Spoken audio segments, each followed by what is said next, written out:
Middlesex Township Supervisor meeting order. Ed, will you lead us in the pledge? Please rise. Pledge allegiance to the flag of the United States of America and to the republic for which it stands, one nation, under God, indivisible, with liberty and justice for all. Thank you, Lord.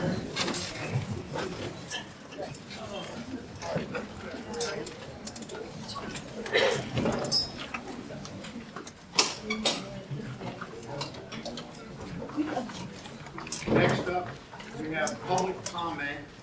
We'd like you to first state your name, your address, and you have 3 minutes. That's it. Please. I'm sorry to interrupt. Mr. Chairman, I understand that Mr. Nieder will be here. He will, yes. Do you want to handle all other items on the agenda at this point before we get to the data center? Yes, we can. So, Can we speak louder on that? Yeah, we can't hear you. sorry. Mr. Nieder will be here. Can you hear me? No?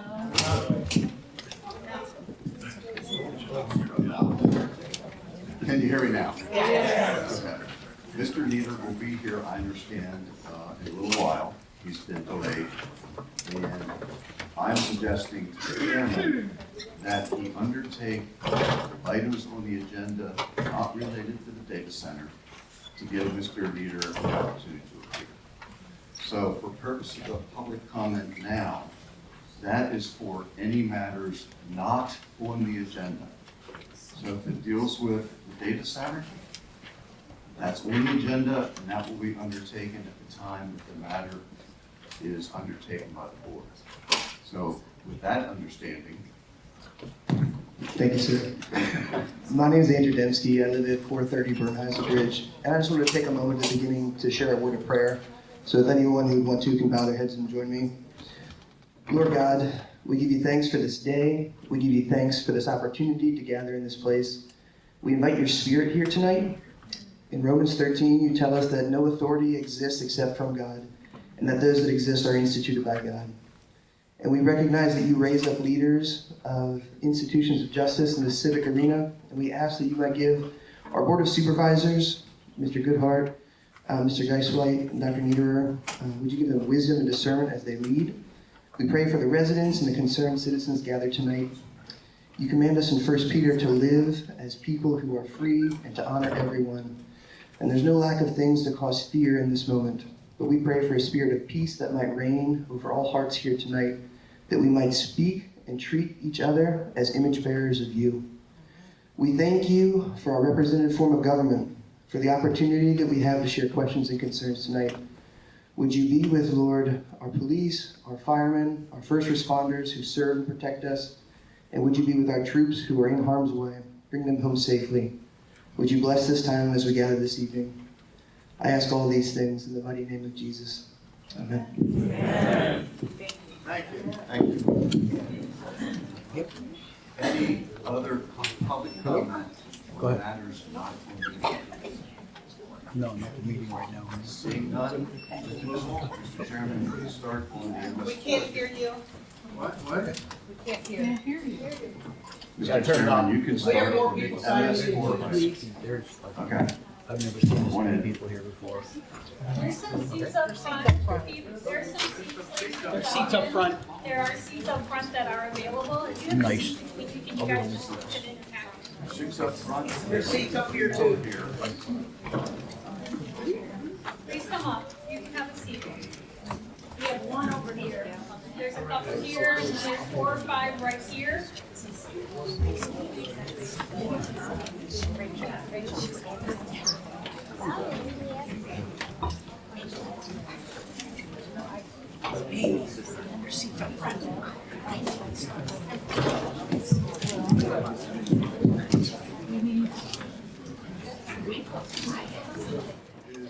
Is everybody in? Wow, a lot of people today. Now, There are 5 seats, 6 seats up here. Right up here in the front. There's a seat over here in the corner. If you want to stand, that's fine, but there's seats up front if you want to sit down. Ah, thanks. I was in the car around.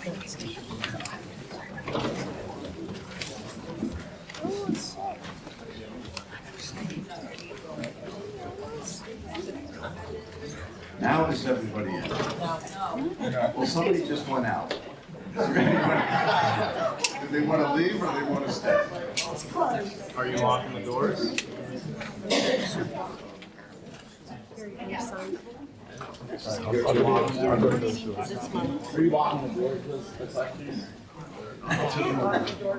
anybody else out there? Yeah. Yes. Couple people. Somebody sign, I'll sign it.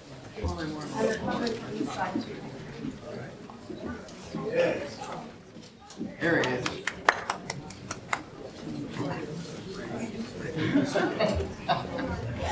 Is everybody in that wants to come in? How about two more still signing? Do they want to come in though? No, I think they're just signing it for the help. Sign-in sheet outside, that's the door. I think they're signing and leaving maybe. Yes.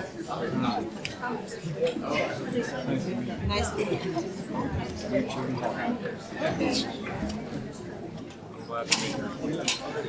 Yes, we did.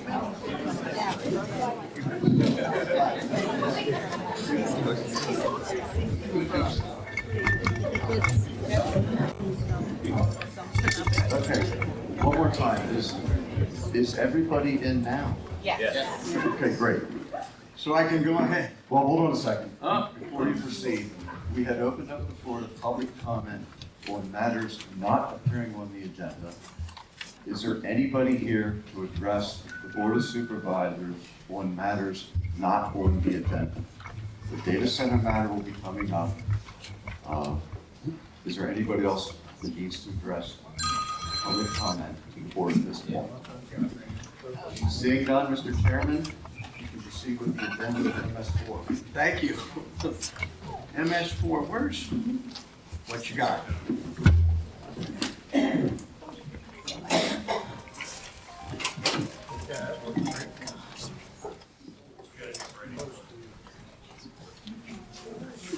This week, we had a call from DEP in reference to a complaint from Country Manor involving their swimming pool.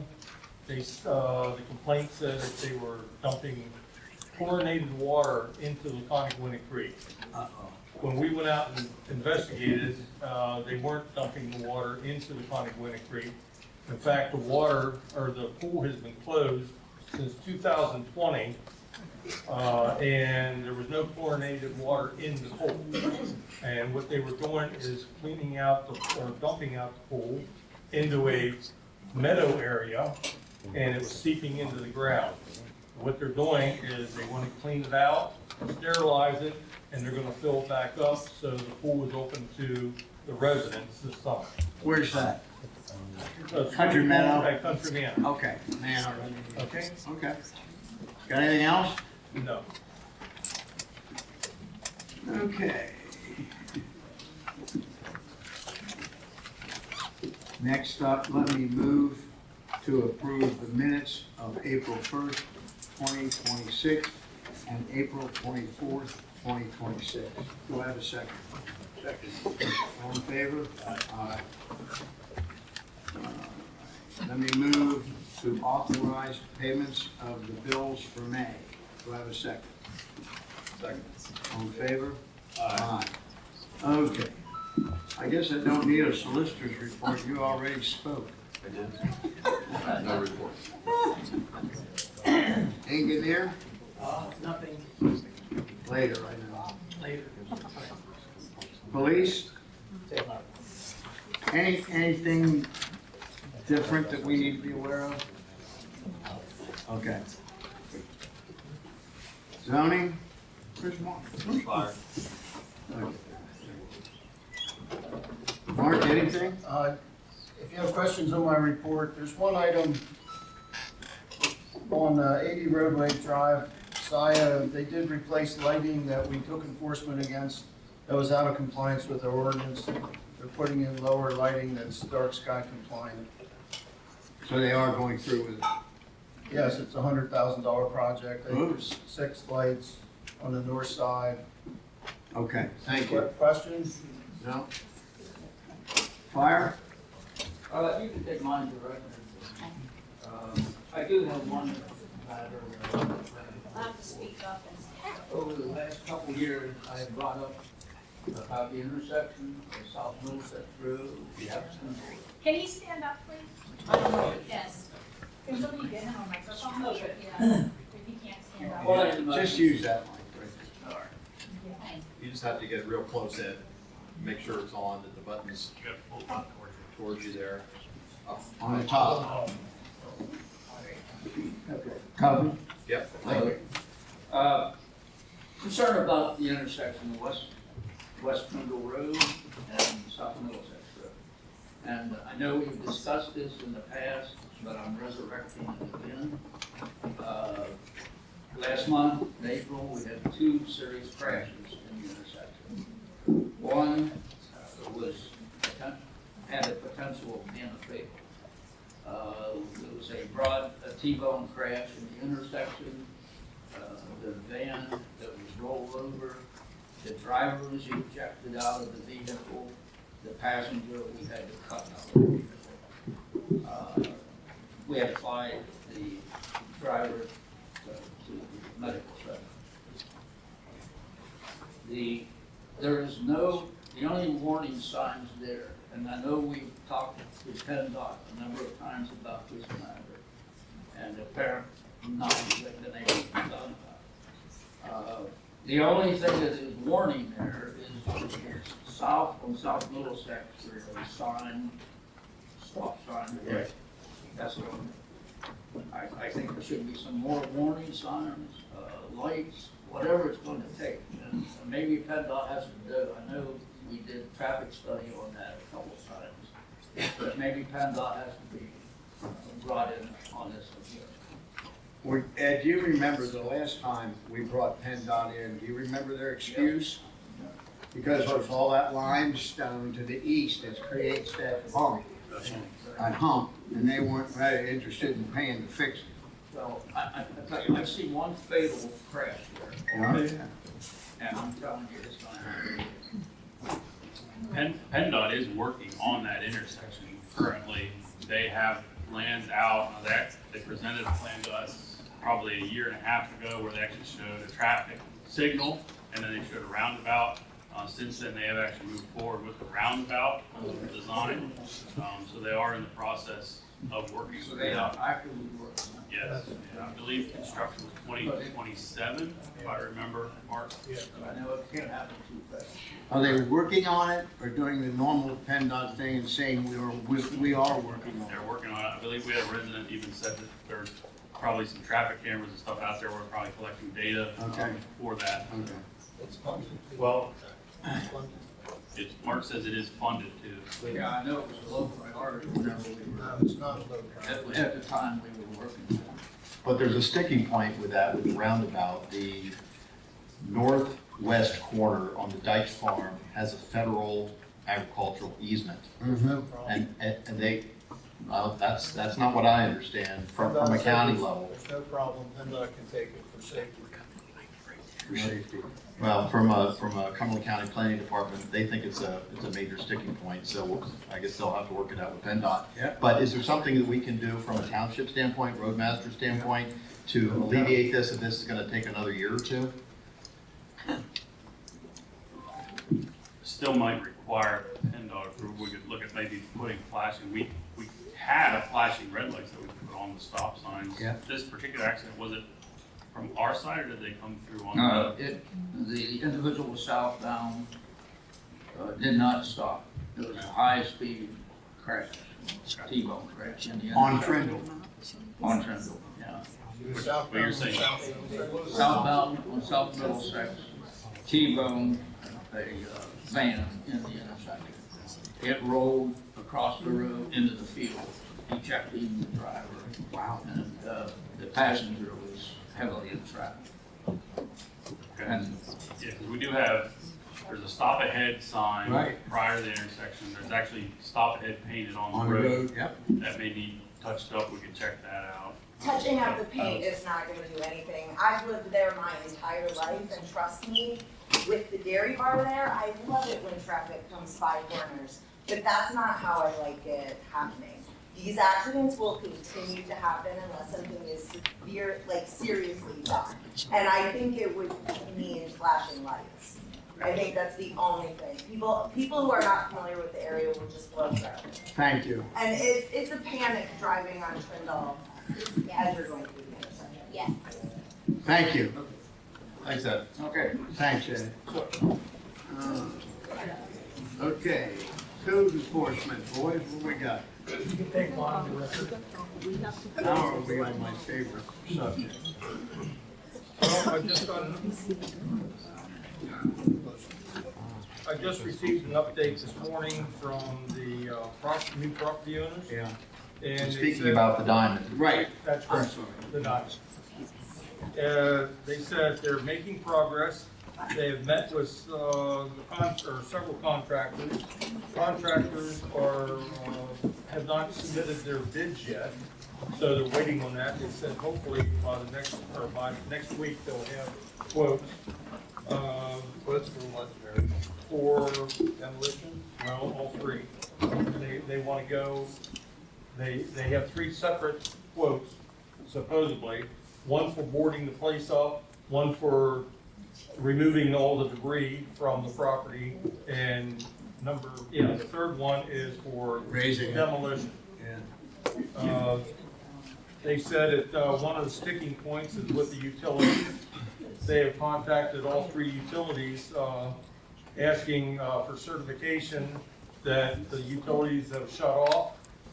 They said that they had to go to the utilities have told them that they have to go through 811, which is, PA1 call. Right.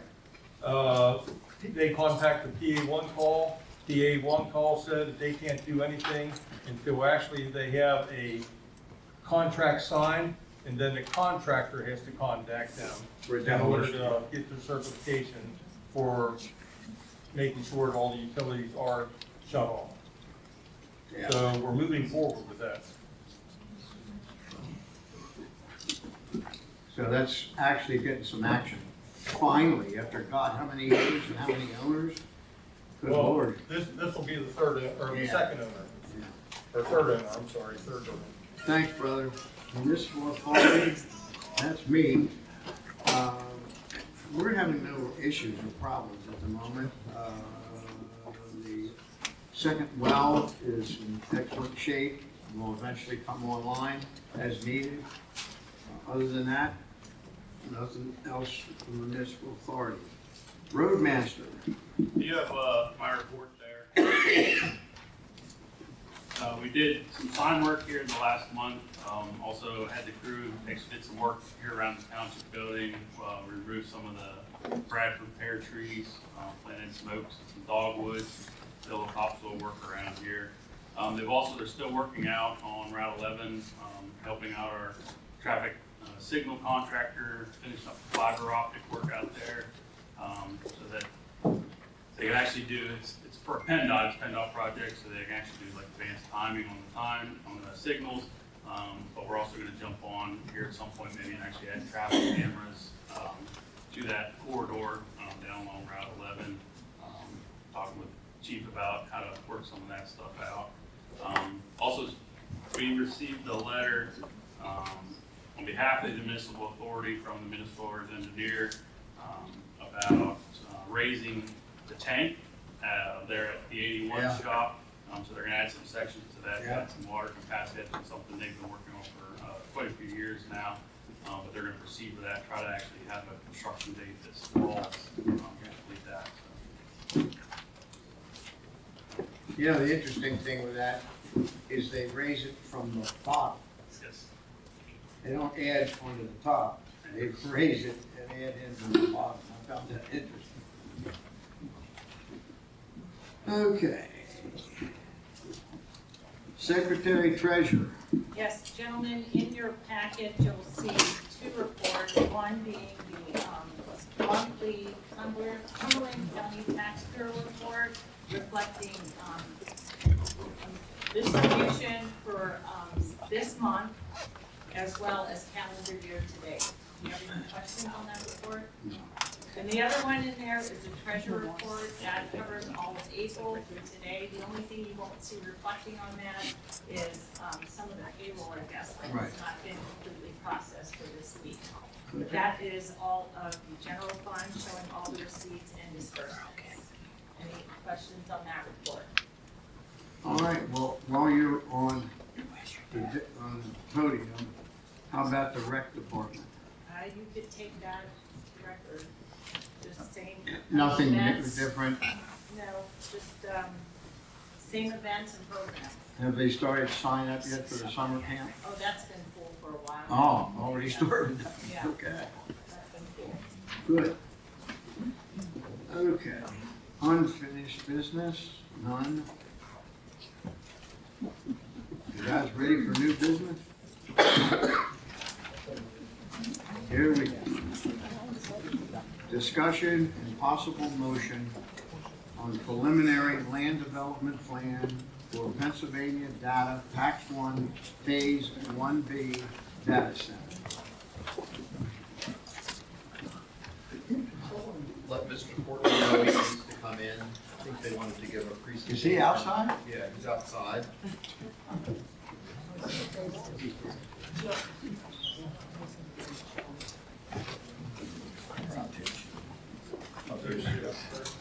Yes. Good evening, Mr. Courtney. And first of all, I just want to thank Zach and Eileen for rearranging the room. Obviously seating there's a lot more seating in here, which is good, so I appreciate you guys being flexible, and then also putting the PAX 1 development first on the list. I think it accommodates the residents better because we know why they're here. And before we start, I just wanted to address Mr. Courtney directly. There was something you said about a month ago at our Board of Supervisors meeting, and I let it go at that time. It really bothered me, and it still bothered me. Normally I would just talk to you one-on-one, but I thought because the gravity of the situation, and obviously the public interest, that it was best that I bring this up at a public meeting. I think we were talking about the lights, and you'd asked for a waiver to go to 25 feet. And, you know, our saldo says 20 feet unless you get a waiver. You know, we were pretty firm, we wanted 20 feet, and you made a comment that it was really up to the supervisors because that's why you make the big bucks. That was a quote. And that it bothered me at the time, but I just let it go because I know you were, you know, kind of tongue in cheek. You've been doing this kind of work for decades, and I know you understand the supervisors really don't make any money. But I think it gives the wrong impression because we're getting a lot of accusations from the public that people in the township, whether it's employees, elected officials, appointed officials, are on the take. And so, you know, I should have said something then, but it's really just sort of stuck in my craw since then. And I just want you to let everyone in the room know that there was nobody, whether it's a township employee, an appointed official, or an elected official, that is receiving financial compensation in regards to this project. And if the answer is, well, I can't tell you that, then I think we have a problem. Yeah, sure. Absolutely, it was totally tongue in cheek, right? The ordinance actually provides that the supervisors make the decision, right? So I think it specifically references that. So that's why you make the big bucks. It is obviously tongue in cheek. Supervisors really don't make much. It's statutory, whatever is made, and it's you know it's completely tongue in cheek. So apologies if that put you and the board in a difficult position, but it was completely tongue in cheek. And there is no compensation going to the board or any other individual at the township. Thank you. Thanks, Charlie. Yeah. Yeah. Presentation to make? Sure. So before you tonight are 3 plans. All have been reviewed fairly extensively by the Township Commission and consultants, and recommended for approval by the Township Planning Commission. So 2 of the plans are final plans. So each of the plans that have been submitted for this overall project are preliminary plan first, followed by a separate final plan submission. So that final, 2 of the plans are final plans. One is a final subdivision plan. If you recall that this lot, this 700-acre property was re-subdivided to establish 5 lots, 1A, B, C, 2, and 3. And those lot numbers correspond to the phasing that are identified on plans. So the preliminary plan for this subdivision plan was approved by the board in January. So this is a final plan. It's the same plan. This plan and the associated waiver has been recommended by the Planning Commission. The second final plan is the land development plan for Phase 1A. In March, the board approved the preliminary land development plan for Phase 1A. The plan that is before you is the same plan. Recall that this is Phase 1A is essentially the PPL facilities. And then the Township's Planning Commission recommended approval of that along with the associated waivers. The third plan is a preliminary plan for Phase 1B. Phase 1B is the first phase with data center buildings.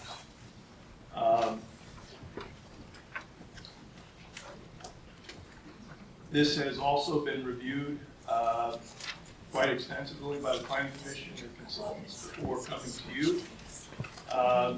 For all 3 plans, in particular, the Phase 1B plan, there have been, we've presented quite extensively.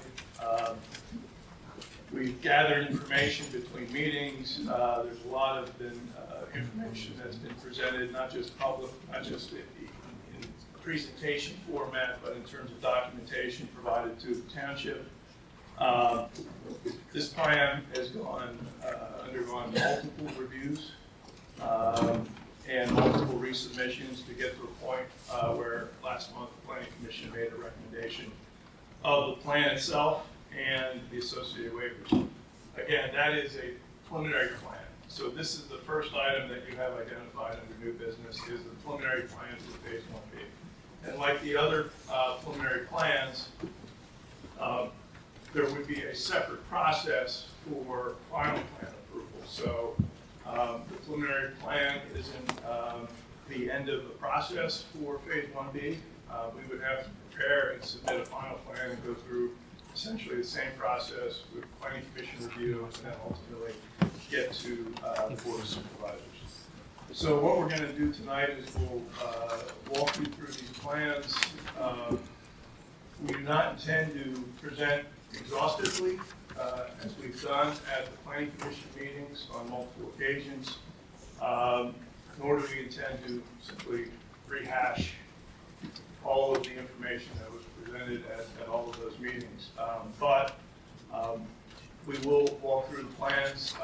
If there are any questions or any areas you'd like us to discuss in particular that we haven't touched upon, we'd be happy to accommodate. So with that, I'll turn it over to Justin Ross with Livingston.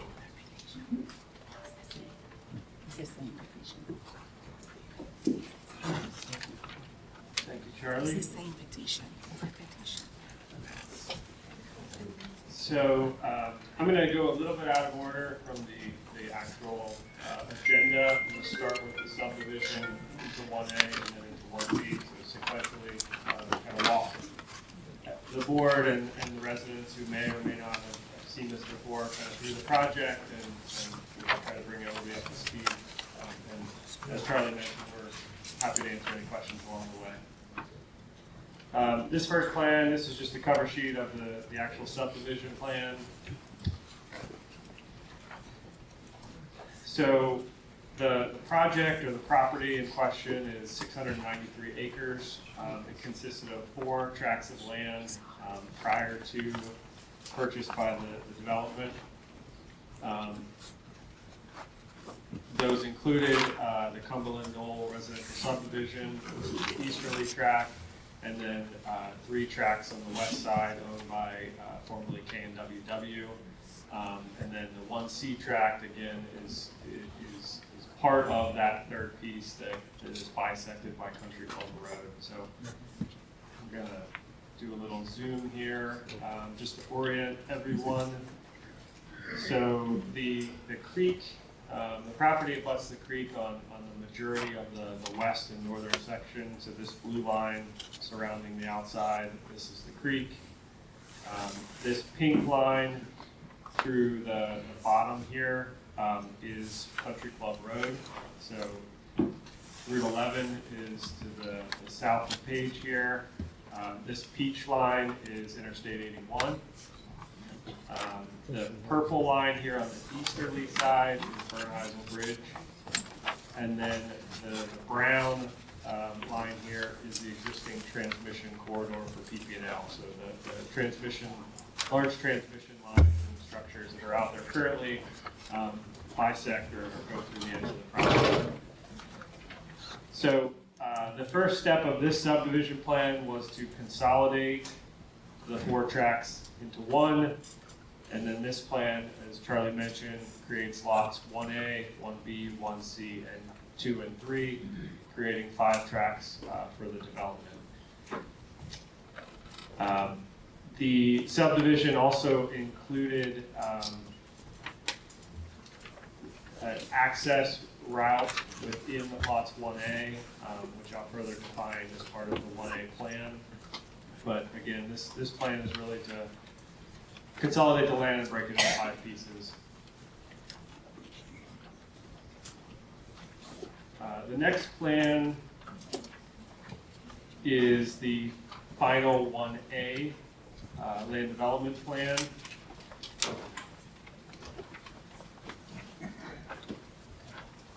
And just showing the same map we looked at in the subdivision, 1A is that eastern portion of the property in light blue. That portion with this plan is really the infrastructure, meaning the PP&L interconnection, some roads and stormwater associated with access into the campus. The dark blue line that kind of loops within 1A is an access drive that is built to public road standards that connects each of the campuses onto Country Club Road.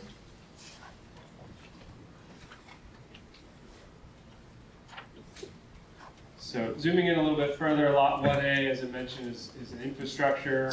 There was also a water main relocation as part of this plan. So on this line here is the existing Middlesex Township Authority water main that bisects the property. This plan included relocation of that water main along Country Club Road to the east, and then north along the eastern property line, and then following the transmission line so it ties back into the existing main. If folks are close to the property, you'll note that that line has been installed. There's new hydrants along Country Club Road which are operational. And in the near future, once the Middlesex Township Authority signs off, that line will be converted over and operational. Excuse me, did you say that the fire hydrants are now operational? Yes, they are. Hear that, Ed? Thank you.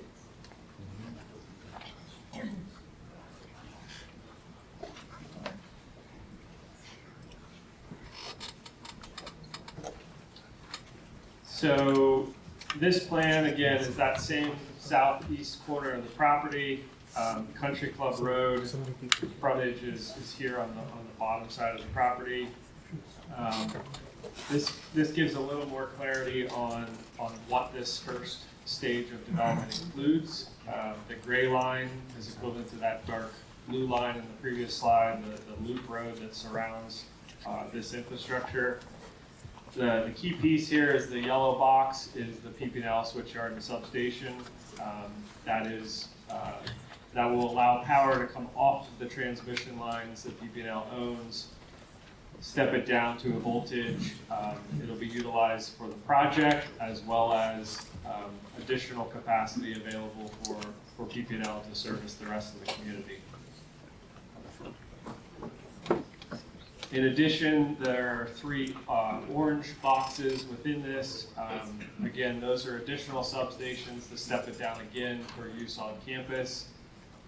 The facilities will serve by overhead electric lines within the yellow to the orange, but beyond the orange, everything else will be underground on campus, so there will be no additional wires other than the current transmission lines coming or going. Slightly different, if you're familiar with the Cumberland substation, currently on Bernheiser Bridge, that's an older substation that has been expanded multiple times. Many lines coming and going. This will certainly be much more streamlined from an aesthetic standpoint, built for this function. Again, that situation where you have wires on top of wires is really the product of building out infrastructure over a period of time. In addition to that, we have taken a heavy look at landscaping, both from the Planning Commission's comments, the board's comments, the Appalachian Trails comments, some neighbor comments. We've been at this for almost 9 months now, meeting and talking to the local constituents and how we can better provide a good product here. So from that standpoint, there are earthen berms planned along Country Club Road on the frontage, 12-foot high, evergreen screening. On the eastern side, there are up to 3 layers of evergreen and deciduous trees along the entire eastern perimeter to block sight lines from the east. Street trees, which are required around the perimeter of all the streets for environmental purposes. And then each of the sight lines of the substation fencing all include additional rows of evergreen screening to ensure that really any line of sight from a public standpoint is blocking fences with trees from all vantage points. And last, this does include a number of riparian buffer areas, some wetland areas that have been completely avoided. Those areas will be replanted and brought back to a better condition than they currently exist. Nearly all trees on those fringes have been designed around and will remain, so the existing vegetation, which is probably the most impactful from the ability to screen, will remain in place as much as possible.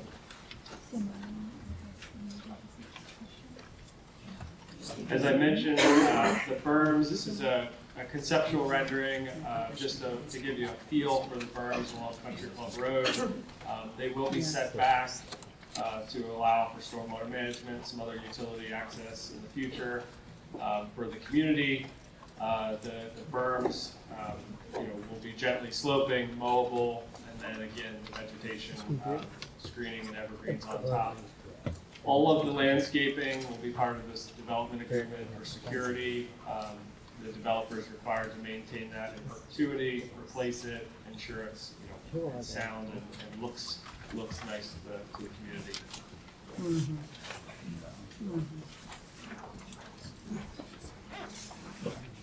So I just go back to this slide again, zooming in a little bit more. I think sometimes it's hard to look at, understand the plan. So the yellow box here, as I mentioned, is the PP&L substation.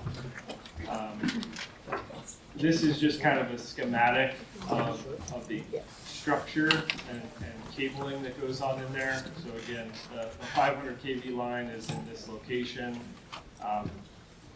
If you think about a circular extension cord, you plug into the main transmission line or your wall. That comes into this location. It runs let's say your appliance, different things, and then it steps down through that. So all of that infrastructure is within a fence. It's all within a secure perimeter. It's all under the direction of PPL.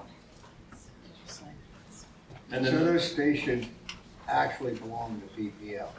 that is correct. So the last slide here, again, this is a photo of the Upper Allen, so near Friendship Park on the southern part of the county here. This is the Upper Allen substation. Our proposed substation won't look exactly like this. This is, again, trying to give you a feel for how this is different than what currently exists in the township here. Similar fencing, similar aerial overhead coming in, similar components on the pad. But again, this is kind of, for people that can't quite understand what's going to be built on this side of the property, this is the look and feel of what will be there. Is it the same size? Is it about the same size? Excuse me.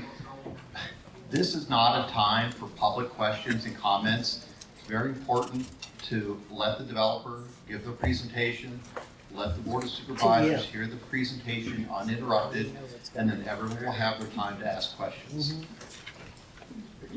Proceed. Because it'll probably come up later. Our substation is slightly wider than this, but it's, again, essentially the same look and feel. The last part of 1A, I'll just touch on because it does impact local residents, is Country Club Road. The early start of construction with hauling of some materials in proved that the road was not up to the standard for those types of vehicles. We have worked to patch that along the way. We've also understood that that was not going to be a sustainable long-term fix. I think the end of last week, there was a full depth repavement of a section of that road, which was the worst shape. That has been completed. But I will add that the road our goal for what we want to leave the community at the end of the project is to rebuild the entire road from Route 11 to Bernheisel Bridge. So we were working through that with the engineering team to understand what that looks like and how it looks. That will be in development agreements, it'll be bonded and secured, but really the intent is that this is a high quality new road for the community at the end of the project. Obviously, along the way, there'll be corrections and fixes to make things user friendly for everybody. But that is a long-term commitment of the team. All right. So then, so that rounds out 1A. Any follow-up questions on 1A? Yeah, I just wanted you to speak about the lighting for the site, because I know we've discussed that several times. You're obviously, your site is beholden to the zoning ordinance for the township.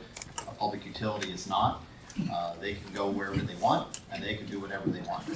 They're not beholden to our zoning ordinances, lighting. They're not beholden to any of that. But we have met with PPL. They seem like they want to be good stewards and good partners in the community. And your team has stated that you're going to be dark sky compliant, which I think will make a big difference, particularly for the adjacent neighbors, particularly have dimming at night. What's your thoughts about PPL and what they're going to bring to the table in terms of lighting? Good question. So we work with PPL every day. There are design calls. So we have relayed the information that we are intending to be dark sky compliant. Again, talking about dimming after hours, certain color of light, height of light standards, shielding of light. So all of those items, are a benefit, to ensure that there's no trespass onto the community. We have approached PPL and recommended and asked them to kind of follow along with us in that standpoint. we believe that they are willing and will be, able to do so. The only item remaining that this is a secure facility, and they have certain standards that they need to meet from a security perspective and an after-hours maintenance requirement. But our understanding at this point in that discussion is that they will be able to, do many of those things to accommodate the request. And just keep pushing that on behalf of the township, please. Yes.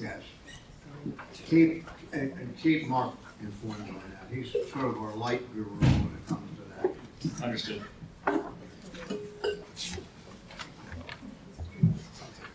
You got anything else? Not on 1A, so I'm going to jump to 1B.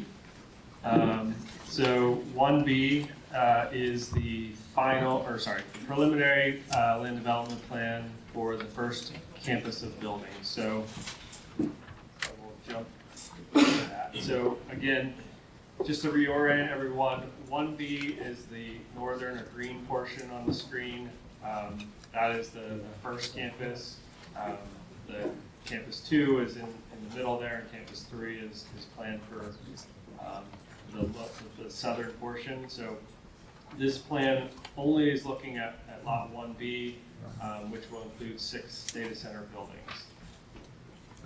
Again, zooming in on that green area, the area here to the south is the 1A area that we just discussed. This is the PP&L, the yellow box from the last screen. These are those orange boxes from the last visual, and the access road. So kind of spurring off of that infrastructure to the north is the first campus. I'll just zoom in here. So the internal circulation road, again, within 1A is here. The access for campus 1 will come off of that. There'll be a secured entrance facility in the front that would be manned 24 hours a day for inbound and outbound of the campus. The campus is fully surrounded, close to those buildings with a secure perimeter fence. So while the other parts of the campus, which are currently secured now, after construction, that frontage fence will leave. The 1A part will be essentially open, and then each individual campus will be fenced, and each substation would be fenced. So the majority of the property would be, open for wildlife, open for, those types of things to pick up and go. Not be traffic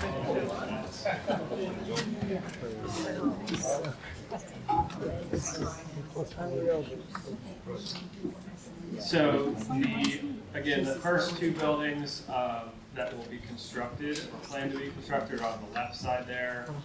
Then there's different staging as the other buildings. The design incorporates an orientation, so a data center has a building, so think of it as a storage unit. Within each storage unit bay, there are servers and racking that store the data. Outside of that is equipment, which would be the generator yard, air handlers, and the material or the equipment for power, backup power, and cooling. So those these first 4 buildings on the right are inwardly facing. The buildings act as a buffer for sound and noise and visualization. And we did discuss that these buildings here on the southwest, because of the way air flows in and out of these buildings, the generator yards are westerly facing. Because of that, there will be a full height screening wall, so the full height of the building. The portion of that building will include sound attenuation at the generator level, and then the full height will screen any of the mechanicals on that side of the building. So from an outside looking in standpoint, it'll look like any side of the building. It'll be architecturally done with earth tones and different colors and materials which we'll get into in final land development. But that is our goal is to make sure that is aesthetically well-done side of the building, just like the others. We did notice down in Virginia, when you guys took us down there to see the one building, we noticed that the majority of the mechanical was on the roof. Is there any plan to do that with this? So there are some mechanicals on the roof. Okay. You know, depending on the building, there are fans on, Gotcha. on two of these. The remainder of them, most of the fans are inside or inside the building. Okay, Yeah. thank you. I'll also note the blue areas on the plan are stormwater. While these look like ponds, that's a visual representation. So there's one on each corner of the project. Those will dewater within the 72-hour requirement of DEP. They will essentially be dry. They'll allow the water to infiltrate as much as possible and then flow out towards the creek.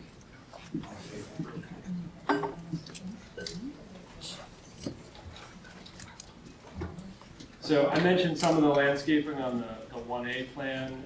Similar on this plan, we have added an extra amount based on those discussions. There will be screening along the perimeter of the security fence and all buildings. There are a number of areas that aren't planning to be redeveloped that will be turned basically from a farmland, ag, row crops into what seeded meadow mix, reforestation, food plots, all of those things we've included in the plan. So most of this property, I think there's really about 17% of the total acreage of this phase will be built on, so buildings or pavement. The rest of that will go back to a natural condition outside of the project area. Justin, can you tell us what the distance is from the buildings, say the two northerly buildings, to the creek? What distance are we talking there? So I believe you're talking about Yep. these areas here. Right. This is about 400 to 500 feet. This is probably about 700 feet to our property line on our side of the creek. Again, there's probably about another 200 feet with the creek and the buffer on the other side of the creek. I did look this morning, and this phase is 1,400 feet to the nearest residence, and for the most part, over a half a mile to the vast majority. So the closest home to this campus, the buildings on this campus, is 1,400 feet. Oh. That's And is that, are you also referring to the ones on the east side? Those are the ones on the east side? Yes. Which is the most density is on that side? Correct. the ones that don't exist. The east side.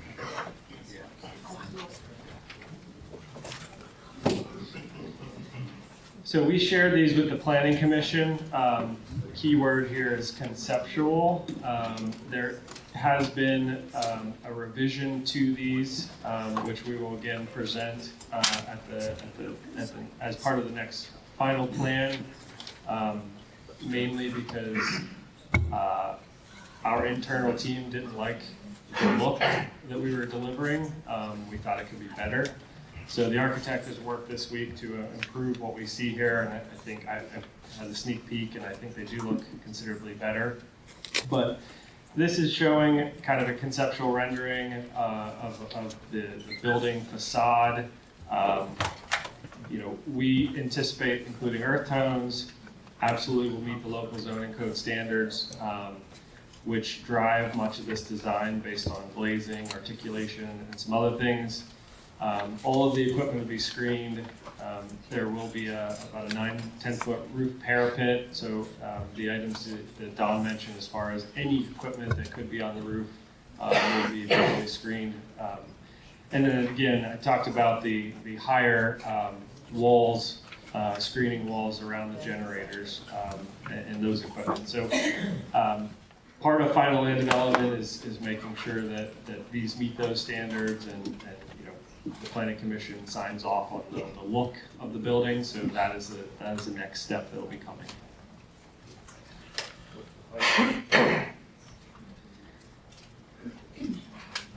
We did mention, we talked a little bit briefly on the last phase about dark skylighting. This is again some of those standards.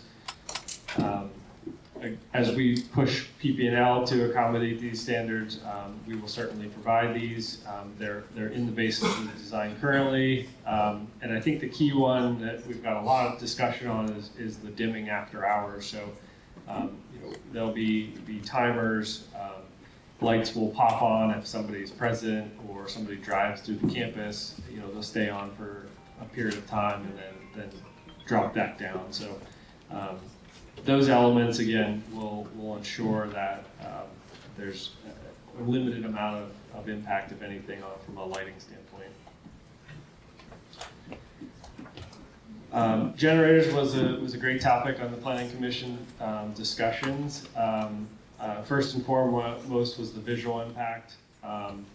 We kind of talked through operationally what happens with the generators. So they are not to power the building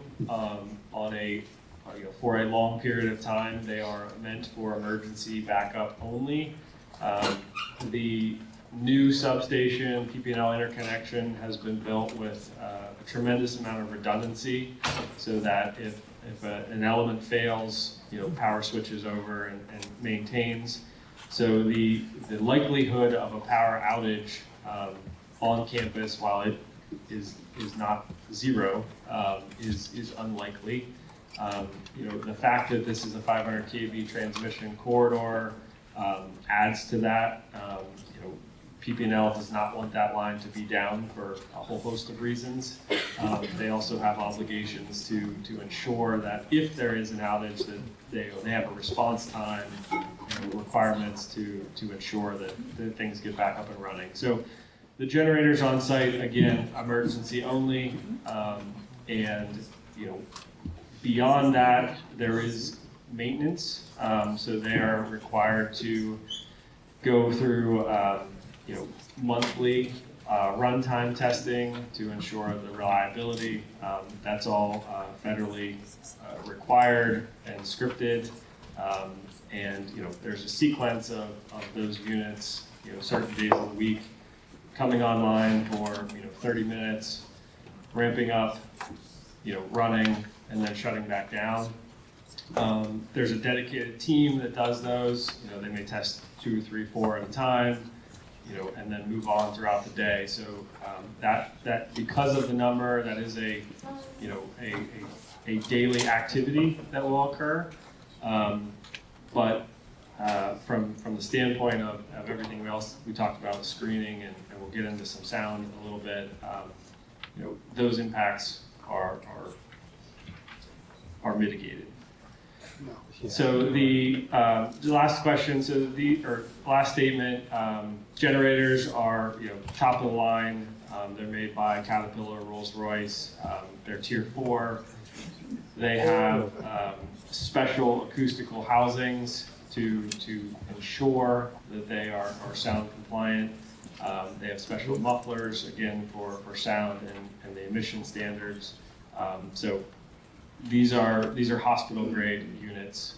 Though there are a lot of them, you know, they are the best in the business that you can get right now.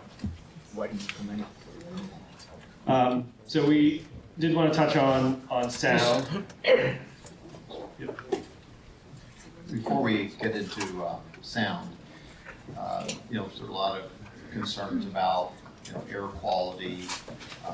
It is interesting, if people want to look at a website, purpleair.com, they have monitors mostly over the eastern part of the country, also in other Europe, South America, Africa. It's an interesting website. You can look at, there's a monitor in New Kingstown, and it gives you the AQI. It's updated every 10 minutes. It's interesting. I looked at, been looking at Ashburn on a regular basis, and the AQI there, it's a place, you know, there's 200 data centers there. The AQI is usually under 50, which was kind of surprising to me. So I think it's a good site for people to look at who are interested in air quality, because this is an independent monitoring system. But in terms of the DEP permits, because my understanding is, of course, that's Pennsylvania, it's not federal, it's a PA DEP, is the one that really controls the air quality and the emissions. And you have to get a permit from them, and you'll have to give them, once you know how many generators, who the end user is, what the testing schedule is, and they'll have to approve that, and then they monitor that on a regular basis, and presumably report some public document or certainly something that we'll get on township level. But can you expand at all on that? I mean, am I pretty much correct in that assumption? Yes, yeah, that is well said. But yes, there is air quality permits, so we have one for each campus for every unit. Those are prescriptive that say that in certain summer air quality concerned environments, the testing can't be at the middle of the day. So there are many provisions in that permit. It is regulated by the state, as you mentioned, and we will be complying with that. And if anybody wants to go on the Pennsylvania DEP website,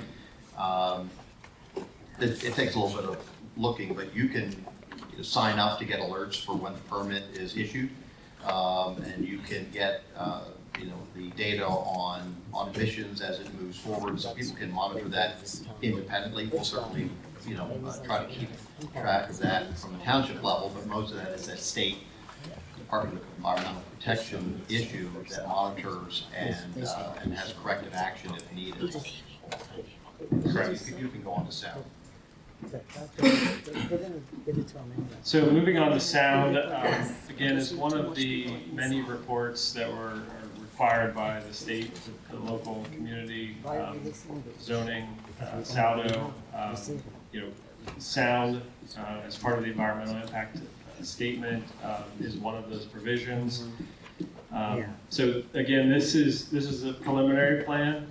We do intend to continue to update sound modeling with the final plan, with building permit submissions, with final equipment.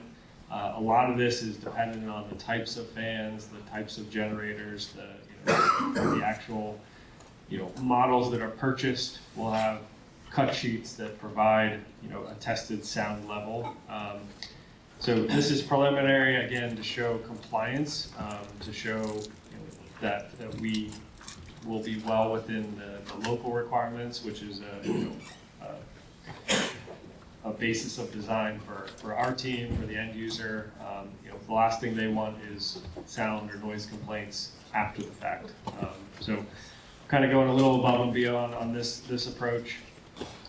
We did do some ambient testing that records environment, the current environment that was completed this spring. And I'm not a sound consultant. We did have a sound consultant at one of the planning commission meetings that spoke kind of extensively and answered a lot of questions on this. But essentially the L90 is the 90%. So we had sound recordings or readings from 30 decibels to 90 decibels, but the 90% of the time, the sound levels surrounding the property were between that 41 and 51 decibels. Through the sound modeling, which included modeling not only of 1B, but all 3 campuses, we did 3 scenarios. One is normal operations, so no generators running, no generators being run for maintenance. It's simply fans on at the site. And again, conservatively, where you have all fans at max power at the same time. Not a very likely scenario, but that is what we designed to the worst case. That normal operation shows that the decibels at the property line is in that 45 to 50 dBA range. Again, consistent with current ambient conditions tested out there. And the current zoning requirement is 70 dBA. So our goal has been to be 15 to 20 dBA below the requirement of the ordinance. Second scenario is generator testing. As I mentioned, those 1s, 2s, 3 generators, throughout the day being tested. Same results. That may seem interesting or hard to believe, but again, it's the sound attenuation units surrounding the generators are a fully enclosed unit with soundproofing, the mufflers and various things. So that sound contributing to the operations is de minimis. The last one, we did look at an emergency situation. While we said this is a rare event, unlikely event, in the case that it does happen for 10 minutes, an hour, those types of things, we did model that. So every generator, every fan on site running at maximum capacity, maximum RPM, the sound modeling is showing 47 to 55. So a slight increase. Again, most people think about these as going to be massive sound generators. The equipment and technology that occurred in the last 10 to 15 years is light years ahead of where it was 25 years ago. So, again, speccing that, designing and engineering, there's some sound walls in here, different things. I mean, from a sound standpoint, it almost becomes a non-issue. What you will hear more, again, is a local UPS FedEx delivery truck idling on the side of the road. So those sounds. Hold it down. Oh, yeah. Don't say. Those sounds are significantly No sounds louder from the than background. what these units will We'll produce. interfere. And I'll end that we do have in the development agreement post-construction verification. So after the project has been built, we would work with the township to have testing, validate that against the model, and again correct if there's anything out of line or needed. So that's kind of a last step just to ensure that what is shown here in the design stage is proven in the development stage. Now, will that be outlined in a master development agreement? Yes. And we don't have that yet, correct?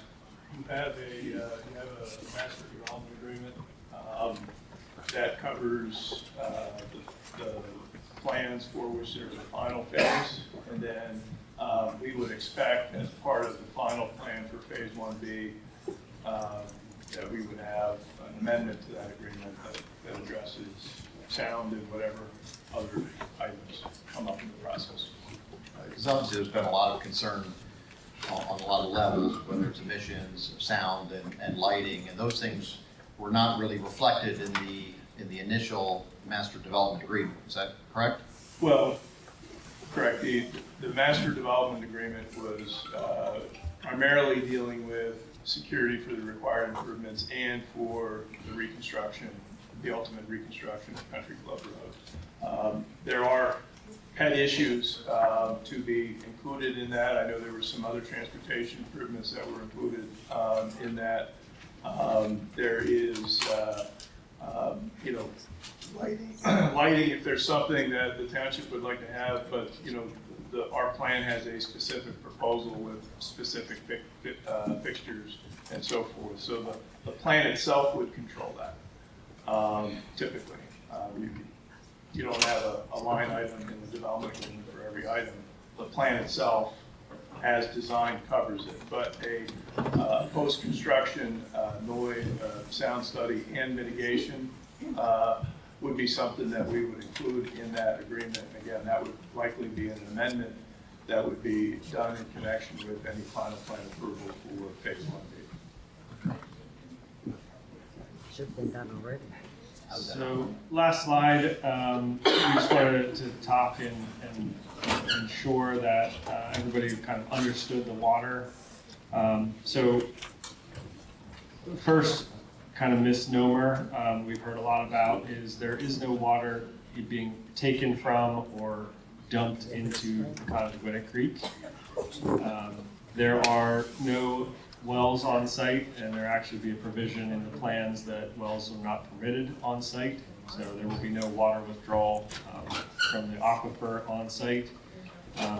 All of the water will be provided from MTMA, Middlesex Township Municipal Authority. That has been allocated late last year. Again, the allocation is based on what they had available, what they feel is necessary to ensure future development within the township, and then they allocated, an amount that they wanted to sell to us. So that is 400,000 gallons per day for the entire campus. If that number is exceeded, there's no water. Per campus? That is total, all. This is not a time for public questions, please. People will have their chance to ask questions. How are you voting on it? Yeah. You should be the one asking. Why are you asking questions? It's already a done deal. Like, right? Is that fair to say or not? They have a chance to make a presentation. We have a chance to stop it. You will have your chance after they make the presentation, so Okay. the Board of Supervisors can You're telling the moderators make We less noise just and can't have protecting people the yelling out questions Okay. and disrupting the process. The issue is a lot of people is stand here. Yeah. That's a spot, it's really small, it's really hot, a lot of people wanna go I feel faint. because it's hot. You should be answering our We need questions more before hearing spot. what, you already know what they say and what they're doing. hot. You're So approving you it. should be You listening don't to us. You pay, you're hot. going on You trip should be with this listening guy? to everybody That here. people have around more You than already 1 know hour what's in going on. Canada. Can you go ahead? Out there. Please. Sure. So, as I mentioned, the The water. 400,000 gallons of water You gotta pull out is there. for the entire project, entire campus. That has been allocated and secured by, from the township's authority. That water will be used both for domestic purposes within restrooms and facilities, as well as cooling for the facility. The facility is a hybrid cooled project, which means most of the year, most of the time, it will be cooled by fans. Water is only used at peak summer demand, when temperatures reach 80, 85. So again, it's not 85 degrees all hours of the day in the summer months. Over the nighttime hours, the temperature typically drops.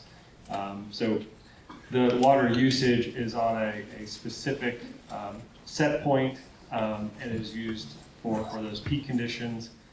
Again, not utilized much of the rest of the year. So the water balance is really an engineered solution with water storage on site, technologies being used, and so forth. So while this is the water cooling approach from an evaporative cooling standpoint, very similar to other commercial and industrial applications already in existence in the township.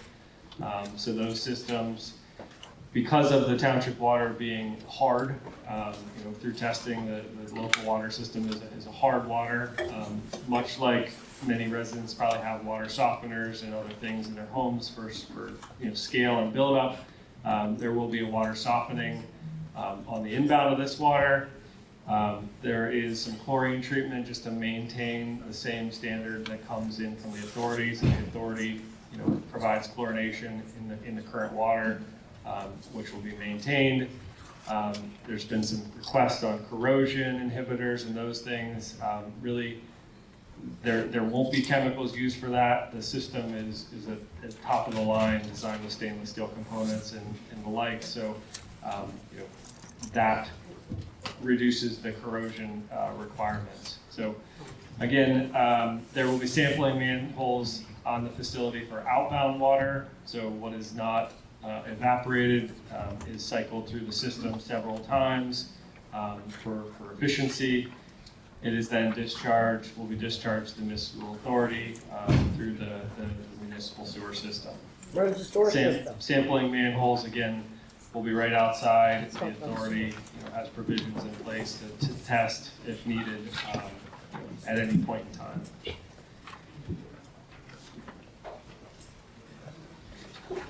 So that, I think that concludes kind of a summary of each project or each phase of development. There are a number of waivers that are in line with what was in the preliminary plan for each of these. I don't believe there's any new waivers that we haven't previously discussed or been, requested. But I'll turn it back over to the board.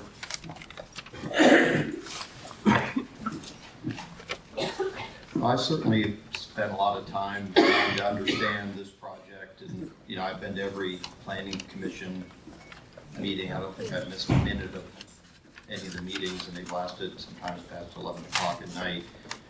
The Cumberland County Conservation District that has to approve your NPDES.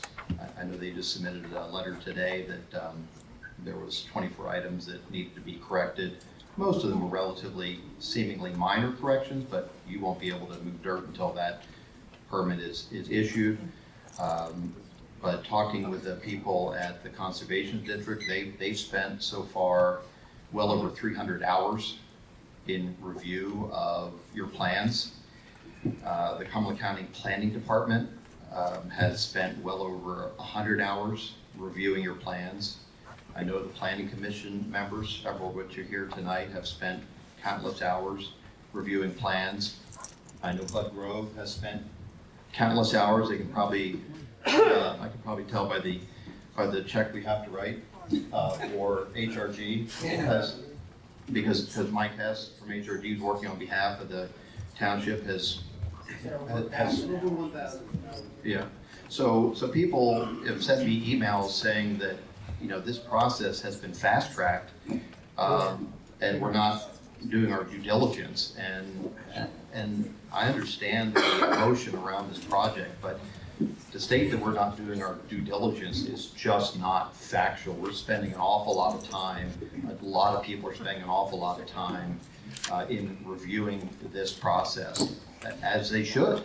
This is a grand scale project.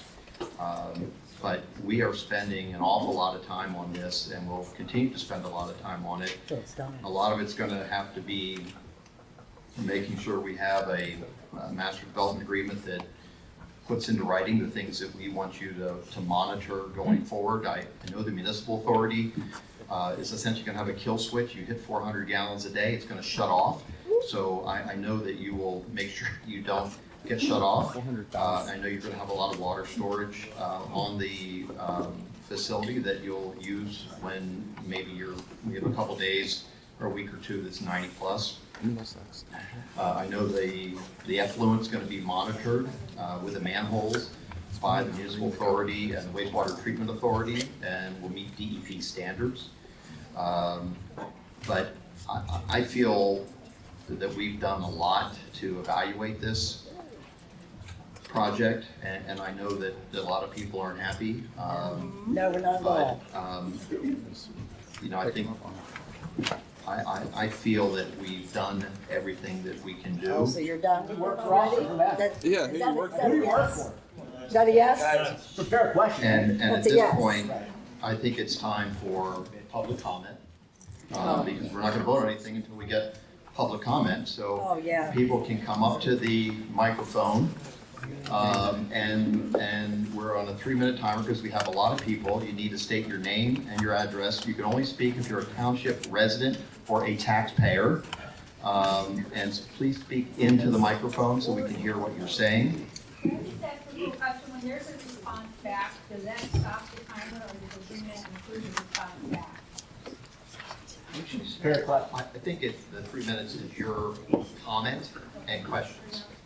And so we can take as much time as we want, either the board or the engineers or the developer, to answer your question to the best of our ability. Will you specify taxpayer? As someone who pays taxes in Middlesex Township. Okay. For specification purposes, I am not Middlesex Township resident, but I'm Silver Springs Township. I live 50 feet from the creek, 100 feet from the ground. Well, if you're a Silver Spring resident, then you don't have the Has ability it- to has speak it- at our meeting. Have any meetings been held between your supervisors and their supervisors? I have met with their supervisors. I've also discussed the proposed data center with Monroe Township supervisor. This facility covers the whole But Cumberland this County. is the time for township residents and taxpayers, so you're not allowed to speak. Yeah, They but put we're the your microphone- neighbor. Yeah, go speak for him. Go there and take his question and microphone ask him. back and let somebody, They're not allowed to say anything, they're not allowed to say anything on behalf. the Yeah. people who Yeah, what do you are want to say? What do you want to township say? residents and taxpayers can speak, that's it. What do you want us to say? It's black and white. You're holding the microphone, just talk. Yeah, you're holding the mic, ask him. I'll hold the mic and tell me what you want me to ask him. Start talking. Go ahead. Hold on. Let's be gentlemen and ladies. This is already decided. Okay. Are you serious? You have spoken out about Public, ridiculous. public comment. This is People have a chance. You're telling us generators don't make noise? They're not gonna make Are you noise? a resident of Middlesex? Yeah, I'm a resident. That's one thing I needed to know. All right, are you a resident? Oh, so you're gonna shut down everybody? No, but he's a sellout. You can have a drink. These guys got like 5 years left of life, and they're gonna fuck it up. Hey, that's, yes. They don't care. This is a very fair concern, and it should have been addressed earlier. I mean, you're expected, you're This expected- is not a No, political I'm not. debate. I know you're running for office. I know I'm not having a you're not debate. allowed to speak at our township meeting. What somebody they just gestured me What's your name to and say address? Name and what I was address. gonna say. Name and And address. all I'm gonna say is that what they're saying, Keith, all I'm saying is it's a valid complaint. To think that people are, that these issues that people are concerned about are confined to municipal boundaries. They are not. That's all I'm The General Assembly, so you can deal with those issues if you get elected. Everybody knows that. I'm not, this is not a political thing. Please, if people have questions, can you please come But up you're and ask talking back to questions? me. I'm gonna give you a response. It's already decided. Ma'am, please, go ahead. Hi, my name is Rachel Dembski. I live at 430 Bernheisel Bridge Road with my husband, 4 children, and a herd of beef cattle. And I just have a comment that I wanted to make. We live on a 16-acre farmette with a big red barn, a farm that anyone who has lived here long enough will remember as the old Anderson place. Harry Anderson passed away a few weeks ago, and I've been thinking lately about the legacy that he left behind. The fact is that my husband and I owe so much of the goodness of our current life to the work and careful preservation of the person who owned the farm before us. On any given day, you can find my children running barefoot outside between cows grazing in our fields, searching for minnows in the creek, making tunnels in the hayloft after baling day. The Andersons' careful attention to the bones and heart of our farm has made so much of it possible. It is the temptation and the weakness of all of us to become myopic in our own lives and work, to forget that we are only a piece of the story. We inherit the legacy of those who come before us, and that is a legacy of either thoughtfulness or carelessness. And we leave a legacy for those who come after, whether that is a legacy of loving the quick profit, the annual gain, or a legacy of pursuing beauty and goodness for this generation and the ones to come. Country Club Road is only a few miles long. It is just a blip in our township. But everyone who drove this beautiful road up until the fall of 2025 got to experience about 4 minutes of beauty and peace. I have spoken to so many residents in this room who have said that this used to be their favorite road, that they could feel their spirits settling and calming as they drove around that bend. For thousands of people, those 4 minutes of beauty and peace no longer exist. It is a small thing in a day, but a large thing in the course of a life, larger still in the cumulative effect of a community who has lost that daily dose of beauty, and even more significant in those 11 homes on Country Club Road who have had the noise and hum of cold knowledge and progress rattle on their homes and doorsteps. A data center feels fundamentally different from a neighborhood or a development that could have been there, and all of us feel that on a soul level. A development houses dinner tables, childhood bedrooms, story time, and games of catch in the backyard. A development uses natural resources to raise children who will hopefully give back to this community.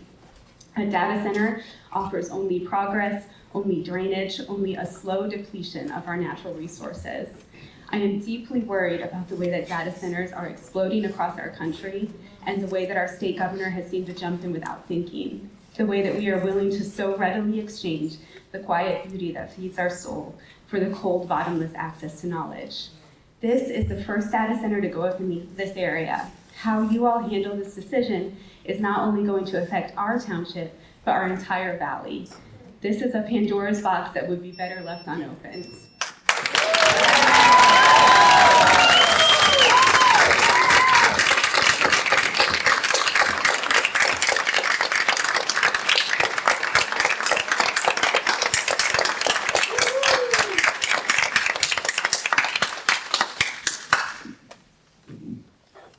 Good evening, Beth Labor, 3T Berry Drive.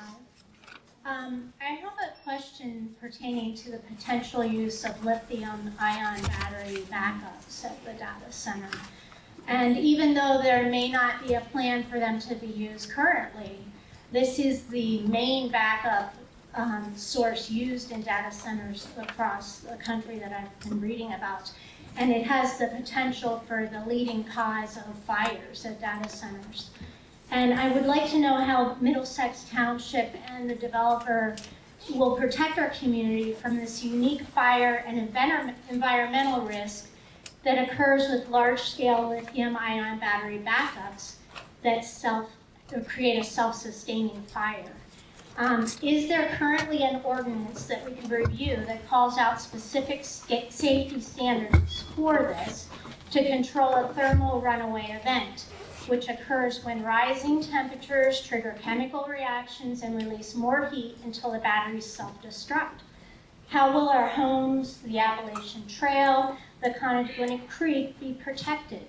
I noticed that tonight on the agenda, the discussion is to approve 4 local fire companies to protect our township. Has the township confirmed that these local companies have specialized training, PPE, massive sustained water supply required to manage a multi-day lithium fire? And is there a binding emergency response plan from the developer to protect those first responders, as well as to control toxic gas compliance, mandatory testing, and waterway protection? What is the township-specific timeline for reviewing these specific battery safety risks, and will there be something signed before anything is put into a vote and approved? Thank you. Perfect.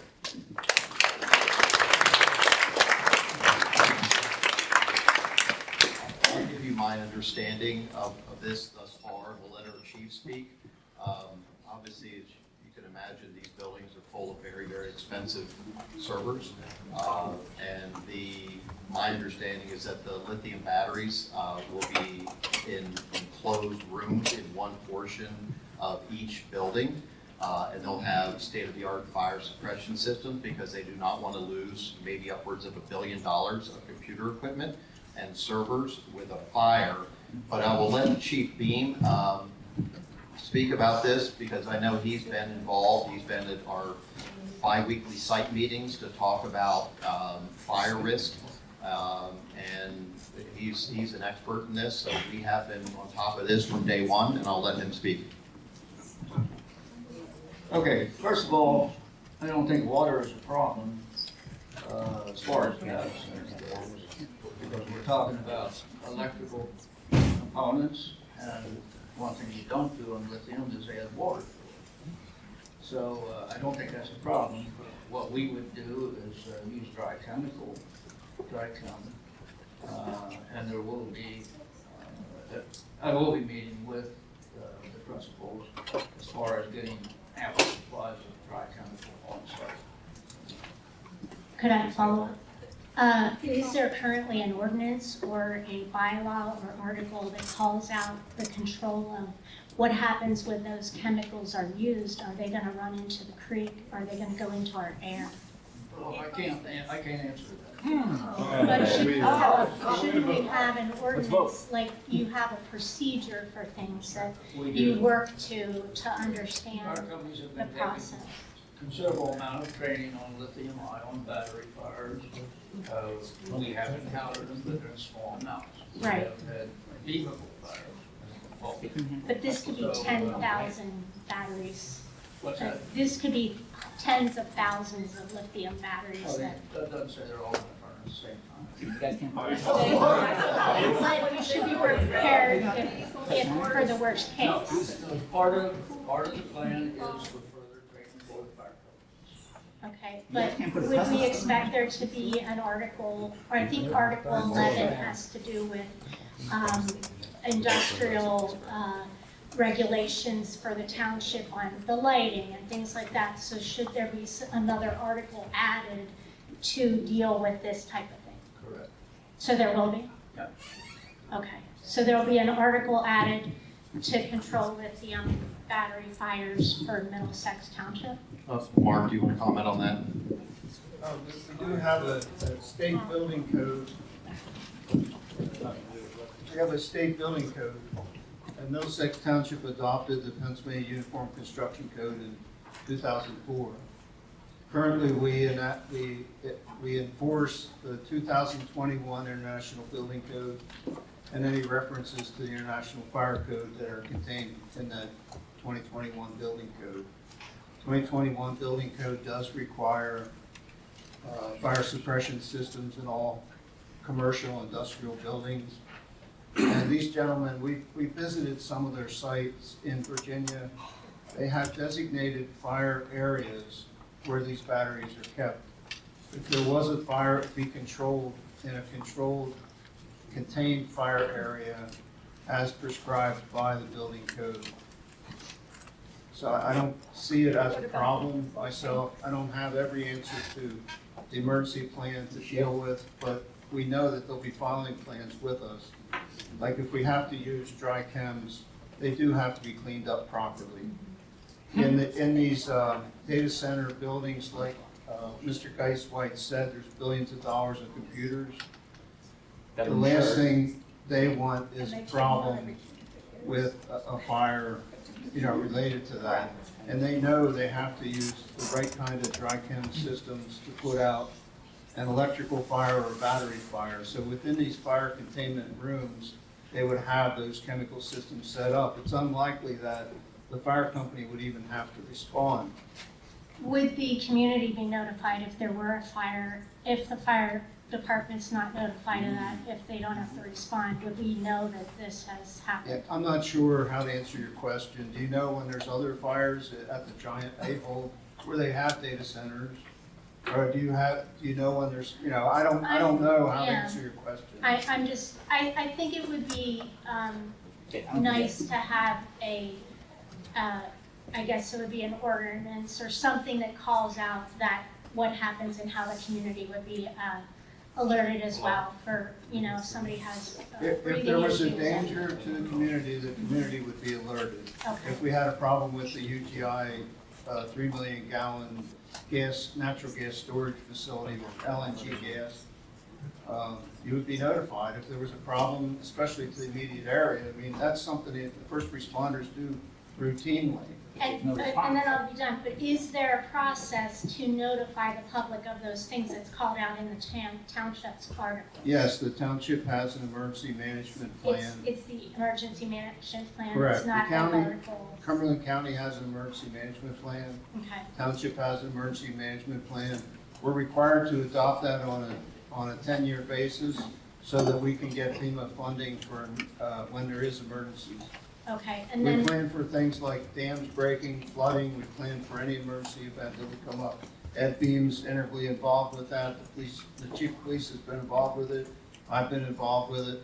okay, so great, and then I'm assuming an addendum will be made to that to encompass data centers since that's a new thing. The building code and the plan already identify what we're going to do with this data center. I'm not sure what you don't understand. Well, I'm just saying if you're emergency. No, I'm serious. Yeah, you don't understand how this is already I'm planned. saying that we just said this is brand new for everyone to have a data center, so I think language in current procedures or instructions would need to be have an addendum to them to include data center. Thank you. Yes, the They can building use code the bomb does address battery electric vehicles, fires, it does address data centers, it does address high hazard occupancies, similar to like a mill where they would have flour. You get flour in the air, that can explode. You get aluminum grinding shavings in the air, they can explode. There's different designations within the building code and the reference fire code about how to handle different hazardous occupancies, and it would be handled in that same manner. It's another use, yes, it's in the use, but it's not uses, we already have high hazard uses in the township, and we handle them fine. Great, I'm just Thank you. making sure we're covered, thank you.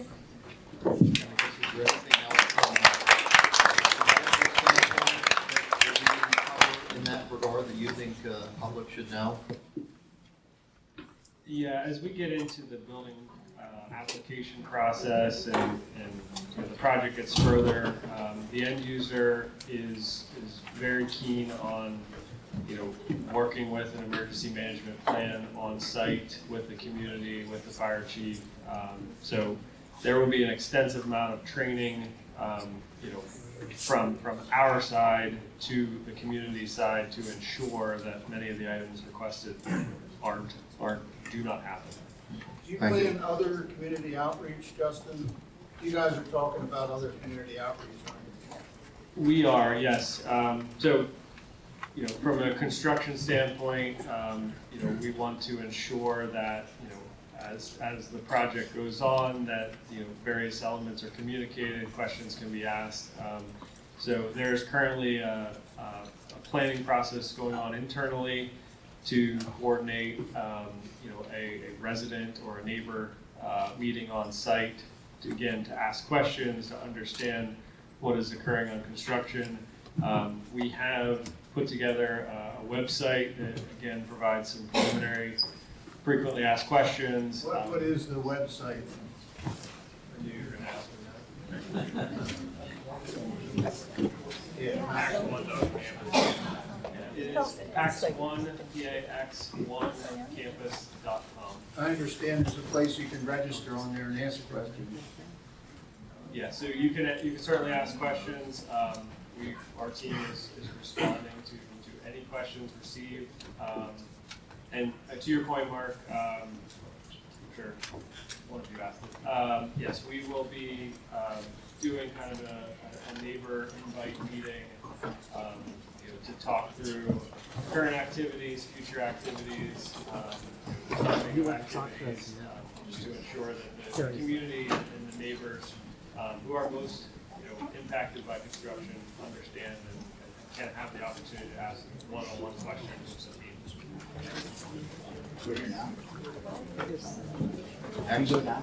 Hi, yes, my name is Michelle Miller and I represent the Appalachian Trail Conservancy.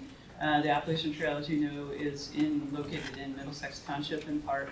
I don't know if that allows me to speak or not, so you can tell me. But basically, I just wanted to pass along. If I could just make a comment. Sure.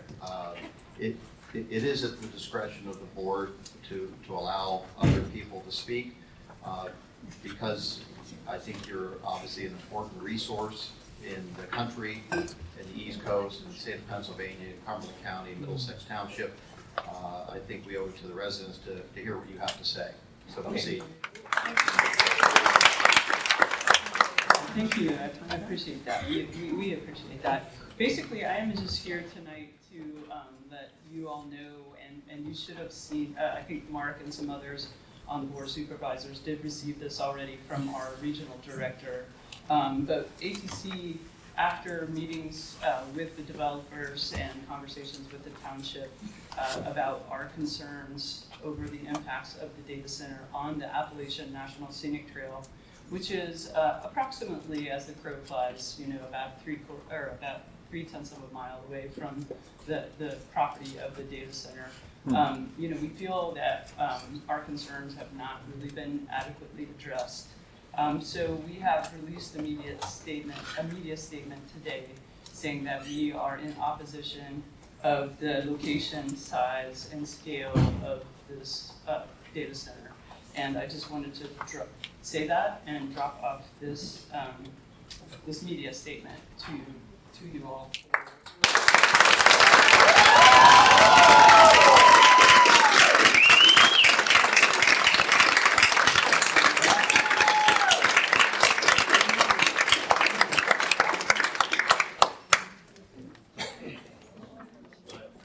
Good evening. My name is Roger Drake, and my wife and I live at 111 Schaefer Road in Middlesex Township. I'm not here to oppose development, but to make sure a project of this scale is done right, with proper safeguards and real benefits for our community.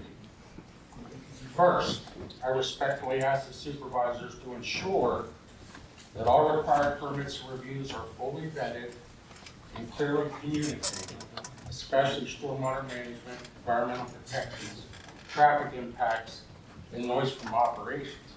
And to my knowledge, this has occurred. Full compliance with the Pennsylvania DEP is critical.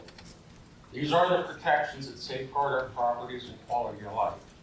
Second, this project will impact our infrastructure, roads, utilities, water, and power. The necessary upgrades must be funded by the developer, which they are, and not by the taxpayers. Third, this is a real opportunity for our local economy. Several local contractors are working on this project currently, and the company I work for is actually one of them. Oh, yeah, there you go. Many more will be as the project progresses, and this provides gainful employment for many of our neighbors and friends. Fourth, while data centers don't typically create large numbers of permanent jobs, you should still ask what long-term employment opportunities will exist and whether partnerships can be built with the Cumberland Valley School District to prepare local residents. Finally, this project will significantly impact the tax base of both the township and the school district. Remember, there is no tax incentives for this project.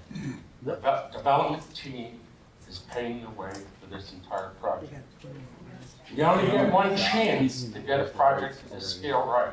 I respectfully ask that it moves forward with full transparency, proper safeguards, and clear benefits to the people who live there.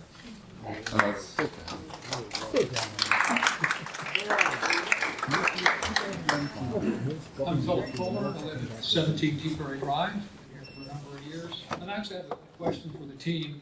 To say that they're in a fast-moving industry is probably the understatement of the year. Not that long ago, NVIDIA released their Vera Rubin architecture, which many companies are picking up rapidly. That may not mean much to people in the room, but the cooling of that system is 45 degrees centigrade, which is basically hot water. Now, systems that are integrating these systems in their environment are looking to use two-phase direct liquid cooling, which would use a lot less water and may actually be an economic incentive for the company. I'd just like them to take a look at that issue going forward. That makes sense to you? And if I could just say, just talking to the people from Powerhouse, and there's some of those people here, they certainly can opine, Pete can opine if he wants, but I know they're building the center to eventually not use liquid evaporative cooling, but to use a gel cooling type of system. So they are building it to be converted to that type of system in the future. And I don't know, Pete, am I correct? Cost effective. Yes, it's a good point. Today's technology that our tenant utilizes is not there yet. Right. That is where the industry is going. So it is absolutely something that is being considered for the future. Thanks.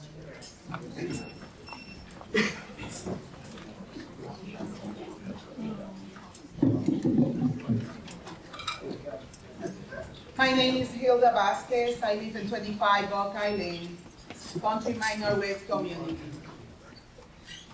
Given that the PAX 1 project will extract million, whatever say half million is a million, of gallons daily, could the board present today the specific hydrogeological modeling study that guarantee, with the data and not just projection, that the radius of influence of the project will not cause a drop in the static water level of nearby private well or a degradation of the ecological flow of the conduct in the spring during period of drought. And if a resident well fail, what financial warranty of mitigation fund have the municipality required for the company to compensate citizens immediately? Or did you simply not think about the resident?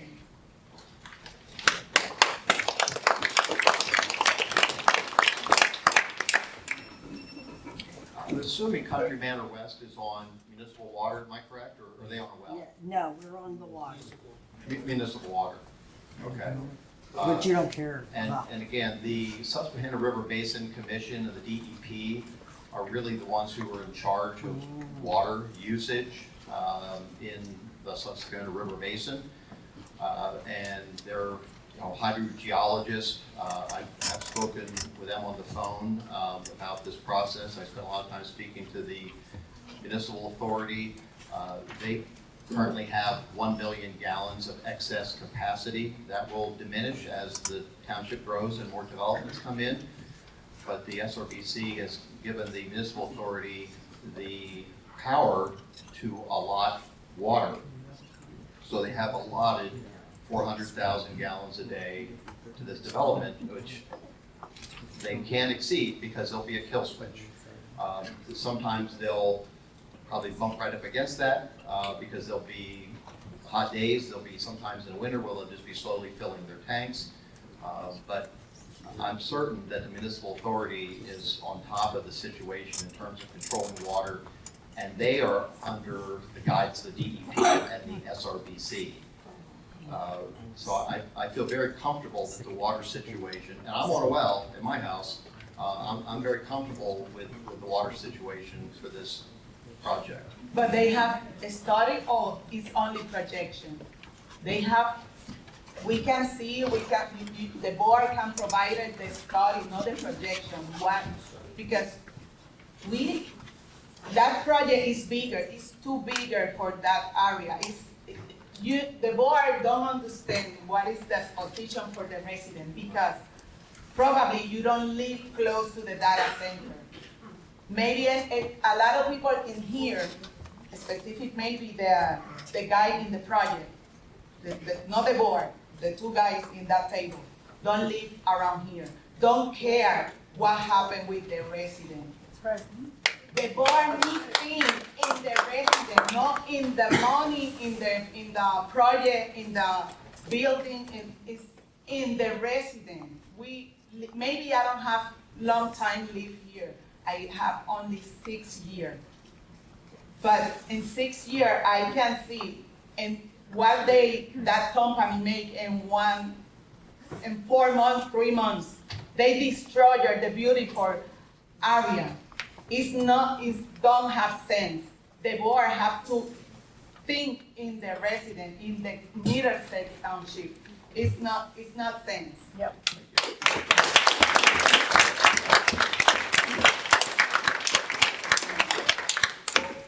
Good evening. My name is Alexia Gerber, and I reside at 585 Bernheisel Bridge Road. And I would request ceding my time to my husband, Kyle Gerber.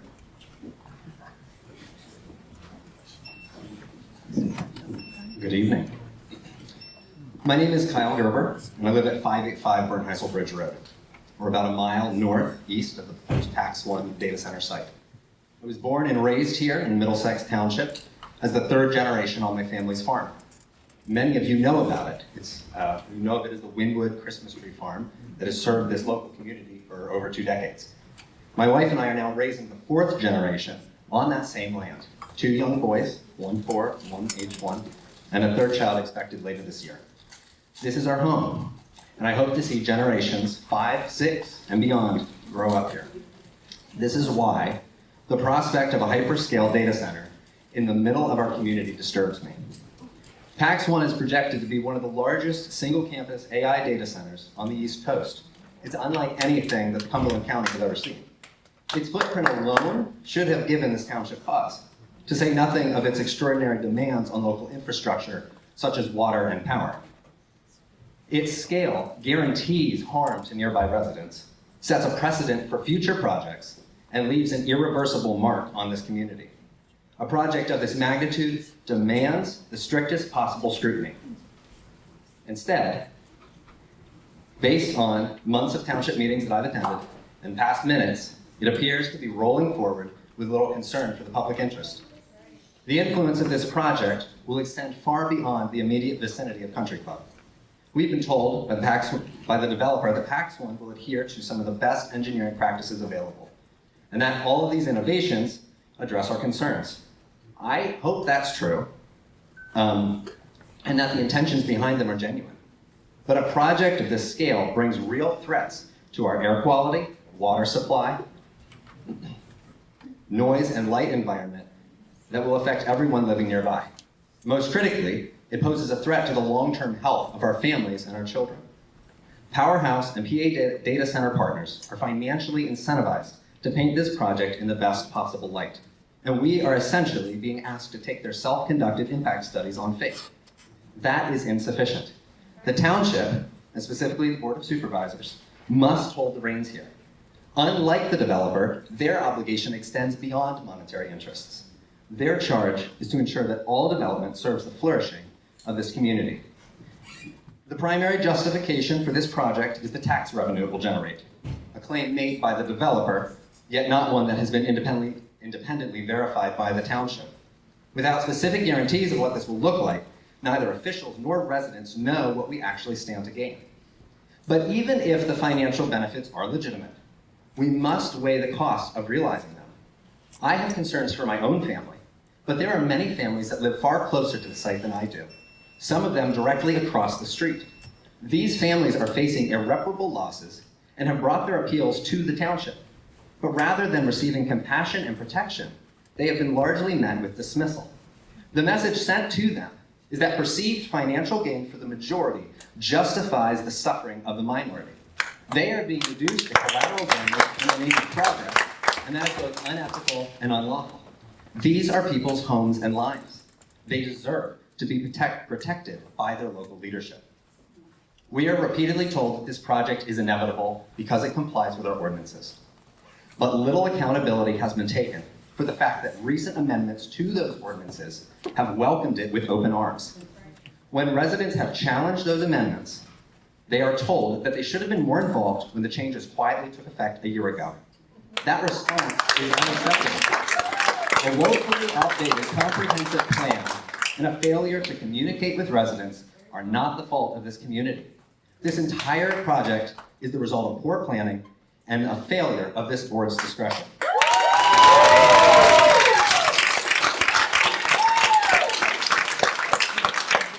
The best time to stop this project would have been a year ago, before the data center overlay was applied to the project site despite its obvious incompatibility with the surrounding homes and environment. But since that didn't happen, we now need you, the Board of Supervisors, to humbly admit failure, change course, and step up and act on behalf of your people. Instead of explaining to us where we are in this process, when we raise concerns, relentlessly pursue satisfactory answers. Instead of deferring to other organizations within the state, take full responsibility for the welfare of your residents.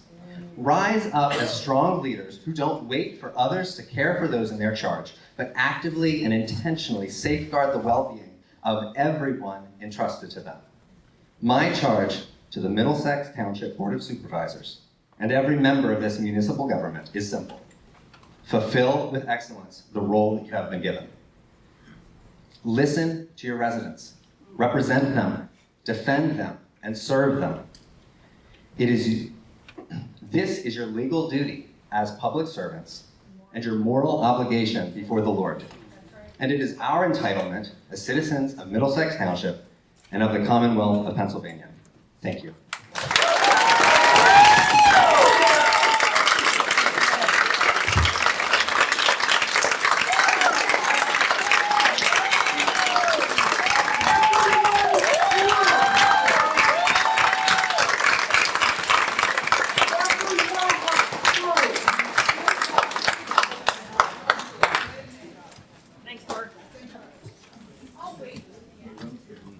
Good job.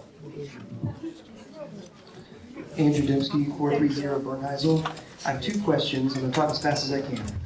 First is on water authority and allocation. At the Planning Commission meeting on April 13th, I asked Mr. Ross, who's an executive of both PA Data Center Partners and Livick Civil, about the status of the Susquehanna River Basin Commission permit for their water use. And he shared that they did not need a permit from the SRBC because they get their water from the Middlesex Township Municipal Authority. But then I was on the webinar the other night that the county put on, and Todd Eby from the SRBC was on there. And he answered a question that I had, and he said, quote, data centers using municipal water sources that exceed regulatory water thresholds are required to get approvals from the Susquehanna River Basin Commission. I've got his printouts here if that's helpful, but I don't think it matters because it's already in our zoning ordinance. It says the applicant shall provide proof of review and approval from the Susquehanna River Basin Commission on projects that involve withdrawals of over 100,000 gallons a day. So the MTMA has issued clearance up to 400,000 gallons, but it sounds like those are checks they can't cash because we need the Susquehanna River Basin Commission to weigh in. And so my question is, why wouldn't they be asked for a delay while they got their permit filed? Because the Susquehanna River Basin Commission has a website where you can check the status, and there's no application there for this site. So where does it fit in the process? And as you know from the webinar, I think the gentleman, Mr. Eby, said they've issued one permit in their region. The reason why this doesn't need a permit is they've already given a master permit for, I think it's 2.9 gallons per day to Middlesex Township, and this falls under that master agreement. So we're not exceeding that. They would only need to get a permit if they've exceeded their master agreement. That's my understanding. Even a single draw, because he said it's 100,000 gallons a day over the, if you hit that threshold, you're on like a different level. All right, well, and I think because they have a master agreement that they've allotted us, almost 3 million gallons a day, we're not exceeding that they essentially don't need that additional permit. That's my understanding. And I don't know, we'll ask. Better check it out. We'll ask the developer. Yeah, I'll just clarify. Good question, Andrew. So the SRBC controls several things. One is intake or withdrawal, as well as consumption. So there are actually two situations. So the withdrawal permit, as Phil stated, is not necessary because the MTMA has the withdrawal permit, so they can allocate based on that approved withdrawal permit. The consumptive piece of that is there's a consumptive use permit from SRBC that is required to be obtained prior to operations. So once the cooling system equipment is all designed, engineered, and building permit, that then goes to SRBC to file for consumptive use. It is not, how do I explain it? It's a permit based solely on reporting. So there are reporting requirements of the end user throughout operational life. So the permit is basically is an application that establishes usage and then it starts the reporting process long term. There is no kind of upfront permit to say we approve or deny. It's an ongoing permit, if that makes sense. The zoning ordinance thing throws me off. Why would we say you have to use municipal water and have the Susquehanna River Basin Commission review and approval in our ordinances then? That seems redundant, doesn't it? Sounds like grounds for a lawsuit.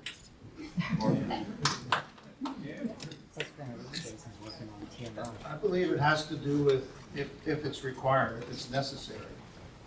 But I'd have to look at that section. I believe that's what it means, if necessary. In this case, it's not necessary. He explained the withdrawal permit and consumptive permit. And the guy on the webinar did that also. He talked about withdrawal and consumptive use. So I think we've answered your question. We can look at that section of the ordinance or have the attorney look at it too, but I believe that's what, if required. Applicant shall provide proof of review and approval of the Susquehanna River Basin Commission for projects that have water withdrawals of 100,000 gallons per day or more in the 30-day average rolling. So you can do that, that's great. Well, we can contact the municipal authority. I mean, I believe Phil explained it. Municipal authority has the permit. the municipal party is providing the water. The applicant's not withdrawing the water. Okay, thank you. My second question is about the environmental impact assessment. So Carlisle Development Partners LLC, they own the land. Mr. Courtney has explained that that's a partnership structure with PA Data Center Partners and Powerhouse. Livic is the engineers for the phases. Livic prepared the environmental impact assessment for the project. Mr. Ross is both a principal at Livic and he's also the chief operating officer for PA Data Center Partners. The Middlesex Township SOLDA, section 718C, this is the environmental impact assessment, says, quote, by whom prepared, a study shall be prepared by a qualified consultant who is mutually agreed upon by the developer and the township. So the township and the developer have to come to a mutual agreement on who does this impact assessment. And the person that they chose is a co-owner of that development being assessed. Sounds like a conflict of interest. And I read the report that they did. It's damning. For non-renewable resources, they say, and this is in August 2025, so its project Bolt will rely heavily on non-renewable resources. Electricity, continuous power demands will require substantial energy supply from the regional grid. Diesel fuel, backup generators tested periodically and only used during outages. Rare earth elements, data center equipment, batteries, and servers depend on limited mineral resources that cannot be readily recycled or replenished. It goes on to talk about the loss of environmental resources, the permanent loss of arable soils and farmland productivity, elimination of habitat areas supporting wildlife, long-term hydrology issues. It goes on to talk more about water, the long-term changes that will result in the long-term reduction of groundwater recharge. The assessment concludes, therefore, these effects represent irreversible transformation of the site from farmland and open space to a built technological campus. Mitigation measures such as runoff containment, stormwater management, re-vegetation will be associated with this development.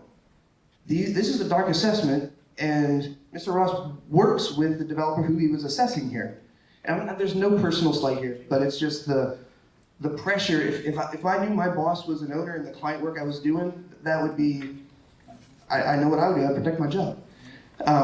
So what I quoted here was a report from August 2025. So I guess my question is to Mr. Geiswhite and to Mr. Goodhart. Did you guys know about his affiliation when this determination was made and when that collaborative decision came to pass for the environmental impact statement? I just learned just a couple days ago.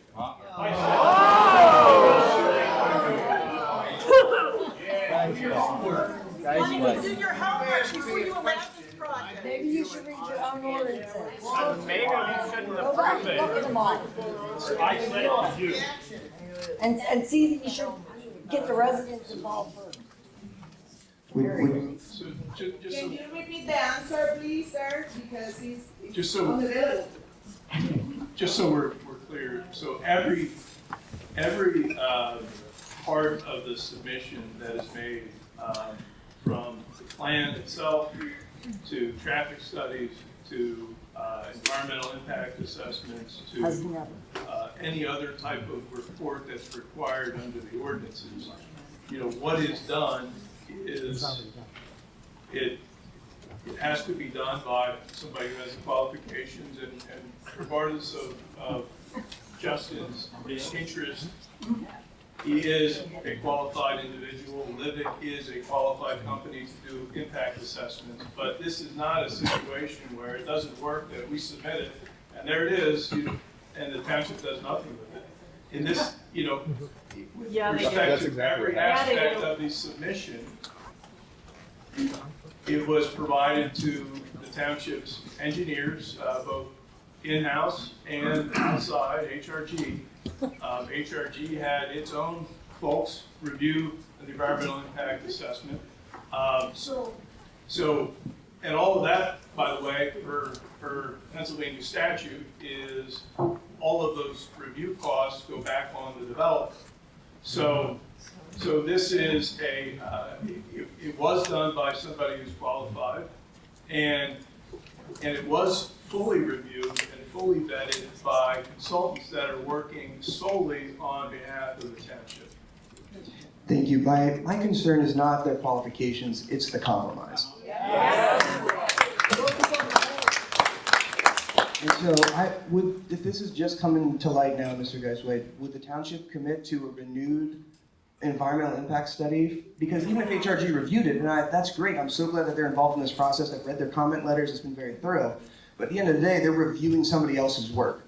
In an environmental impact study, especially in a place this sensitive, if you look at there's endangered species identified on this map, there's wetlands, the Connettabuena Creek hosts endangered species there as well. When we talk about dotting I's and crossing T's and doing this well for future generations, the environmental impact is ground zero for that. Yeah.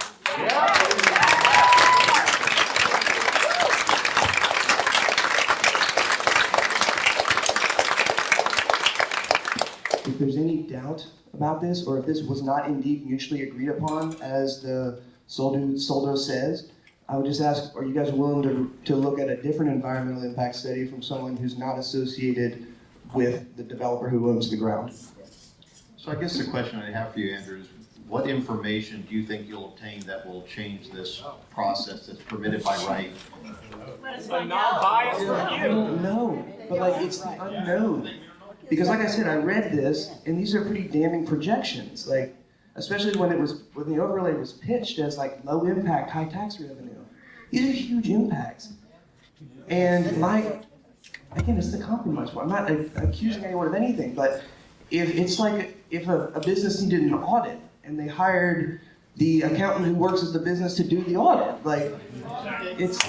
I'm not raising accusations. It's shady.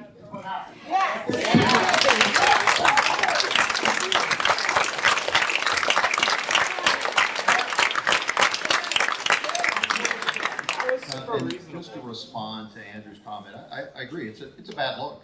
And you pointed out some examples. I wasn't on the board in 2025. I don't know how the decisions were made. Mark, I don't know if we have any documentation of the discussion, if that was made in a public meeting. And I guess this would be something that, I guess we could talk internally about is what's the realistic options for getting another environmental impact study done prior to this process moving forward. It's gonna move forward. We gotta do something. Yeah. That's right. Yeah. Don't move forward until it's done. I just want to say thank you again, Phil, for you continue to lean up and engage and just participate in this. And as a resident, I really appreciate your posture here, so thank you for that.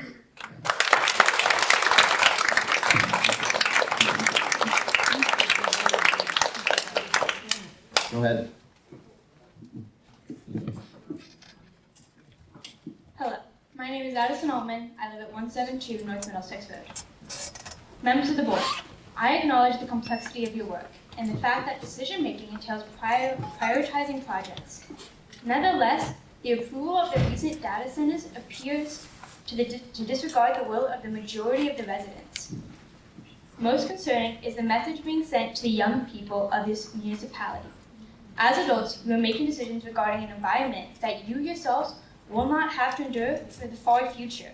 By approving projects that affect our quality of life, you are signaling to the youth of my age, including my schoolmates and those adjacent from my school, that our future and the environment are not a priority when weighing against commercial interests.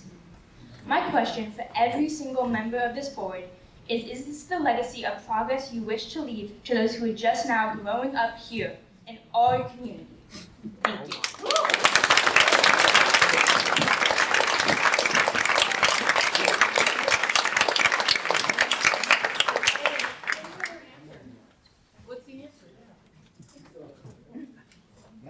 Well, it's a difficult question to answer. That's right. That's right. I live here. I live on an 80-acre farm in Middlesex Township.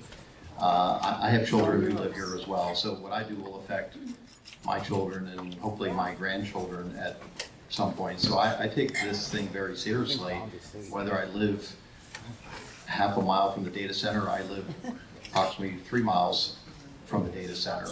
So yeah, it's an important question, and that's why we don't go through this process recklessly. Again, as I said earlier, we've spent, literally thousands of hours reviewing documents in regards to this project.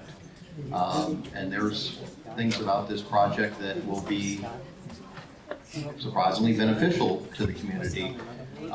And the tax revenue will be one. We don't know what that's going to be. The developer is agreeing to a community benefits agreement, which we'll be able to share with the public at some point, hopefully within the next 1 to 2 months, which will be a substantial amount of revenue to enhance our park, enhance police services, allow us to enhance the first responders, and also start a land preservation program, which is something I really want to do. On that site? Okay, that's great. So you people just want to laugh, and we're trying to do something good out of this project. And if we are going to be able to get money for a land preservation program to preserve farmland in this township, that has the potential to make something good out of a situation that a lot of people find to be very unpalatable. Should have never voted for it in the first place. Chairman, I appreciate your answers and I appreciate the thought you put into this. I guess my main concern is what good is all these future projects, these future things, if nowadays our earth is dead and our community is dying because of this project. Amen. And this is damage that are not easily undone. And everything.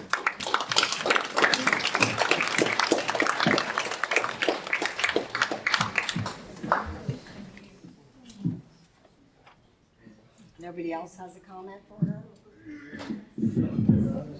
Hello, my name is Cadence Altman. I also live at 172 North Middlesex Road. Mine is a simple question. You say that you want what is best for us residents. However, we're saying what we want and it's being met with opposition. So I don't understand why this is continuing after we have expressed our concerns. And I understand the gentleman here today, they've come and said, this is the best we can do. For me, the best we can do is stopping the project. So I don't understand why that isn't the way we are going after all these concerns have been met. What else do you want us to do? We've signed the petitions, we've come, we've protested. So my question, I guess, is what are our next steps to stop this project? Good question. This project is permitted by right based on the zoning ordinance from September 3rd, 2025. The data center overlay was approved May 30th, 2025. Unfortunately, there's really nothing the Board of Supervisors can do to stop this project. Except exercise Article 1, Section 27 of the state constitution. They are permitted by right. This is a legal document. They have their foot in the door. The door is now opening, and there's nothing the township can do. If we all voted no to any of these things, which would make all you happy, make everyone happy, all that would happen is the developer would take us to court, take the township to court, and they would win very quickly. They at least want to see you fight! It's not spot zoning in the, and when I get right to know, when I check the paper, we don't found a spot zoning in any paper. Doesn't matter, it's back 3 years back. We can find something in the paper when I get the right to know, because we check all papers, each paper, each email, Everything. each I didn't even financial, know. each contract, everything. Nothing. 3 years back. take We us to go court. check everything. And please do. That's obviously it's your So right as a obviously citizen you to need check. stop And I know I have now. nothing to hide in this process. Oh, Yeah, right. talk, speak for yourself. Just one more thing. So if you guys can't do anything, I guess my question would be, who can we go to if you guys aren't going to be the ones fighting for us? You can sue the township. Wonderful, thank you. I appreciate that. Thank you.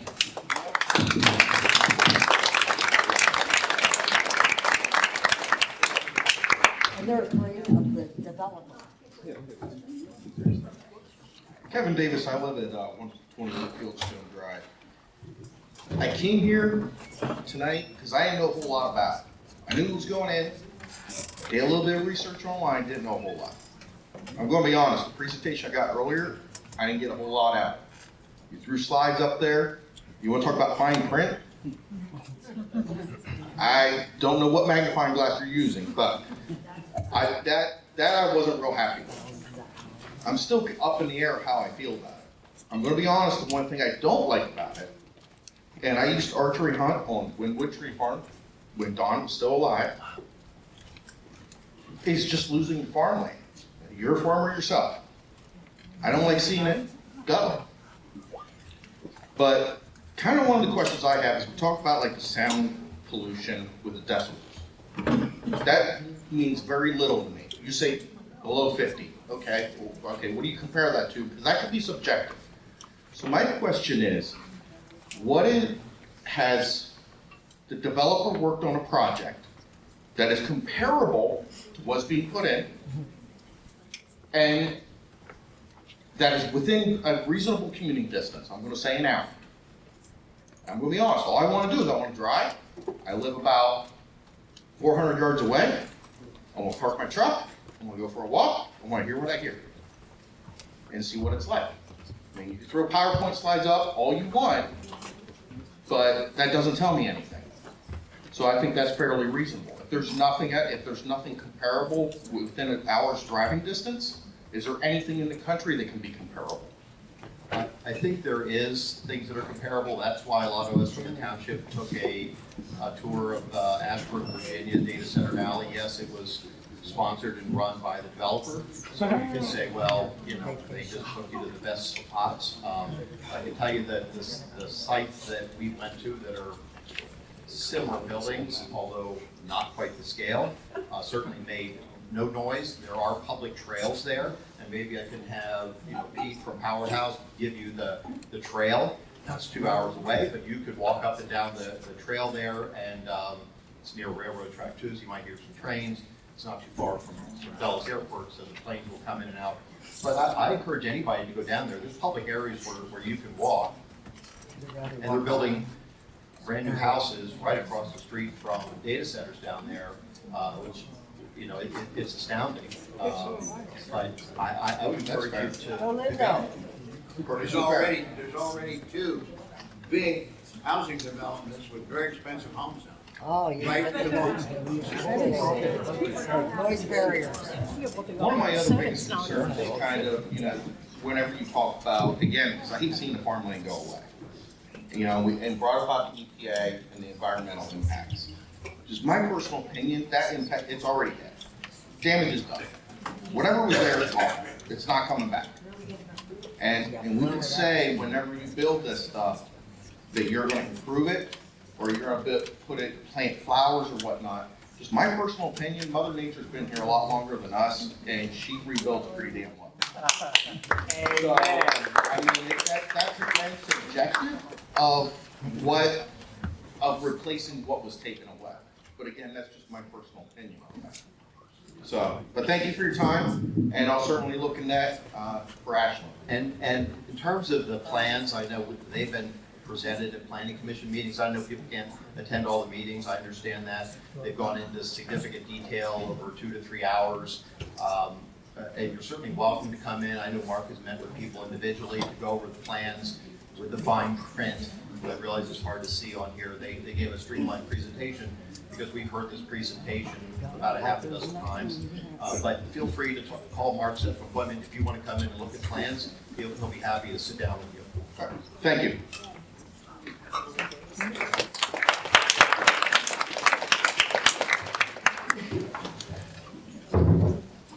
So my name is Nathan Wolf. I'm an attorney from Carlisle. I am representing a number of the residents, some of whom you've heard from tonight, some of them you will not be necessarily hearing from in their 3 minutes. I've been asked by Bonnie Morton at 120 Lane and Bob Byerly, who is here, I can't remember the street He's number. at 263 Country Club Road. Thank you.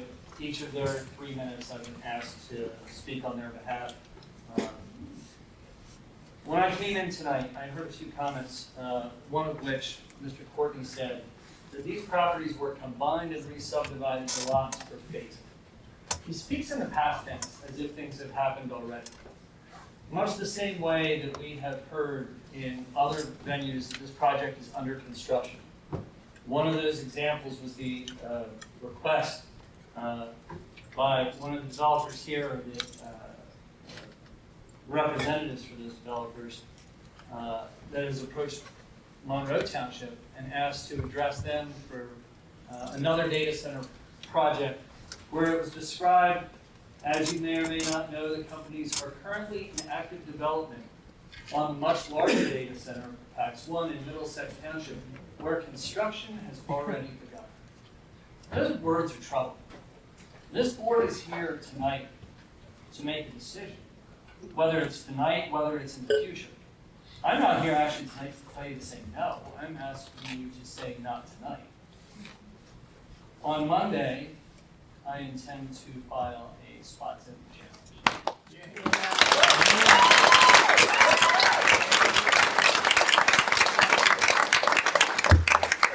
I don't do that lightly, and I've litigated those before successfully. This bears all the same hallmarks, and I won't go into that part tonight. What I will do tonight is ask you to do something critically important. Dr. Nader, you talked about how they have their foot in the door, how this is already used by right. But you, Mr. Geiswhite, just learned recently of that relationship. It really does color what kind of conclusions come out of an environmental impact assessment. One of the most critical things that you are looking at on the kind of limit on downstream properties, downwind properties, and something that is so close to the Appalachian Trail, one of your most precious resources in the municipality, that the Appalachian Trail Conservancy has come out tonight and told you they are opposed to this because the responses that they have gotten are not sufficient to meet their concerns. I can tell you that those questions, those issues in and of themselves, are enough to give you a basis to pause the project while those questions get answered. There is language in your ordinance that says, regardless of the source of water or a combination of withdrawal sources of water, there still must be an approval and a review from SRBC. There is no exemption if it is coming from the municipal authority. It's shall language. It does not carve out any reference for being within the permitting authority of the water fund. When I'm standing here before you tonight, I reviewed minutes from the meetings in November of 2024 forward up to May 2025 and September 2025. There was an exigency that the developer put to you. We need the zoning change to reserve the power capacity from PP&L. That's done. Now, this review is the last chance that you really get to have an impact on it. And quite frankly, I'm going to be asking your zoning hearing board to undo it entirely. Whether they agree or not, in the interim, don't give them that foot in the door wider. When these questions are outstanding, when you have a room that is standing room only, how many times have you stood or sat in those chairs to an empty room or to 3 people because they had something on the agenda? This matters. And time is critical to the people in opposition. And it's critical to the applicant, but it's just about money to them. They need to keep rolling because they need to keep moving on that schedule that they published. Right now, there are elements of what has been raised to you this evening, it cannot be undone. It's a bell that cannot be unrung. So don't give them those approvals tonight. Table it 60 days. Request, tell them, there are enough questions here that if you don't give us the extension, the answer's no. It's that simple, and that's a basis to do it. Thank you.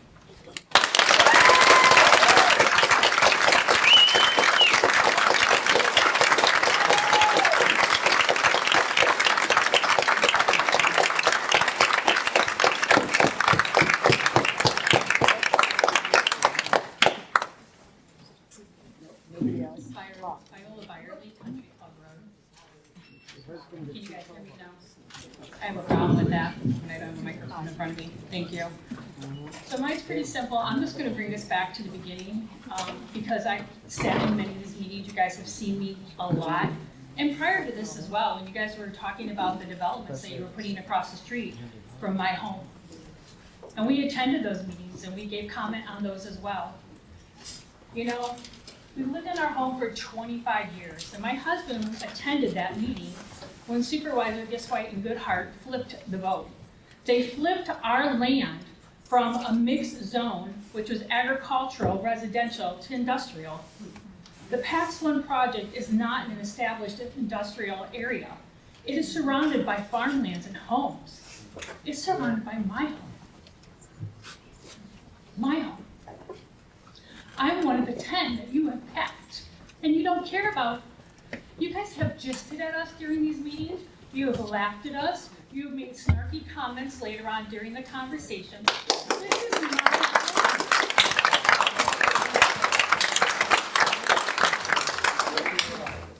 The lack of transparency to the Middlesex community on the PAX 1 project has been appalling.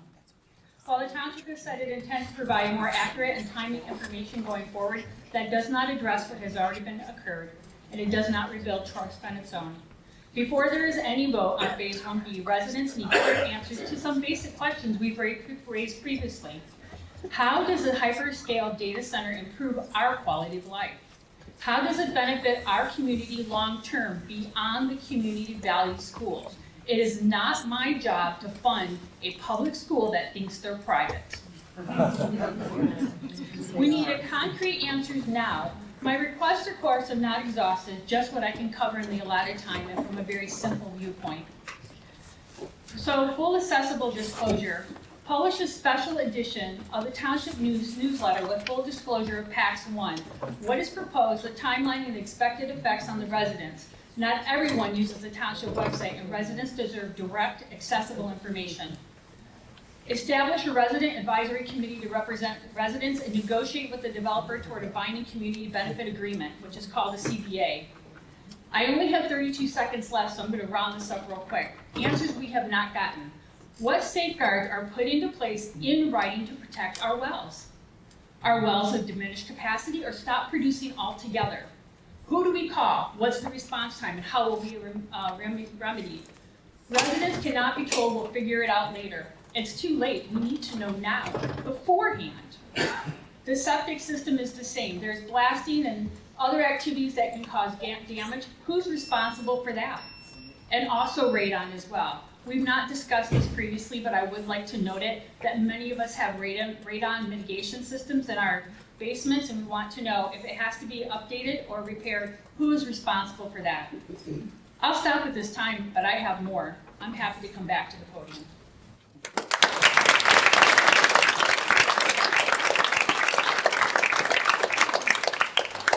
Before you go on, just wanted to respond to Ms. Byerly. You did bring up a lot of good questions. I don't feel like we've gotten a clear answer on the well issue. I know the foundations were addressed prior to blasting. I don't feel like we've gotten a clear answer. We've asked this question a number of times of the developer, and I don't feel like we've gotten a clear answer about what happens if a well goes dry. Say, okay, we're sure that you have to, the developer has to provide drinking water for X amount of time until I guess the well can be re-drilled or pumped or whatever happens. So is there anything that the developer can give us some guidance on that, about what happens with the wells of the neighbors? Yeah, so I think, there's, with respect to wells, there's lots of things that can be done. Obviously, if our project has an impact on a well, it becomes our responsibility. But beyond that, I think, what would often be done in projects like this, we could, identify a certain area and we would do some well testing and post-well testing. So we go in now, test the wells, and then test the wells after a certain period of time when the project's complete. And that has not been offered to the residents at this point? Well, it's something that is often comes up in these projects. And if it's something that the board would like us to do, we're happy to do that. That would be another item. Remember, this is a preliminary plan. And so if that's something the board was looking at doing a condition requiring that as part of a provision in a development agreement or an amendment to a development agreement would be typically what is done. I certainly would want to see that. I would think the other supervisors would want to see that. And we would accept that. Okay. You gonna look into that? Yeah, I think it would just be identified as a condition, and we would wrap it up as part of the final plan. So may I rephrase this if I understood that? They're not gonna assume any liability whatsoever, and we're just gonna have to suck it up and wait till somebody figures out whose fault it is while we don't have water. Is that basically what this boils down to? No, that's not necessarily true. Residents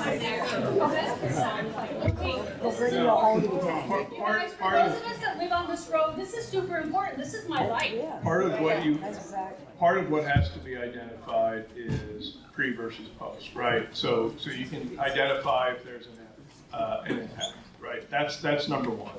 It's the same thing with respect to blasting, right? Having some pre and post, having blasting studies done pre-blasting is helpful to establish the baseline. And that would be done in every type of project like this or large-scale residential project where you're moving a lot of earth.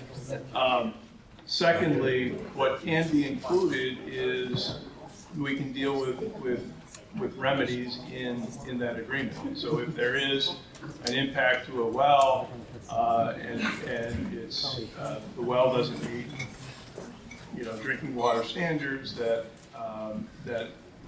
mitigation would be done to improve it. So those would all be things that would be typically done in a well testing agreement. So you've already done the foundation analysis of potentially affected properties, correct? Which, by the way, we have not gotten receipts on those. They were supposed to email residents, and that has not been done of what they took pictures of in their homes. So that's certainly something that you need to live up to that. And I think you should take those same houses and evaluate their wells now. And it shouldn't be contingent on any other approvals at this point. They might as well take over the whole township and just do all your jobs. So that's collapsing different levels of shale.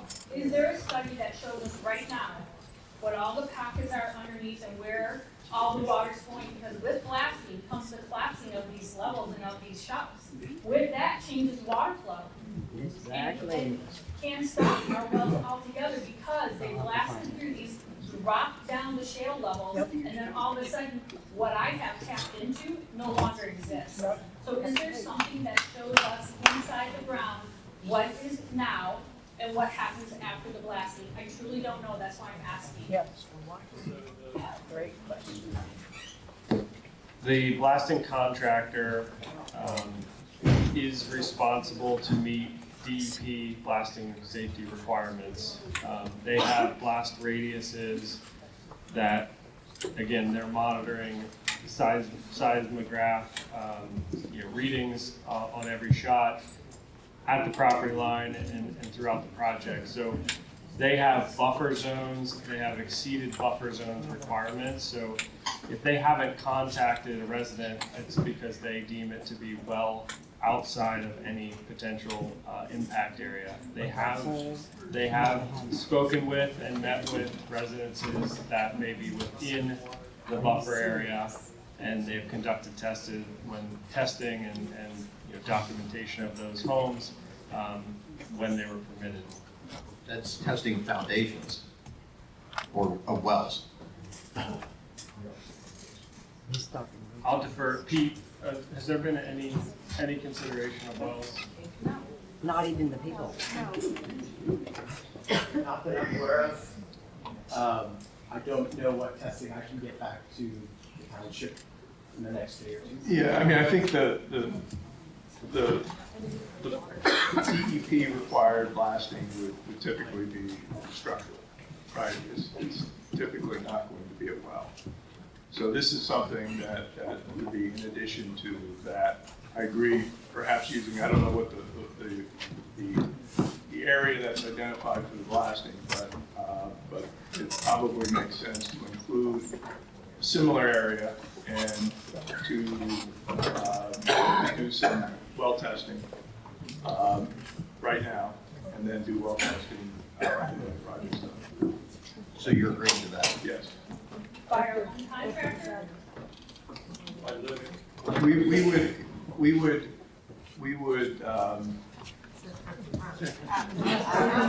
no, I'm not, it wouldn't be by your contractor. The testing would be done by a contractor that the developer hires.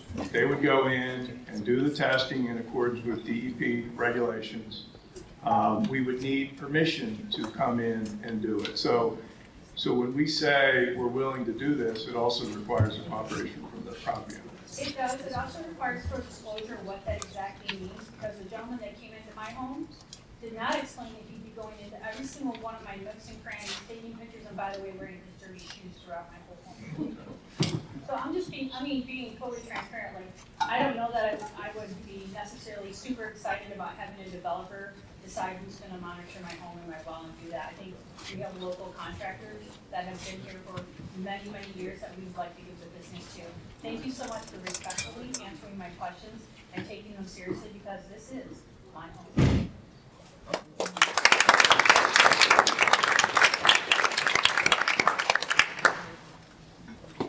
So, I mean, it would be a contractor going in and doing all the homes. I mean, you wouldn't have different contractors doing testing and having testing going to different places. That would be atypical. Okay, Jocelyn Collier. I live on 454 Burnham Bridge Road. So it's just, I want to acknowledge, thank you for the thousands of hours that you put in researching this. I hear you say that all the time, and on one hand I appreciate it, but I wish that time would have been spent when the overlay got presented, because then we wouldn't be in this mess.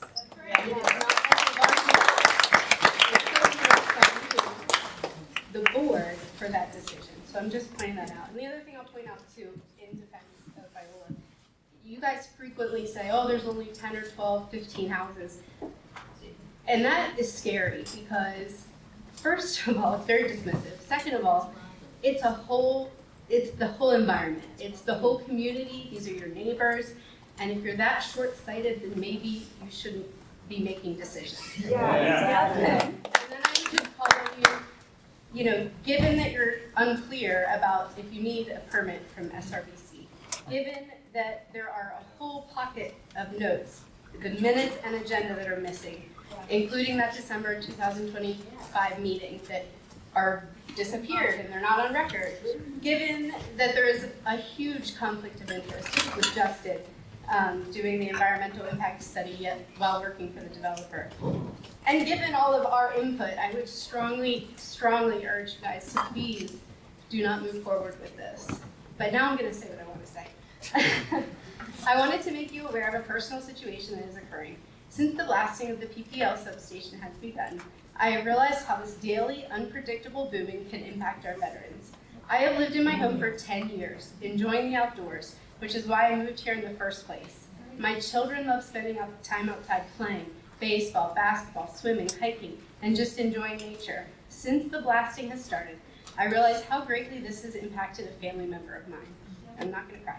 The loud, unpredictable, forceful nature of the blasts have left this family member jittery, anxious, nervous, irritable, and then now choosing not to be as present.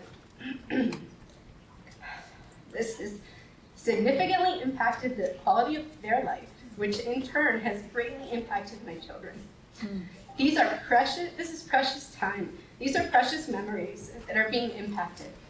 Has the township developer, or DEP even, which I'm going to file a complaint when I get home, considered how this violent, unpredictable blasting has and will impact our veterans?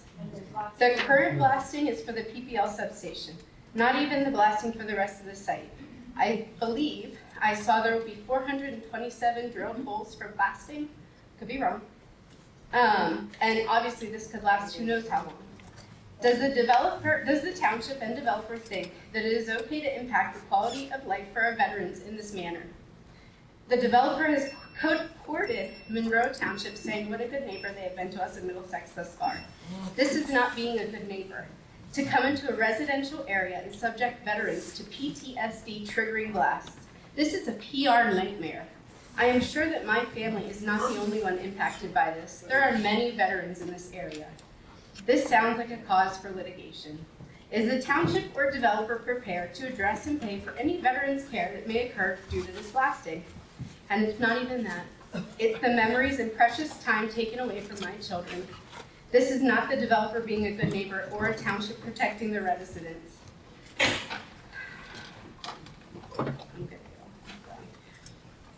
We got here by a lack of transparency, and I'm asking you to take a long view. Your neighbors, the people sitting before you, elected you, and you have the opportunity and responsibility to uphold and protect our quality of life.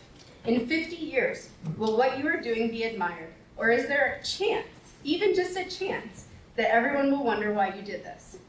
Water is a finite resource, along with the air quality. We can't make more, just like land, wildlife, and the trust of your constituents. Our Constitution guards life, liberty, and property. What legacy are you leaving? Why are you trading air and water for tech that's outdated the minute it's installed? It's cheap for the developer to build here, but it's costing us. Will Middlesex continue to choose profit over people? Will the developer continue to act, putting residents' health, well-being, and quality of life at risk?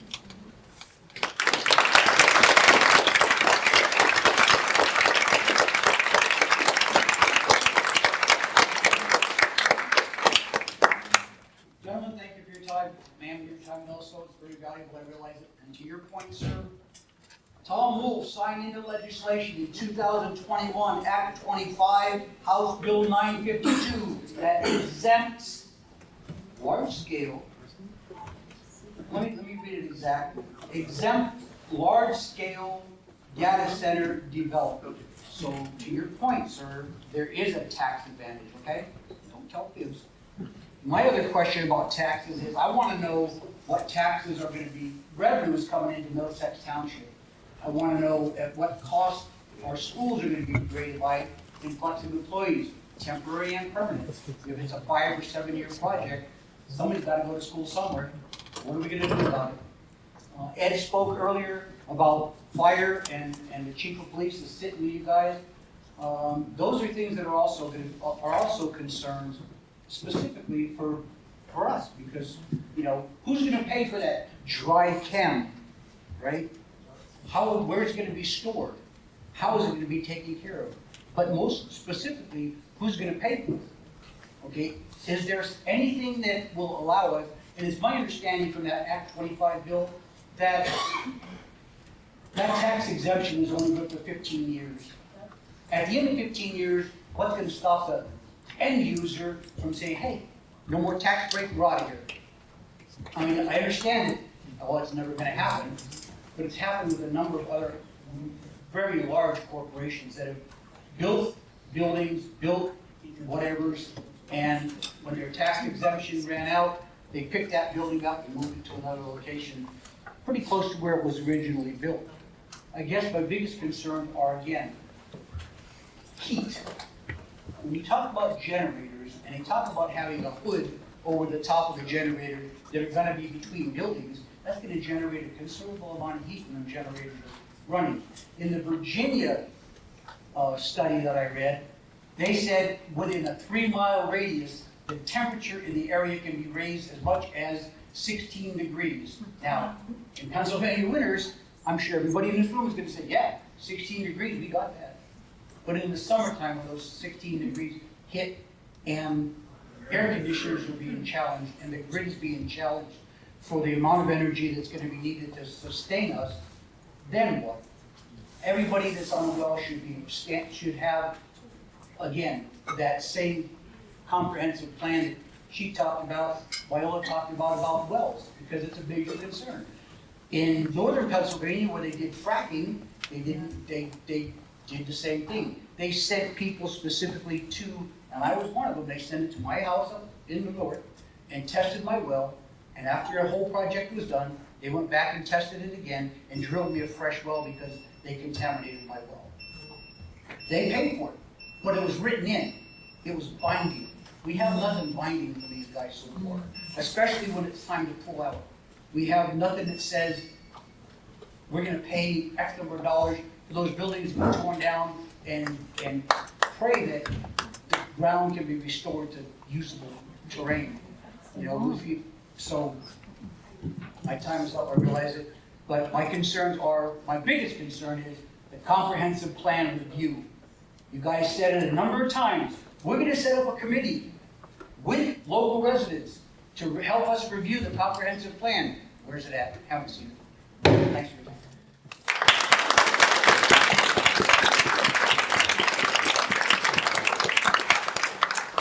So, Mr. Manta, kudos for actually coming up to the mic without being asked. So that's good. You normally just yell from the back of the room. I know. So, I gave you a break tonight. Right.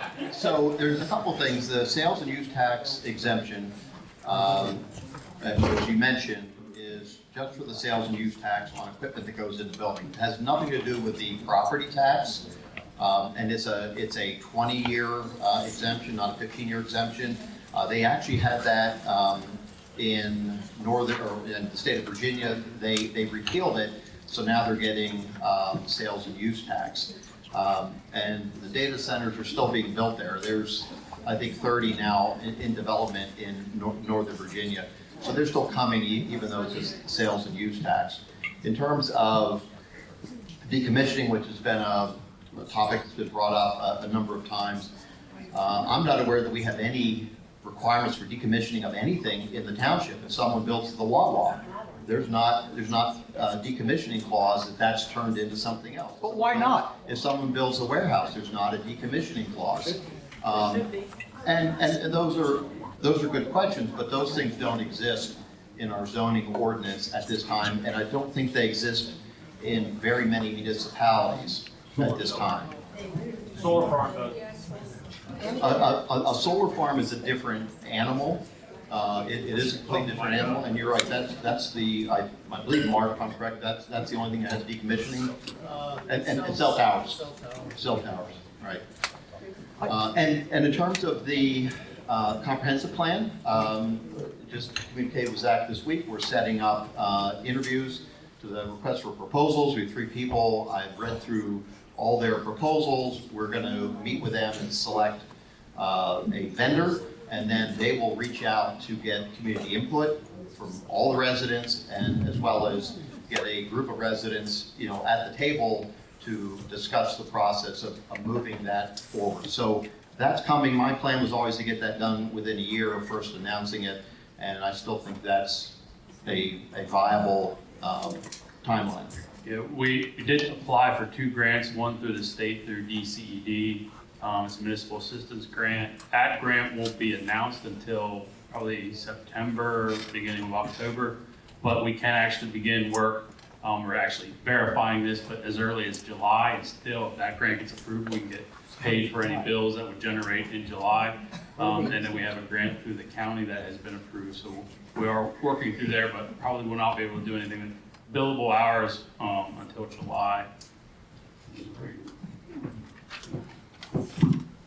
Good evening. My name is Earl Bean. 303 Country Club Road. Most people probably don't like me, but here I go. On being one of the residents of the 12 houses along Country Club Road, this is basically to the developer here. I'd like to know if we can be compensated in a way for the project.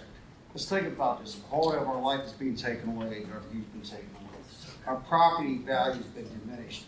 And it's a pretty decent piece of property worth a little bit of money. I've gone to 2 realtors already to find out about my depreciation, my value of my property. They all agreed it has been, which really kind of upsets me. I bought the property to live there. I've been there 35 years.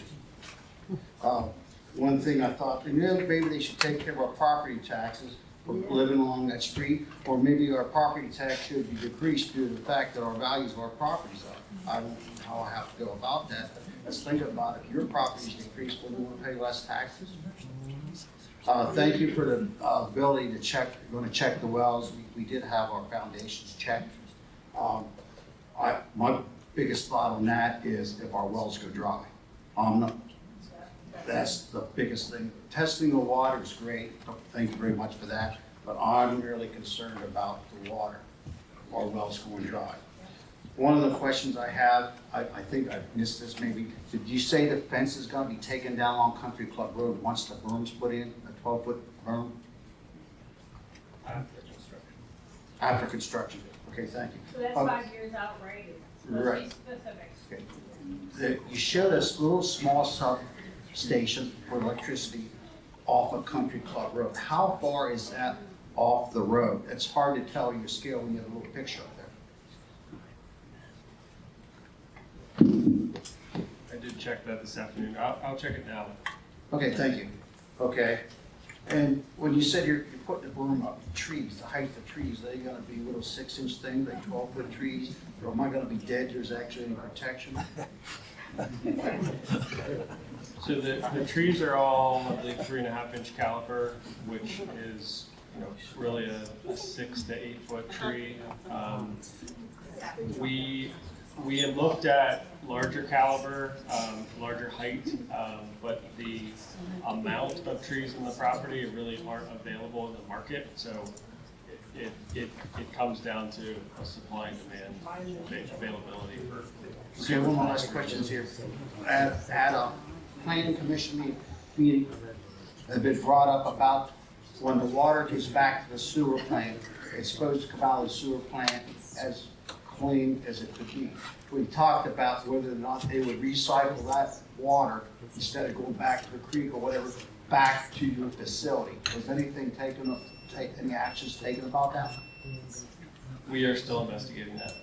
Okay. And Mr. Bean, from my understanding, the wastewater treatment authority is regulated by DEP to put a certain amount of water back into the Connequinnet, because American Water takes water from the Connequinnet for the West Shore, so they have to put a certain amount back in. So that's a sticking point with that plan. In terms of if you want to get your property reassessed, I think it's the Cumberland County Assessment Office. You could go to them and file to get your property reassessed. And I think they would look at that. Currently, the county hasn't done a reassessment since 2010, so your property is currently valued at 2010 values. What I don't know is if it gets revalued, does that reset the valuation to today's numbers, or is everything dialed back to 2010? I don't know, the sister might know that. Yeah, but the point I'm bringing up, if we're gonna get an evaluation of our property due to this, they should be able to somehow on this. You might live, I don't know where you live, I don't care. You're not being affected by this. Us 12 residents on that street are the ones being affected. We're not the ones getting anything out of it. The township and the developers, what's getting it. We're the ones taking it. So, we should be protected somehow for the value of our properties and what happens to our properties due to this. But it doesn't seem like anybody really cares. Thank you for doing the test of the wells, and thank you for doing the pre-inspection for our basements and stuff. But besides that, what's good for us 12 people to have houses in the Country Club Road? Well, and you specifically asked for them to buy your house. And I've been advocating to the developer. They're probably sick of me asking. I've advocated almost every time I'm with them. Just that these people, those 12 homes who were, everyone's impacted. I understand that, everyone's impacted. But, the homes that are adjacent, within 100 yards of the property line, just offered to buy those people out. Are you serious? They are considered. Buy their homes out from under them? What about the mobile home park? Okay?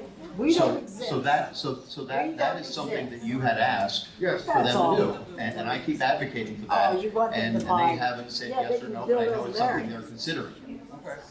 Mr. Bean. Yes, on your farm. Sorry, the substation fence closest to your residence is 900 feet. 900 feet? Yes. Okay. You shouldn't be there in the first place.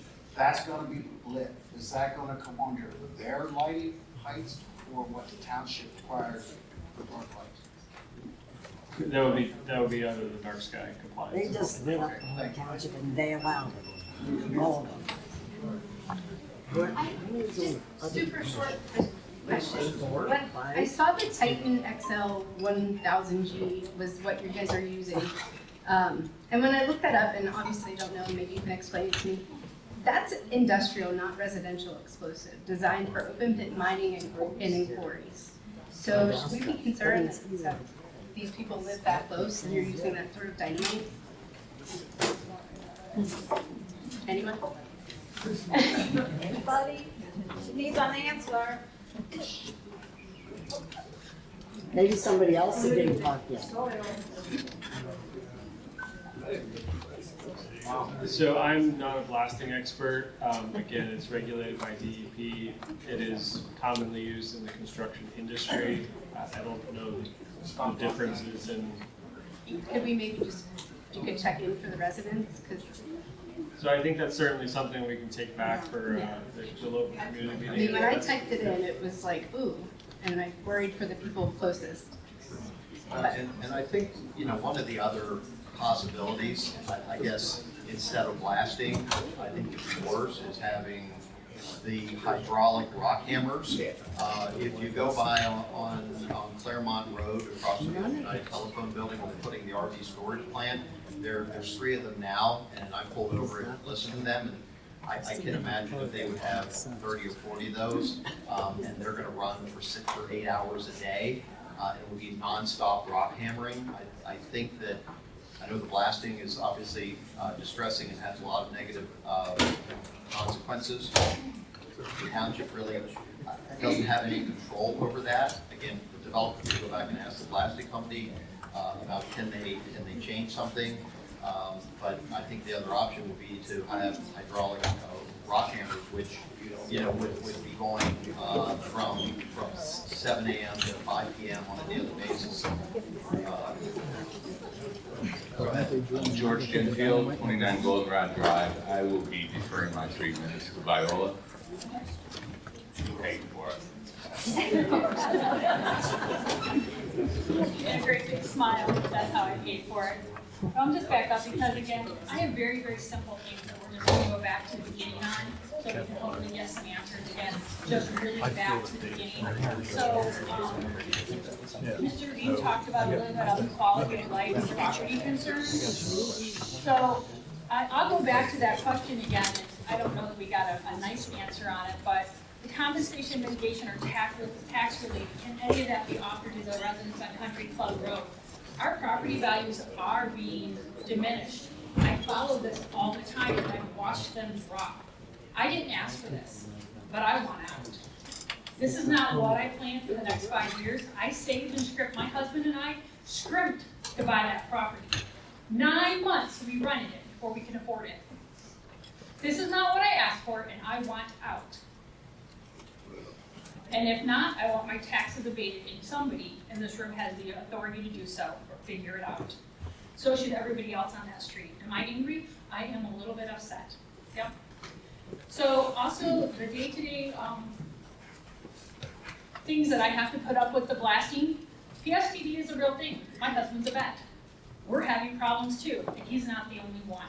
This is a serious issue. I've expressed it before. I work from home on a daily basis. Some days I can't even stand to be in my home because I literally want to crawl out of my skin. Whatever they're using with the low hum frequency drives me literally insane, and it is affecting our quality of life. Yet I'm supposed to sit here and be okay because somebody voted this in without asking the residents here what they wanted. It's not okay. When I looked at the document that's online that talks about the build out, I am concerned in the fact that it's a 5+ potential build out plan. We're supposed to be okay with approximately 500 trucks and approximately 1,300 people working across the street from my home, day in and day out. What hours will they be permitted to work and what days? We've addressed this before. It is not okay to give me an answer of whenever or daylight to dusk. Not okay. 6:30 to 6:30, Monday through Saturday. Not okay. I should not have to deal with this. I did not ask for it. They get amendments, I want an amendment. Monday through Friday, 8 to 5, no holidays, no overtime. That's the agreement. I don't understand why as residents we do not have input on that. I want to loop around to 1C. This is the first time I've seen any information on that. I do believe they've addressed a little bit of that in the past. That is the section of land on the other side of the road from the 700 acres. That has wetlands and a steep hill on it. It's my understanding at one of the meetings they mentioned using that as a staging area. What do they plan on doing? Filling in the wetlands and blasting the hills there as well? I'd like to know. It does impact me. I understand, I'm almost finished. Somebody else can concede if they'd like. Moving forward, the relationship between the residents and the township administration needs to be repaired. It has to be repaired through consistency, through transparency, timely responsiveness, and a clear follow-through in writing, and not waiting to post minute meetings days and weeks later. We really should know, and know immediately. This project should not be fast-tracked. Slow it down. Understand the potential impacts. I appreciate the hours you guys have put into it. We have too. It impacts all of us, regardless of whether you voted for it, two supervisors still up there, or not. It impacts all of us. So we're asking for you to please slow down, not to proceed on phase 1B right now. Wait. Get the right answers. Help your residents, advocate for them. That is your role while you sit on that.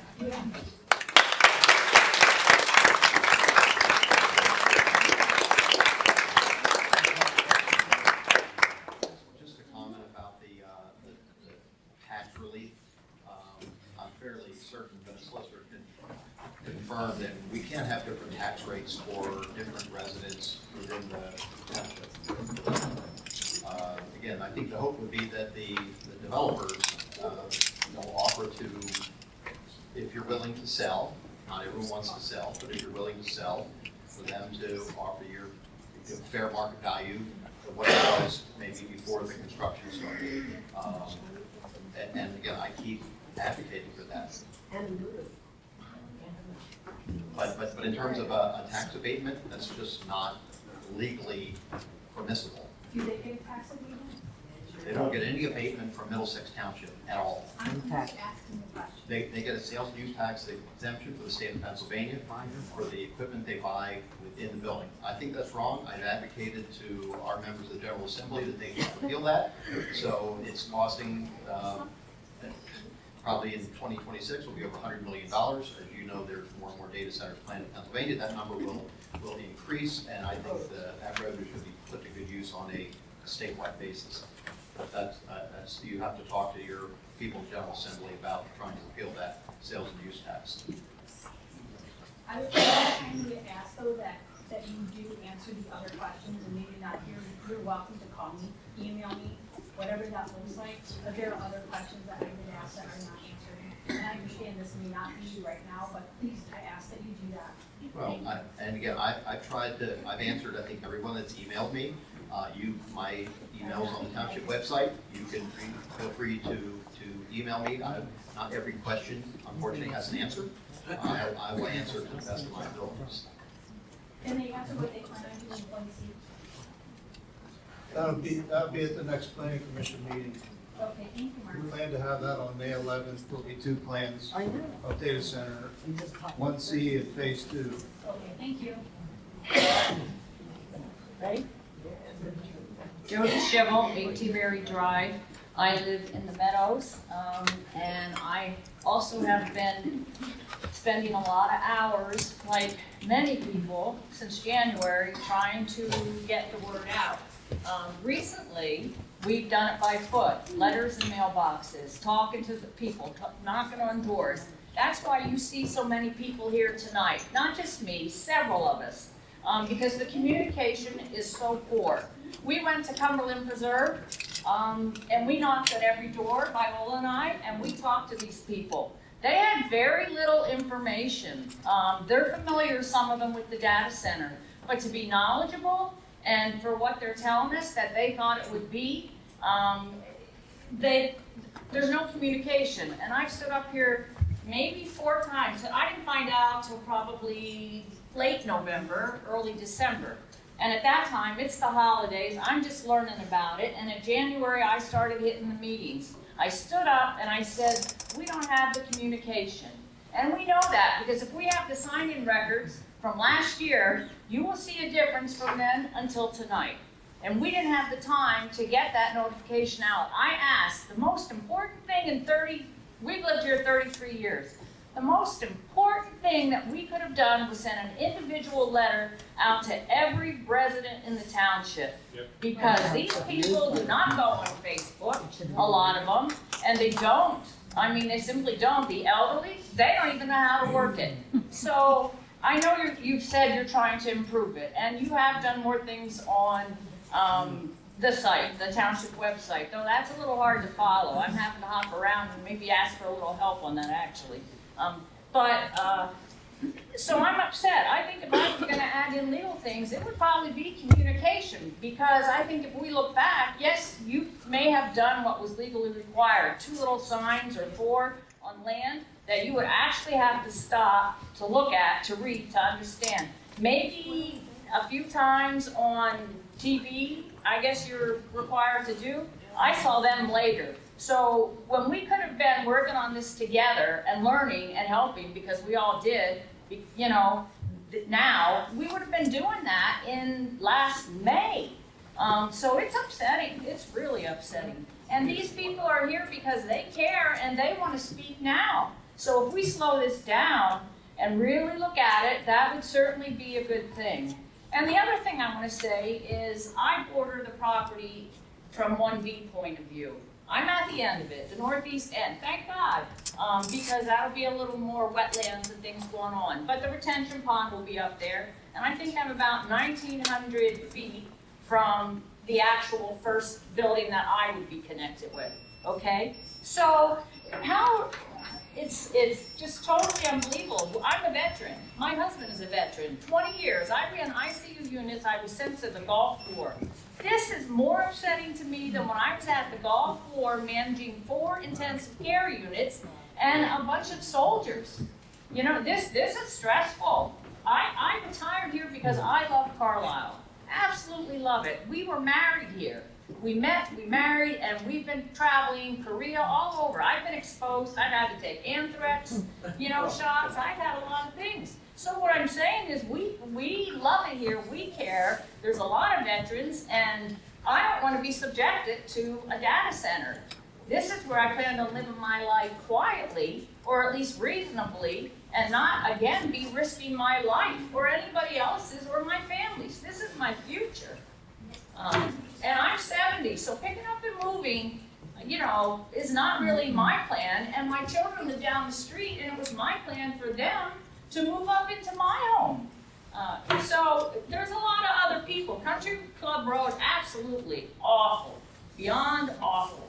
But it's coming. It's coming to me and the trailer court and anyone back there along T-Berry, and it's going to spread out a little further. Because I do feel the shakes already and have reported to DEP. So that's my thought. Communication, I had that in with the lawyers. I'm really frustrated with it. So that's my spiel. They don't care.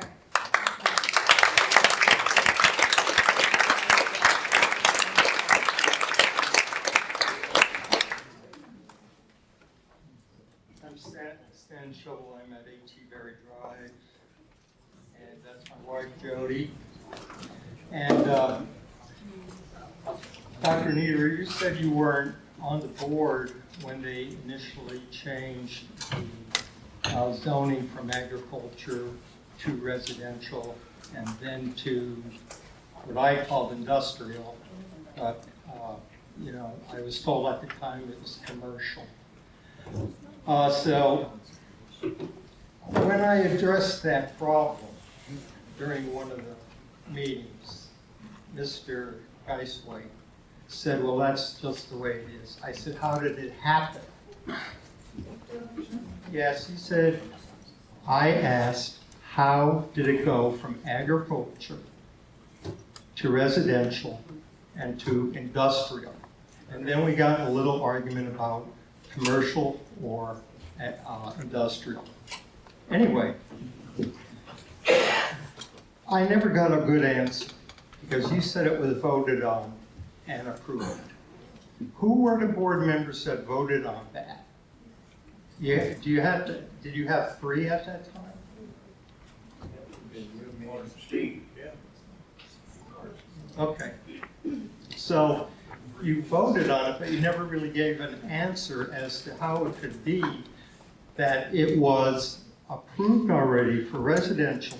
They had infrastructure in place, and then all of a sudden it turned into industrial. Yep. You weren't there, sir. You know, you weren't there at the time that decision was made. I was gonna say, Carpenter was. Okay. I can't hear you. Well, on May 30th, I was here at the public meeting when they approved the data center overlay. Was it not, it was advertised by the legal requirements. Is that enough? No, I don't think it really is enough, and we're trying to do better, and we have a long ways to go.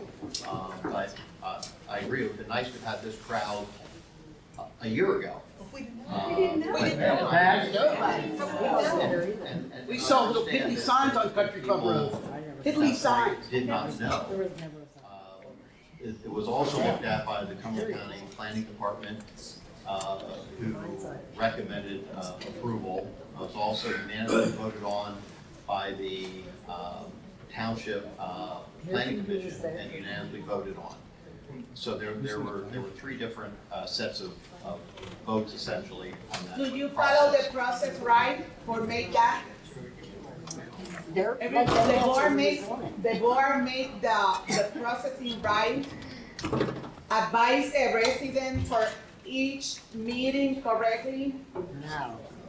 Because before it start the process, the board have to advise correctly the resident. The resident have to know and notify what happened. I don't receive nothing. I don't receive any advice that data center is in processing. Why not put it in a quarterly letter? So Mr. Shaw has the floor right now, so please come. So, down at the Cumberland Preserve, is that correct? Yes. Yeah.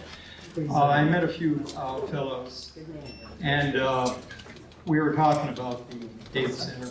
Anyway, they said that when they got that property down there, they were assured, and they were told, okay, that this residential area was going to go in.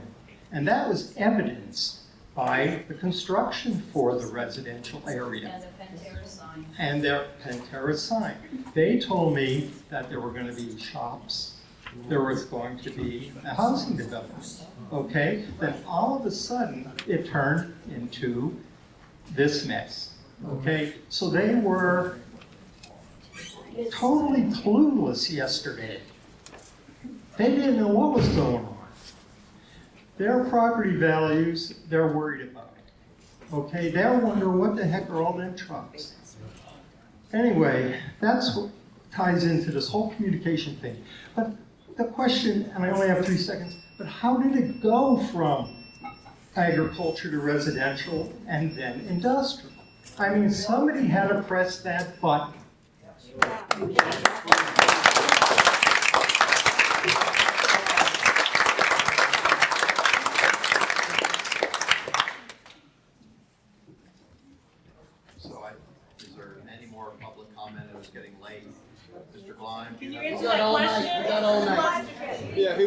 push the button. We got all night. Tracy Lime, 450 Sherwood Drive. For the developers, there's just a little bit of common sense on this well issue. Give you a little history. We had a family-run stone quarry in Silver Springs Township. It's run by the Brennan family. And they went along providing crushed stone and lime to the farmers in this county. And nobody was having any trouble with wells. Then a bigger family-run stone quarry that a lot of you are familiar with was Hemp's. They came in and took over, and it was like going from a wheelbarrow to a triaxle dump truck, the amount of stone they were removing.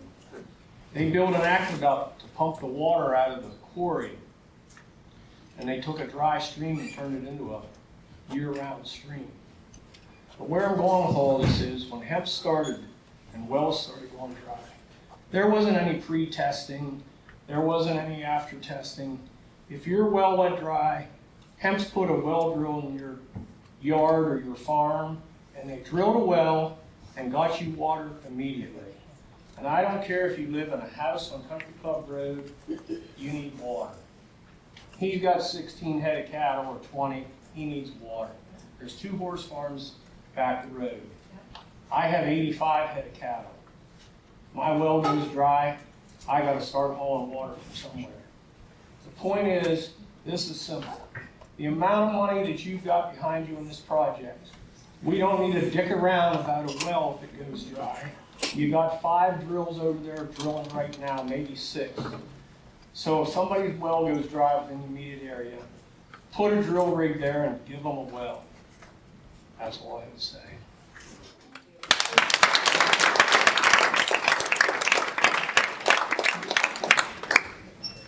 Before my time starts, could we get an answer to Mr. Shovel's question? Yes. Somebody asked for it. Developer asked for it. But did we hear that question? Not yet. No, it's fair to. Yes. I mean, somebody knows. Do y'all not know the question? Should we ask it again? We're on the board of supervisors. So why are they not answering Mr. Shovel's question? The question of how did it flip from agricultural to commercial?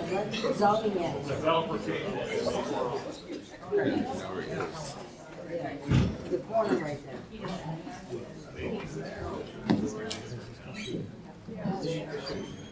We went with quite a few recommendations of staff, consultants, and it made sense. That's simple. Yeah. Didn't ask the resident. My name is Arlene Darlington. I live at 7509 Worthville Road in the township, Middlesex Township. If I could ask Justin a couple of questions without, getting under his skin, it kind of goes to my point. We've talked about the different number of generators. If we're at 16 buildings now and 24 generators per building, is that roughly 384 generators? Industrial sized generators? Without doing the math. That's not quite the correct math. There are backups, so there are additional on site. So I guess what I'm getting at is, so we don't know how many generators, let's just say 400, give or take. Okay. That was on 18 buildings, we're down to 16 buildings last I knew. And the size of these buildings, please, we know that the parapet goes up 80 feet, but then what's the length and width of each of those 16 buildings? Yeah, height. Off the top of my head, they're about 120,000 square feet. How high? 120 feet. The height is 65 plus 10 for. I know, but length and width, I don't have that. I think that matters. I think it matters how big the buildings are. Well, it matters in final land development. At this stage, it doesn't really affect the decision process being made. Okay, I got a minute. Remember about the testing of these generators, which we don't even know how many that there are. So 400 generators need to be tested every month. So 30 days of the month into 400, what's that, 11, 12, something like that?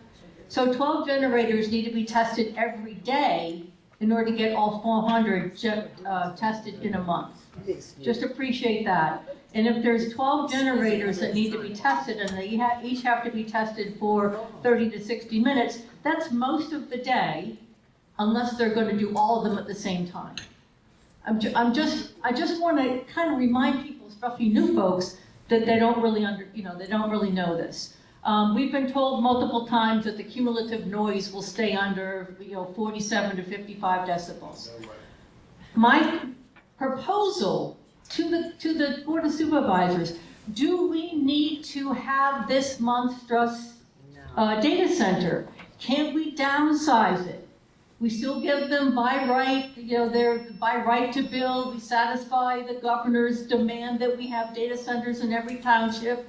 It cuts down on the water demand, the noise, the pollution, the heat throw off, things that we haven't gotten we're supposed to believe, and unfortunately we're not all believers anymore. So I would just like to throw it out there. We haven't talked, we've taken their plan and listened to their plan multiple times. And each time we get a little bit more detailed. But what if you considered a downsized data center rather than this big one that they're proposing? Thank you.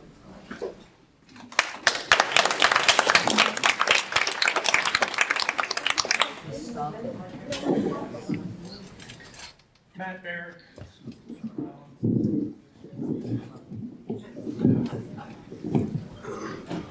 Matt Barrick, 410 Hollowbrook Drive.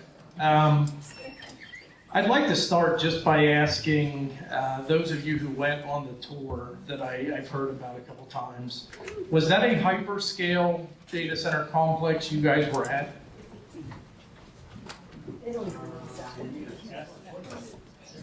I mean, based on the whole community, there's 200 data centers in that community, so I don't know if any particular one, I mean, people would be able to answer this, is a hyperscale. There's certainly one after another, after another, after another.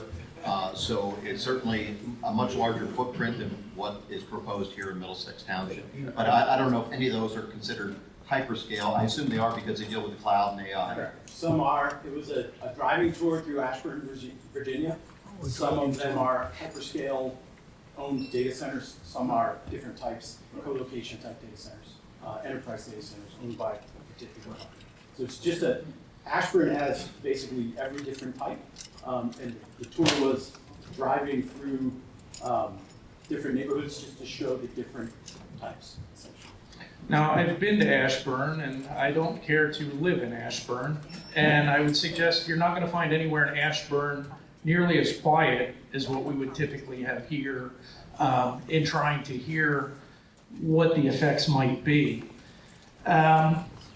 So I guess going on with that, a couple concerns that I may have in just thinking through some of this. When I see and hear 75 feet height buildings, and we're talking about planting trees, unless we're going to bring in 150-year-old trees and plants, I'm not certain what exactly we're doing with that. So again, moving on, I guess part of what caught me by surprise, I heard we were having a data center, and I don't know that I initially had an issue with it, but when I heard a data center, I didn't know that entailed 16 to 18 buildings. Honestly, amongst my major concerns, probably the biggest one is water. Phil, I appreciate much of your pushback on different things, or at least listening tonight. I'm not sure that I get that sentiment from everyone sitting there, so I appreciate that. And I know you said you're not concerned with the water personally. The water is probably my biggest concern among the concerns I have. The second one I would have myself, as somebody who has breathing issues already, would be the air quality and us having 400 diesel generators. There is generators available that we could run that would be natural gas, which run cleaner. The reason those aren't happening here is because it costs more. So we hear a group of folks that have plenty of money to do whatever, but we're gonna save costs and pump the diesel into the air. Going back, and somebody else just mentioned it, when it comes to the testing, they had mentioned 30 minutes and 400 generators. It comes out to 13 a day.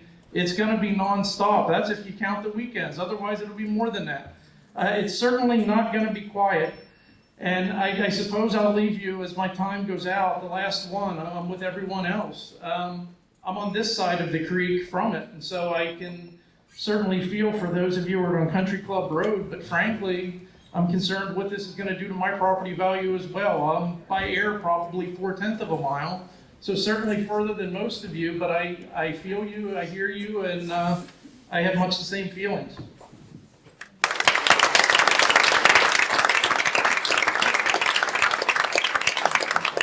Mr. Barrett, in terms of the water, I would encourage you to set an appointment with Rory Morrison, who's in charge of the MTMA. He's been doing this for 30 years. He's a wealth of knowledge about where water comes from. 60% of our water comes from South Middleton. 40% comes from a well that's much closer to my house than anybody near the data center that's proposed. But he's a wealth of knowledge, and I'm sure he'd be happy to sit down and him and Scott Coleman and listen to you and answer your questions. And it certainly gave me a lot more comfort to talk to them, people who understand and know. And feel free to call our SRBC representative. They'll talk to you on the phone as well, and I have a contact number for you to talk to them as well. Mine currently comes from 20 foot outside my house in a well, but I will happily talk.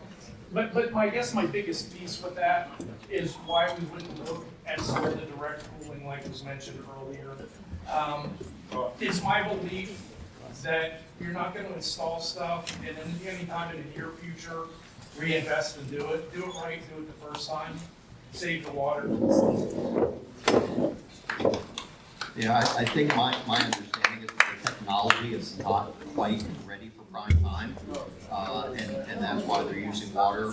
Right now, they've been given the allotment of water that the SRBC and the DEP and the FDMA has said that we have plenty of water, and that's why they're doing the water for the system. Because the other system is just not quite ready for prime time.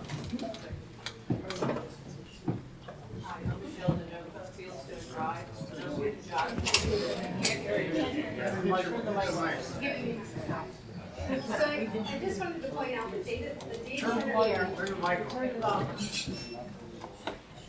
That's not on. I got it. Thank you. I just wanted to point out that the data center industry ranks #2 behind airlines for emissions. And I guess I was just wondering, with all these diesel generators, we live in a valley that has a very high amount of particulate matter due to all the warehouses, trucking, highways, and mountains that trap the pollution. Is there a good chance that when these generators are running, especially when it's hot, maybe and temps are high, if they don't pass permitting, what happens then? And I recall when Justin, in fact, shared that they had to reorient a few of the buildings so the fumes wouldn't go into the other building's exhaust.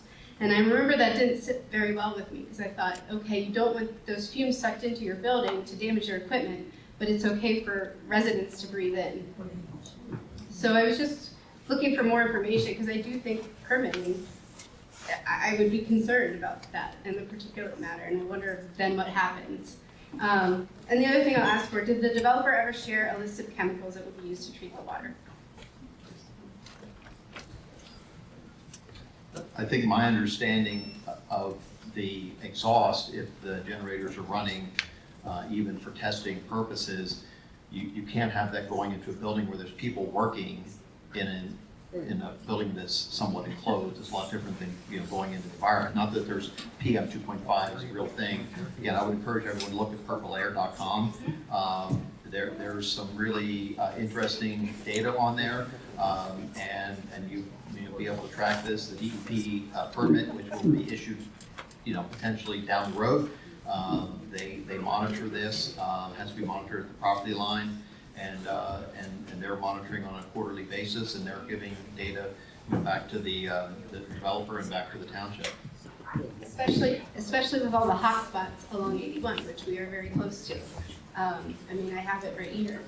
So if it doesn't pass, I guess I'm truly asking because I don't know what happens then. They pay fine.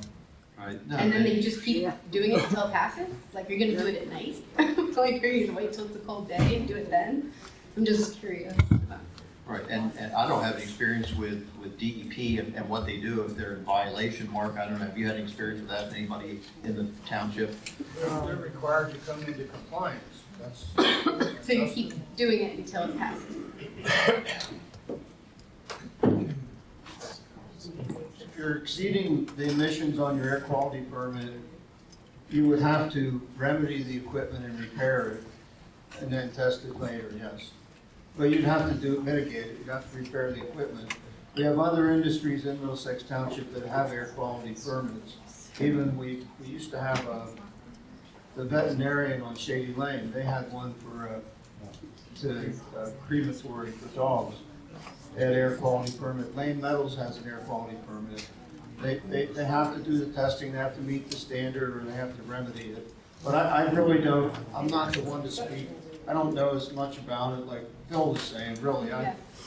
There's a guy that lives at the Meadows that worked for DEP Air Quality. I'm friendly with him. I talked to him about it, so he's not with Air Quality anymore. But I don't know the whole procedure. But yeah, they're required to comply with their permit, or they would have to repair the equipment to come back into compliance. That's as I understand it. Okay. And just to let you know, I did get a contact from South Central DEP today from Senator Rothman's office, because I want to meet with them to ask a lot of these questions as well, to educate myself. So. Can I ask one question? Quick. Probably the most important one. I'll try to be respectful, but one thing that I picked up on that I really didn't understand earlier, and I apologize, I missed this when I was here asking about the Hyper Center. Earlier, I had heard that we would try to run the water once, and then for efficiency, this is a hybrid cooled system, and they would try to run it a second time. And then it was said it would be discharged back to the sewer for wastewater treatment. I guess my real question, maybe I missed it, I'm a simple guy sometimes. If we're not adding anything to water and it's simply heating up to cool equipment, how and why is it becoming wastewater? What is happening that we're needing to treat water? So essentially, as you recirculate and evaporate, you condense the mineral content within the water. So if you think of, you're basically boiling off. So you're distilling it? Yes, essentially. So you get to a concentration standpoint where it's a concentrated. So you can't surface water discharge. We've heard plenty of times we don't want surface water discharge. So the alternative is to go to the sewer system. Where's the sewer? What sewer? So there's no chemicals that need to be treated out of it. It's just water. When it gets blended with additional water in the system, then it rejuvenates and gets discharged. In Virginia, there's an extra step. And extra fees. It's not water. No, it's lead and mercury. Where's it going? Next. I'd like to know where. Correct. Mark just recalled, so there are industrial process water discharge limits that the authority has, and we talked about testing wells at the property line. There are standards that we are required to meet for what is discharged. So if it's at a level that the authority can't take it, and it compromises their system in some way, that would need to be treated on site before it could be removed.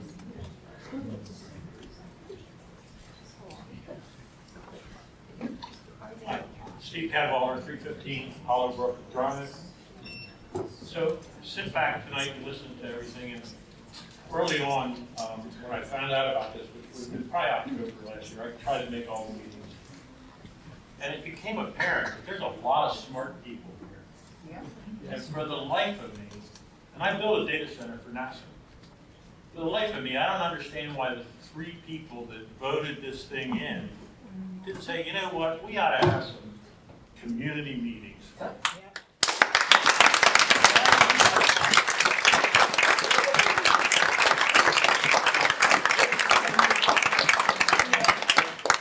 me also bring up something.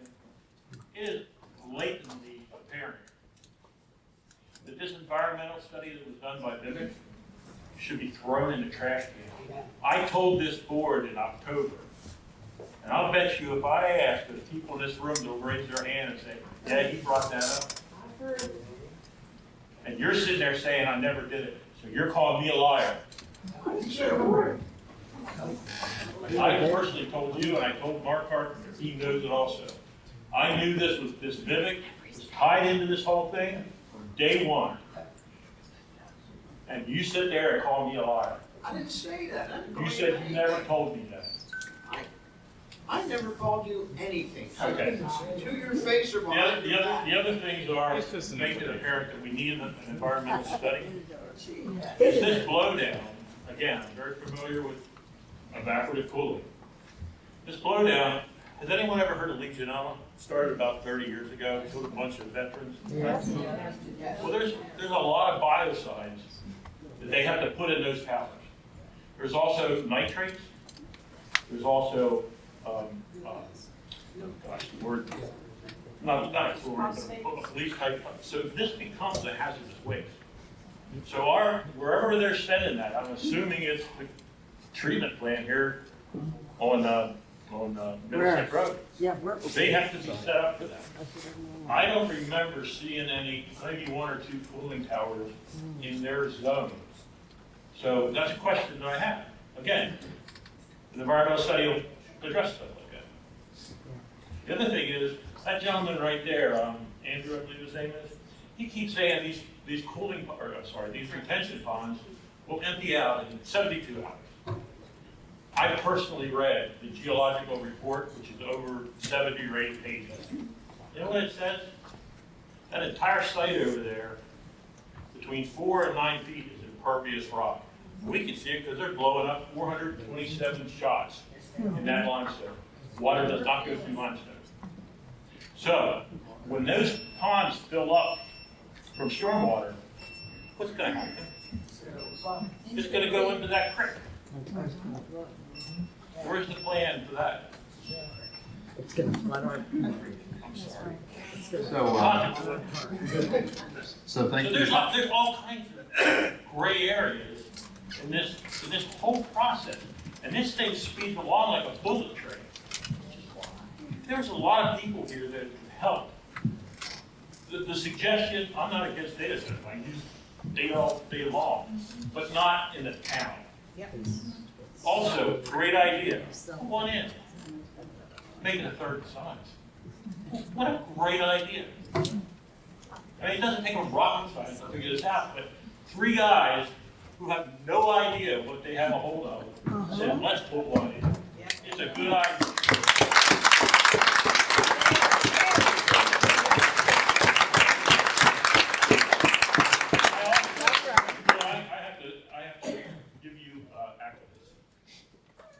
Months ago, I said to Mark, this is pretty smart people, and I'm not very all on a Christmas tree, but I kind of did this like 30 years ago for kind of a big company called NASA.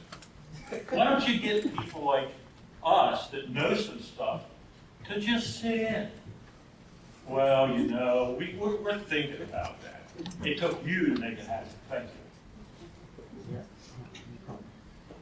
Yeah, I'm not looking for.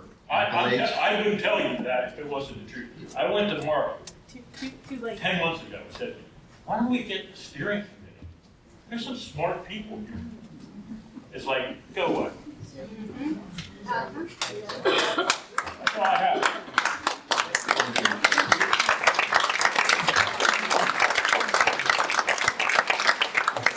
just in terms of the wastewater treatment authority that's actually run by Carlin Borough is beholden to DEP regulations. They have to issue a permit for any project, and they will test manhole covers and make sure that the water that goes back into the water treatment plant is eventually able to be treated and discharged back into the Connequinnet.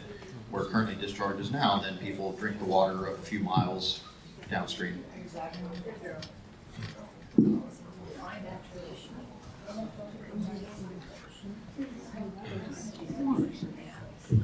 My name is Brianna Serrano. I live at 3 Mimosa Lane. I am the little set of lines really close to that first building that was on that paper. I'm actually towards the closest end of the park to the creek. We can see the creek from our house. We're at the top of the hill. Everything comes straight across. I was wondering if in all of the decibel counts, it was taken into account the way sound travels in that area. Because if anybody that lives in that park knows that the sound does not travel like normal.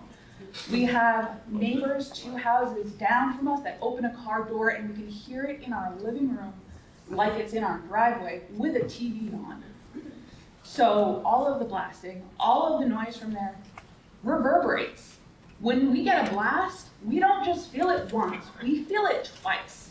From the front of our house, and then the back of the house is actually harder. When it started hitting the first time, we had every neighbor that I could see when I went outside, so in every direction was outside, because it felt like one of the houses in the neighborhood exploded. So I want to know, if that was taken into account with how the valley is shaped, how that travels, and how much louder that's going to make it for us. Because my husband records audiobooks in our house as a second income for us. And as much as they wanted to blow it off that it's no louder than a UPS truck idling, he could pick up a UPS truck idling 4 blocks away on his microphones. So that could drastically affect my income. And also, I never signed up to live next to an idling UPS truck 24 hours a day. Like, it's just not something I want to do. And it could be worse if the reverberation is different than what they calculated. Did anybody take that into account, or is it another maybe? Or Well, they had a non-living company that has sound engineers that did the study. They're mainly looking at the study at my understanding is at the property line, because that's what the zoning ordinance looks at. It's the 70 dBA at the property line. It's not what happens a half a mile away. So we're fairly bad. Right. We are right across the street. So they're only beholden to the zoning ordinance, and that's 70 dBAs at the property line. Well, that's the one thing we want to do with Mr. Manta said, let's get this comprehensive plan going, because I think there's a lot of room to tighten up some of the zoning ordinance, and noise is one of those. It seems like that park is being left out a lot. And I know it's worse for the people on Country Club, but Country Manor West is the next closest property, and there's a lot of us in there. And we're not, nobody has come into the park to talk to us. We weren't even informed when blasting was supposed to start. We were supposed, from what I've read, we were supposed to get letters that we never got. So we had no idea. And nobody has come into the park to talk to any of us. Our community is not existing in Middlesex Township. There is a blasting. It's private property. They have it all mapped out. They know every day. I saw Any it. of you. They know every shot is going to happen every hour, every day. It's in a report. Right, and they're well under the limit from the state. Because you looked at that, right? I did. And they're well below the limit that's allowed by the state. Is fine for now. But why don't we tell the people when the blasting is going to happen, when the map's there, when the monthly calendar is there? So you want them to It's a blast the signal? We want them to stop. They have exactly how many shots every hour. Everything's. Well, they do one blast a day. We want them to stop. I saw a report today. So when they drill the holes and they put the dynamite in, obviously, I mean, you did construction for NASA, you know, sometimes things don't go as planned. I agree. And so they can't say, well, we're blasting at 3 o'clock today, and the one day they had to do it 5:45 because they didn't detonate, and they can't leave the dynamite in there overnight. So it was a late blast. So there's no way to give people a schedule that's defined to what minute the blasts are gonna go off every day. That's just not practical. I'm not even saying it should have been every day, we weren't notified when it started. Like, people thought houses exploded. You have to stop the project, that's it. Definitely, because that's horrible project, because that guy in that table don't live in our community. Probably they live in big house, beautiful area, and they don't care what we feel. Oh my God. Anybody understand that in that board? And the only one up there speaking is the middleman. I haven't heard anything from anyone else. What a good night, middleman. Yeah, Just one more quick thing. you don't know what There's happened. nothing we can hold them accountable for because their responsibility ends at the property line apparently. The township should be in the neighborhoods to find out what we could do, what we can change, talking to people. There should be something more that could be done to hold them accountable past, well, their property line, because it's affecting way more than just their property line. It's going well beyond that. For the houses, for everything, the animals, everything. Yeah. And we have to hold them, that we should have more answers before we Maybe should they move can offer forward him here on billions of dollars for the park. before any of it, before they even started blasting, we should have had way more answers than a lot of the maybes that we're hearing at this point tonight. Or the I don't knows we're hearing tonight. But She's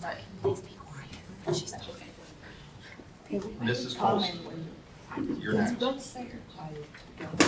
Hi, I'm Susan Colson. I live in Middlesex Township. I am not near the Meadows or Country Club Road or Burnhazel Bridge. I'm about as far as you can get, but I really love this township. And I took a lot of notes, and I have so many pages of other meetings where I took so many notes, and that is just a testament to the rational thinking and experiences that you're having and you're sharing. And I wish this was happening in our past. I wish this happened May 30th of last year. But thank you for your time. Thank you for listening. I hope that this data center will happen. But thank you for all the thought and all the time. I know it takes so much time, and the energy you put into your letters, your speeches is so appreciated. Thank you for trying so hard. I hope it is effective. Thank you, Appalachian Trail folks. Thank you, Hilda. And thank you, all of you. I am so relieved that this is happening tonight, and I hope this happens at every single meeting and gets bigger. Tell your friends, tell your neighbors. I gotta tell you, my neighborhood, which is Ironstone Ridge, we haven't had a sign up for decades. I've lived there almost 50 years, I think. But my neighbors don't know about this. And when I say it, they're like, oh, really? That's terrible. I don't think they're here. But I hope they will be next time. And thank you so much. We have to keep together. We have to show that board that we live in Middlesex. We can quiet. We have together. We have to come to the meeting. Can You have you to come please go show over the him that we have timeline a for the voice. development and what's the legal responsibility of the township for approvals? And because this is a legal process, and once the clock starts running, you have to either approve, deny, or they ask for an extension, or we request an extension from the developer. So where are we in the calendar with this timeline? I could go over this quickly.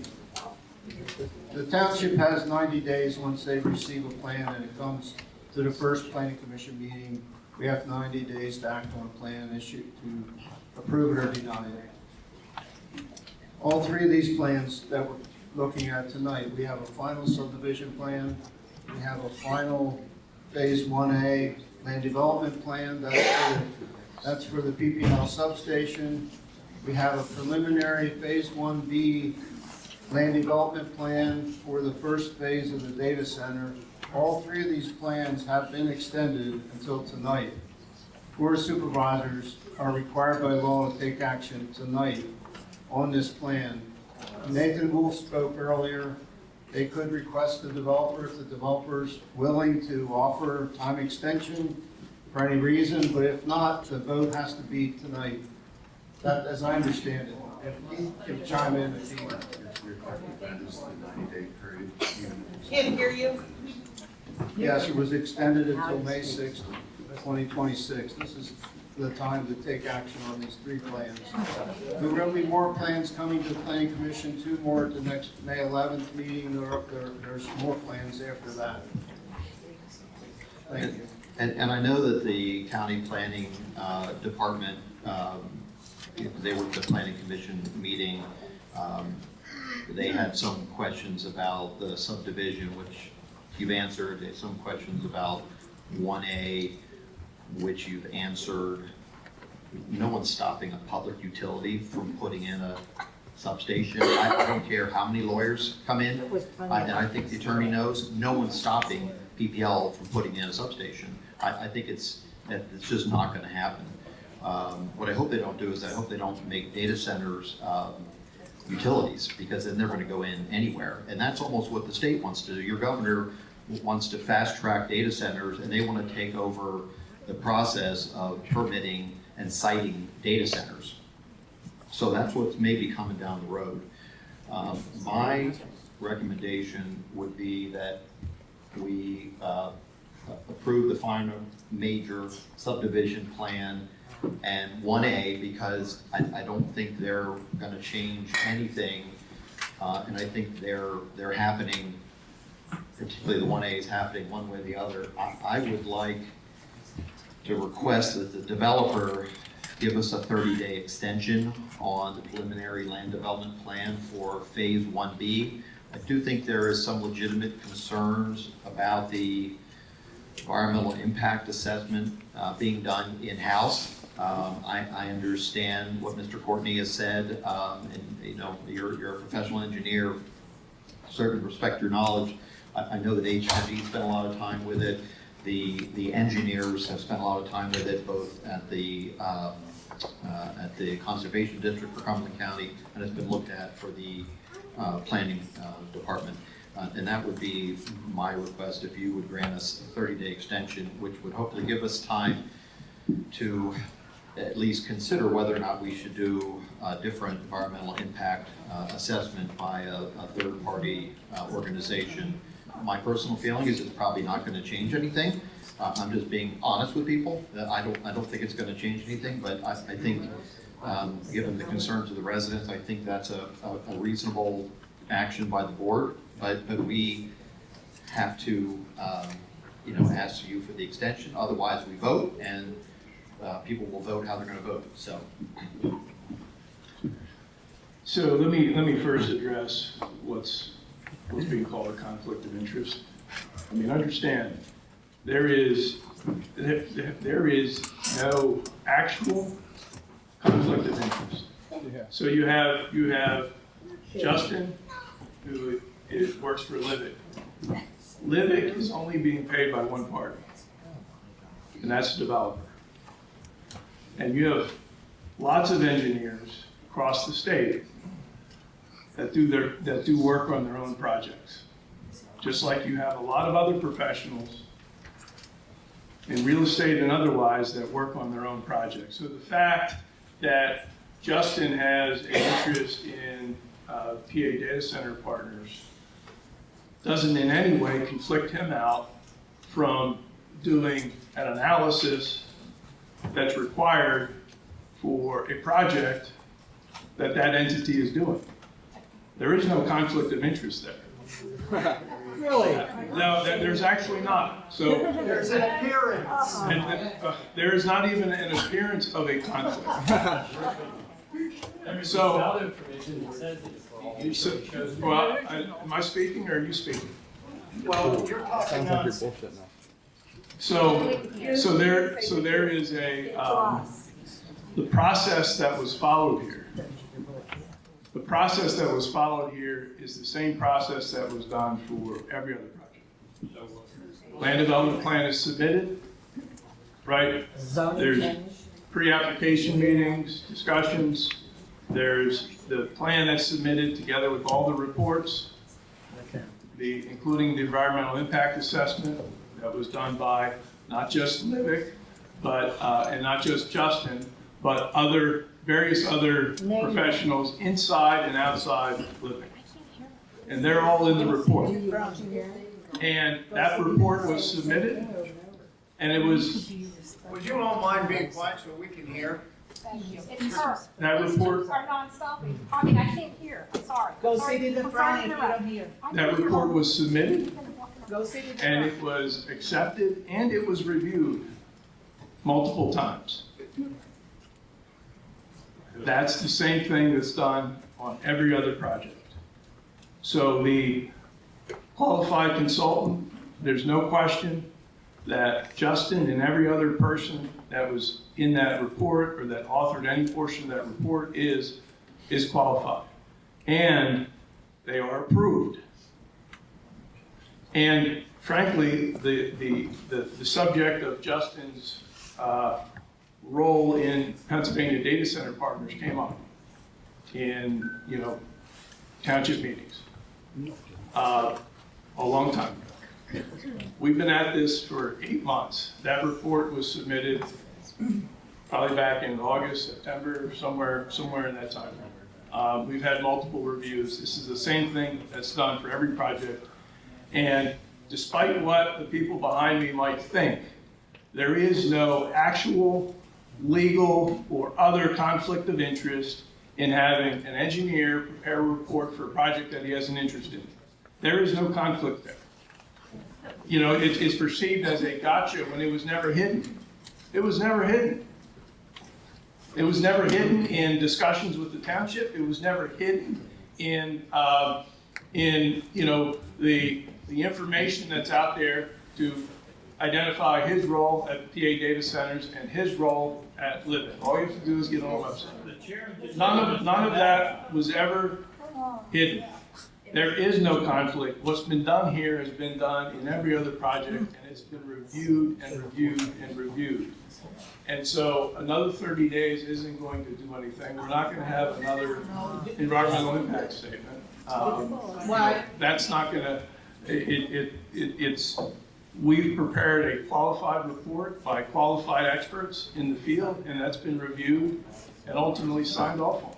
That's the process. And I understand this has not been hidden at all. It's been very clear, that your role and even your financial stake in this development. Again, I think it is a little bit of a bad look, but again, it wasn't 851-page report, wasn't done by just you. I understand that. There's other engineers who have signed off on this. It's been looked at by the planning department for the county. They had comments. You've addressed them.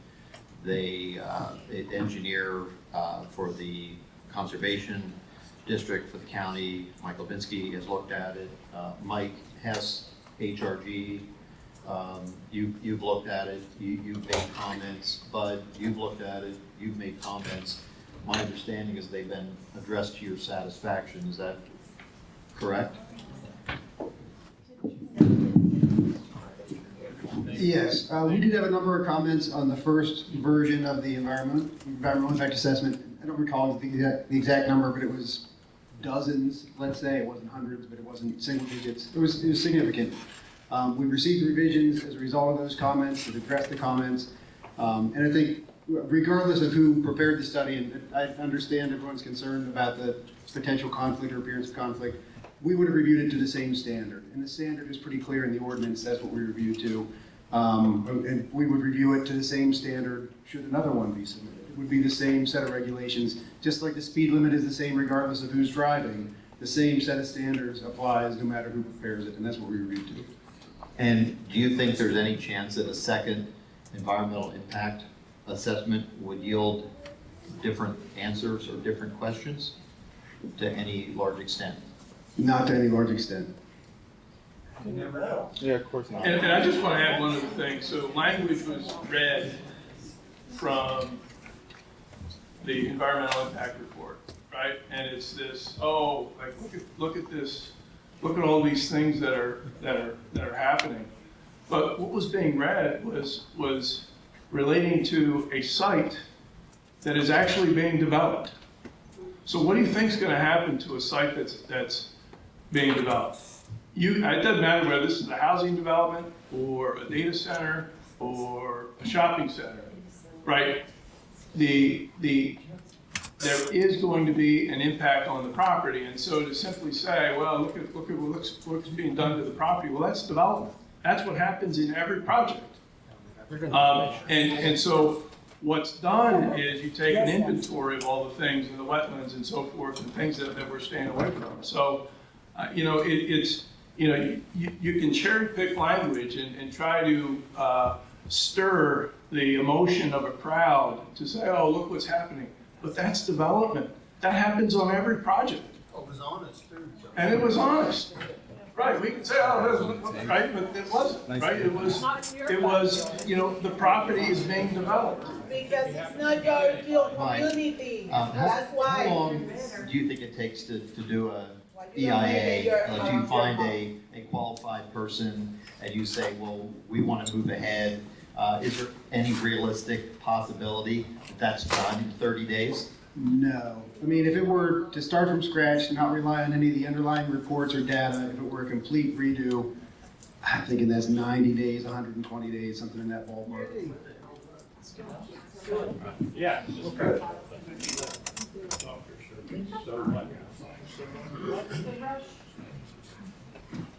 We've got time to wait. And I guess I have a question. I don't usually ask the solicitor to opine often, but obviously we have a lawyer here who's going to file some action. Can you explain what that action is? I don't know what he's talking about. I think he mentioned spot zoning. Who? That's We can't hear.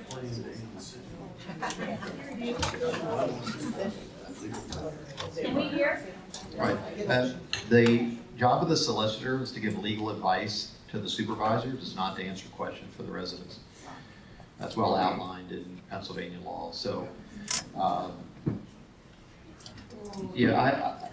again, this is not really a great situation. The only thing I would say is that it's preliminary land development plan. This is not final land development. Obviously, residents will have the opportunity to, challenge this. But if we vote no, I can tell you what's going to happen. The developer's going to take us to court. It's going to take the township to court. So what? So what? The developer will win. It will cost it'll cost probably hundreds of thousands of dollars to fight this. Do they file a report? Good. So I think it's a lose-lose situation for the township, unfortunately. Who got us into this? Because again, the problem is it was permitted by right. It was not given conditional use approval. And if you start looking at the zoning ordinances for other townships, look at Middlesex. I'm sure you're all watching Monroe. Read their zoning ordinance. The setback is 300 feet. Actually, the situation we have here that's proposed is certainly better than a lot of other zoning ordinances across the state. So, again, I think it's a difficult situation, but I'm going to make a motion that we. I make a motion, this is guy's wife. Okay. Zone. Where's the This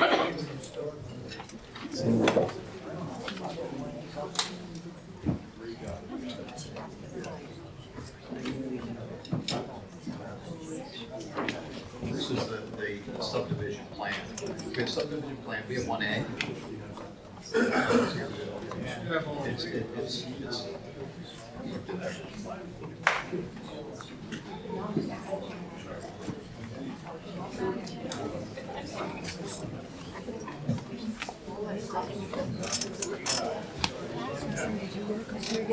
okay, for the final major subdivision plan for Pennsylvania Digital 1, motion 1, I move that regarding sewage facility planning for final major subdivision plan for Tax 1, we accept this plan as a non-building lot subdivision and concur with the use of the PA-DEP form requesting for planning waiver and non-building declaration, subject to favorable review and approval by PA-DEP. Do I have a second?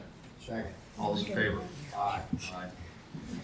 Motion 2, I move that we approve a waiver of the following section of the Middlesex Township Subdivision and Land Development Ordinance number 8-2017, Saldo, for the final major subdivision plan for Tax 1, subject to providing written request and justification for each waiver and listing the waivers on the cover sheet of the plan set. And that's number 1, Saldo 501.A.2, plan scale not smaller than 1 inch to 100 feet, modification to allow sheets SD 101 through SD 203 to be at 1 inch to 50 foot scale due to project size to allow comprehensive review and legibility. Do I have a second? Second. All those in favor? Aye. Motion 3, I move we approve the final major subdivision plan for Tax 1, subject to the following conditions: that the applicant satisfies all comments and conditions of the township engineer, Bud Grove, PE, in written review of J. Michael Hess, PE, of HRG, dated 2/6/26, in a manner acceptable to the township engineer, subject to his final review. Number 2, that the applicant satisfied all comments of the Cumberland County Planning Department in written report dated 3/16/2026 for plan number P 26-147, subject to final review by the township zoning officer. Number 3, that when plans are released by Middlesex Township for recording at the Cumberland County Office of the Recorder of Deeds, the applicant records all plan sheets of the plan set and provide both a digital PDF file and at least one paper copy of the plan as recorded, and the Recorder of Deeds certification page for township records. Do I have a second? Second. All those in favor? Aye. Do you agree with the conditions, Charles? Yes. Of course you do.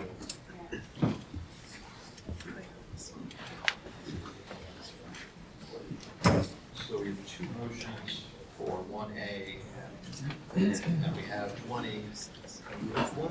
One for 1A and one for 1B. Right, we're going to do 1A. Yep.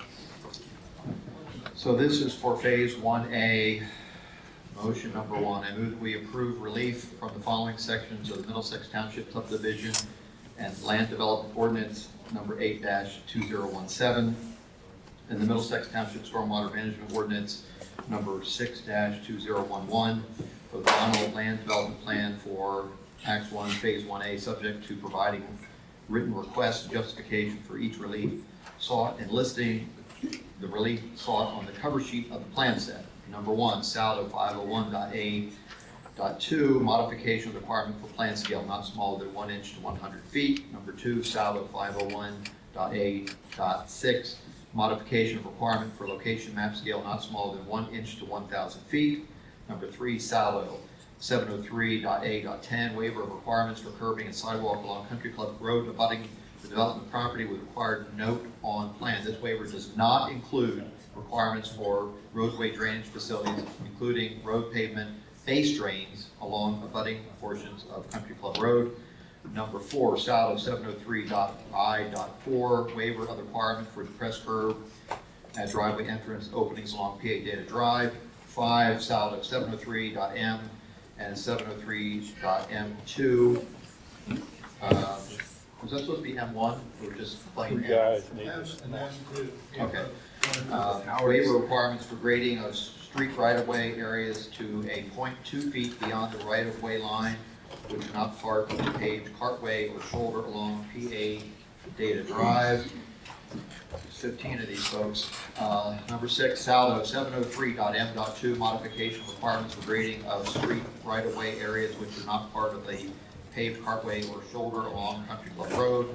Number 7, Saldo 707, deferral of requirement for installation of sidewalks and pedestrian paths along both sides of PA Data Drive with required note on plan. Number 8, Saldo 703.c.1 and Table 703.1, modification of requirement for minimum street cartway and shoulder width for Country Club Road, which is classified as a collector road, to allow alternate street cartway and shoulder width.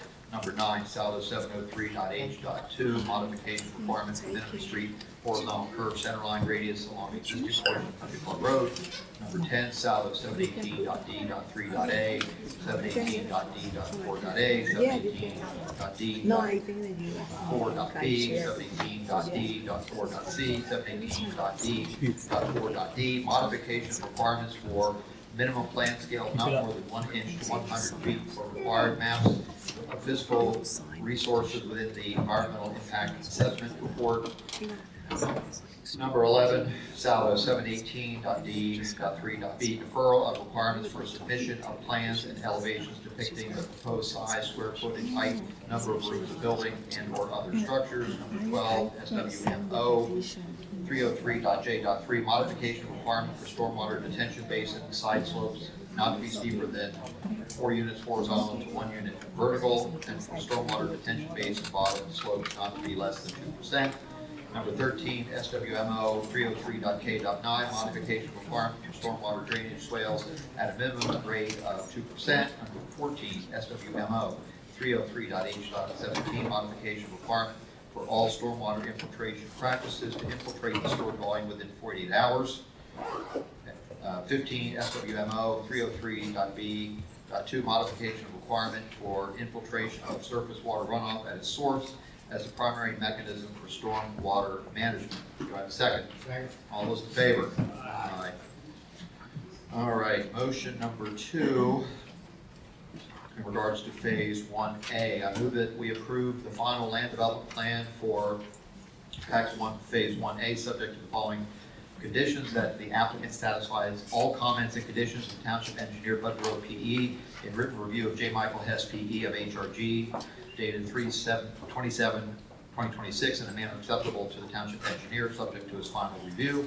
That the applicant satisfies all comments of the Cumberland County Planning Department in written report dated 3/13/2025 for plan number P26-107, subject to final review by the Township Zoning Officer.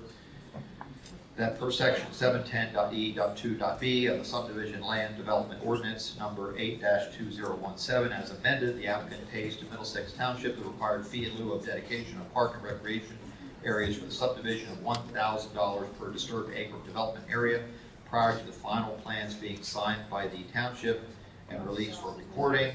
Number 4, that the applicant enters into a developer's agreement with Middlesex Township regarding required public improvements and post-financial security for required public improvements as built plans and engineering inspection fees for this plan with the township in an amount acceptable to the township engineer and form acceptable to the township solicitor prior to the final plans being signed by the township and released for recording.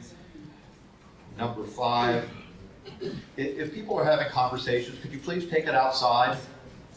Thank you. Number 5, that when plans are released by Middlesex Township for recording at the Cumberland County Office of the Recorder of Deeds, the applicant records all plan sheets of the plan set and provides both a digital PDF file and at least one paper copy of the plan as recorded and the Recorder of Deeds certification page for township records. Do I have a second? Second. All those in favor? Aye. That's it. Well, no, there's one B. You better vote no.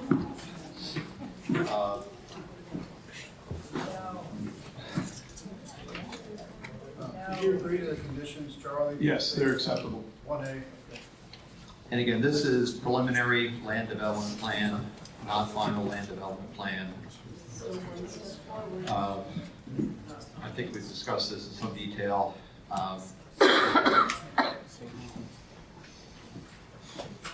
And And I'll go with motion one. I move that we approve relief from the following sections of Middlesex Township subdivision and land development ordinance number 8-2017 and the Middlesex Township Stormwater Management Ordinance number 6-2011 for preliminary land development plan for Pax 1, Phase 1B, subject to providing written request and justification for each relief sought and listing the relief sought on the cover sheet of the plan set. Number 1, saldo 501.A.2, modification requirement for plan scale not smaller than 1 inch to 100 feet.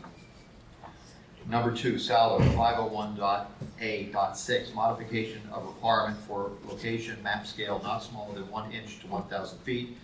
Number 3, saldo 503.C.19, 303.J.12, 303.K.12, deferral until final plan of requirements for meets and bounds descriptions of easements.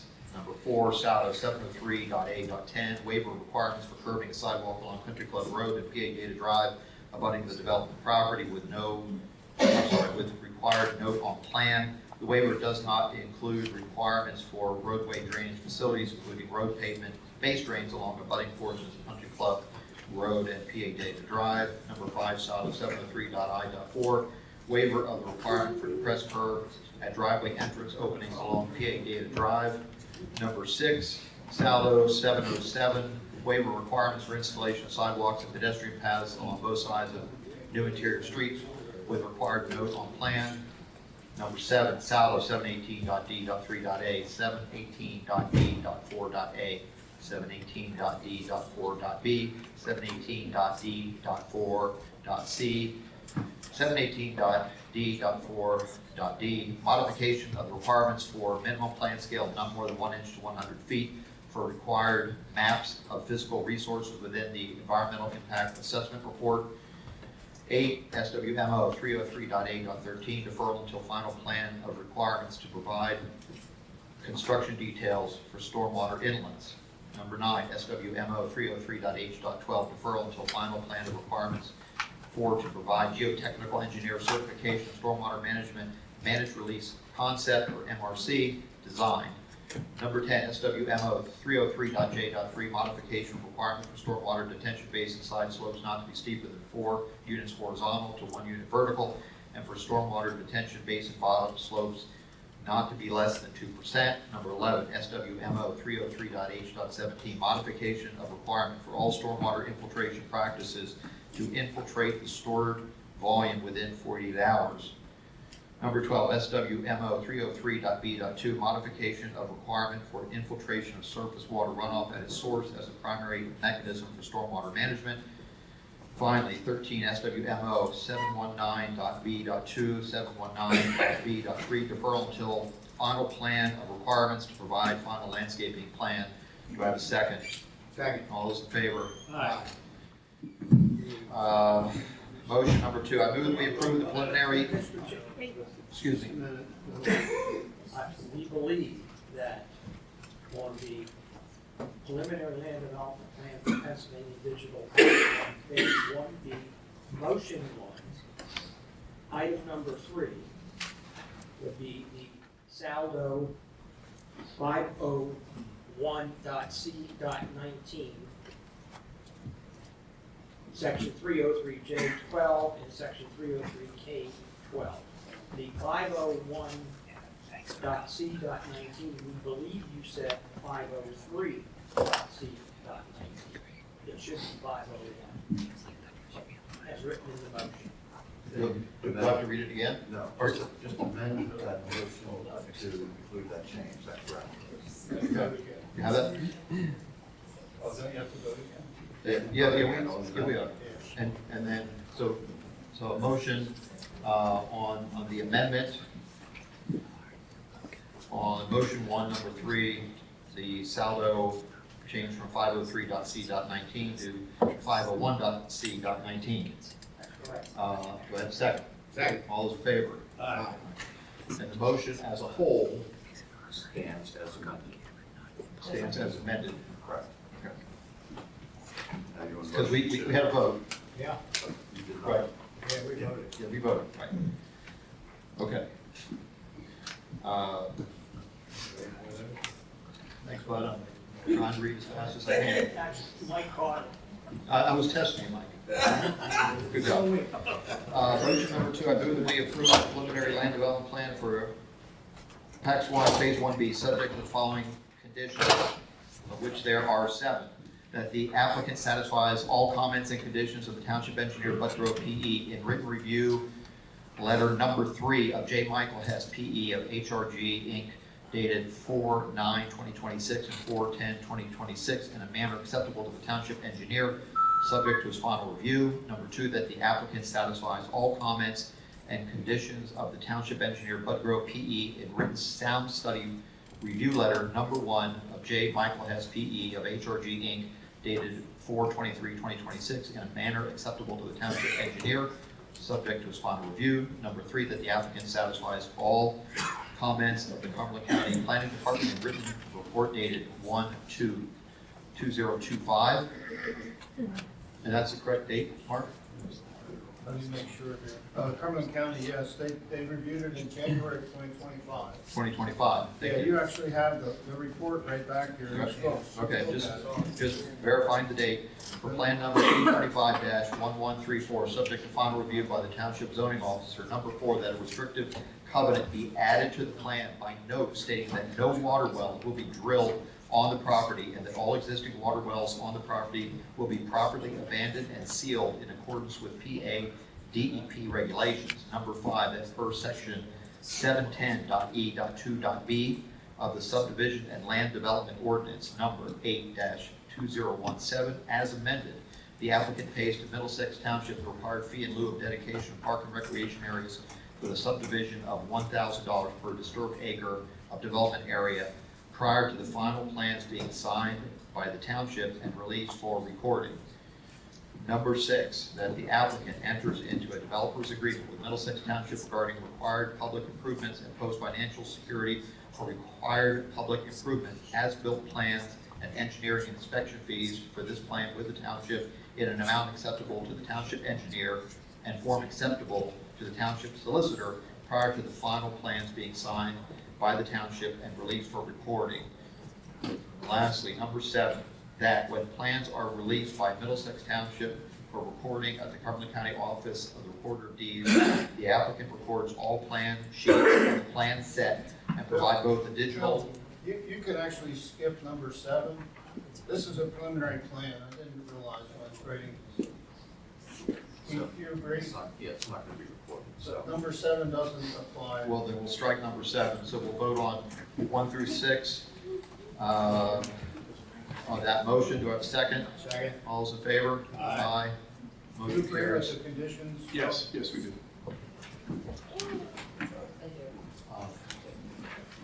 What else do you have in the?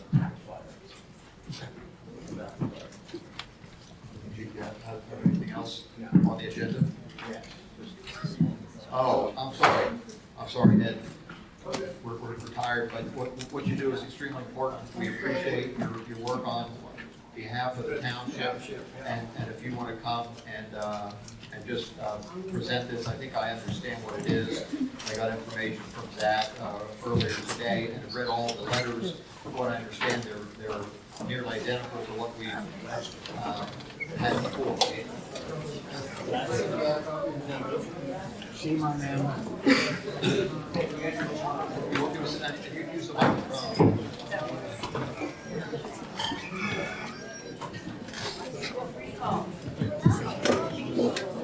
Just that gentleman there.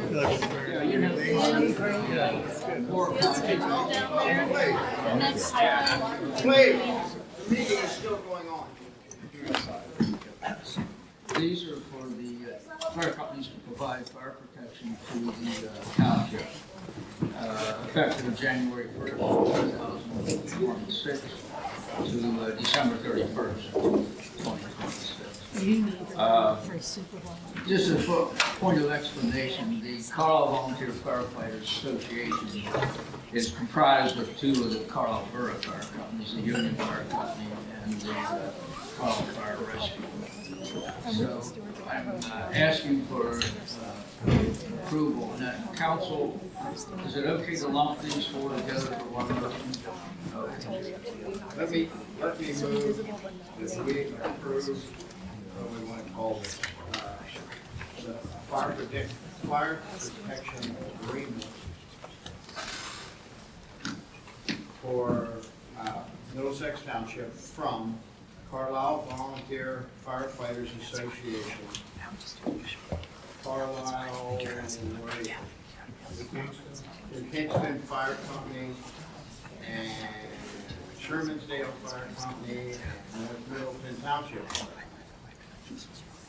Do I have a second? Second. All in favor? Aye. Sorry, I didn't mean to stumble through. No. Looking for other one in the Thank you. borough. Yeah, I apologize for being a little late. That's I all right. had some problems connecting with the water. And this is money that's distributed from the fire tax that's collected from the residents, correct? Correct.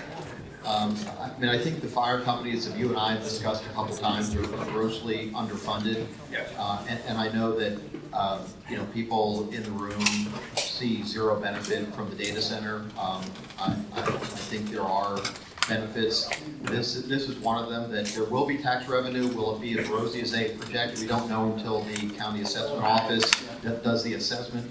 But my hope is that we step up to the plate and fund our first responders in a way that keeps the township residents safe. Fire, EMS, police. I think we have a lot of room for improvement for how we're funding these people to put their lives on the line for us. And that's one of the benefits I see from this data center as proposed, if it goes through and we get tax revenue. Thanks, I appreciate that.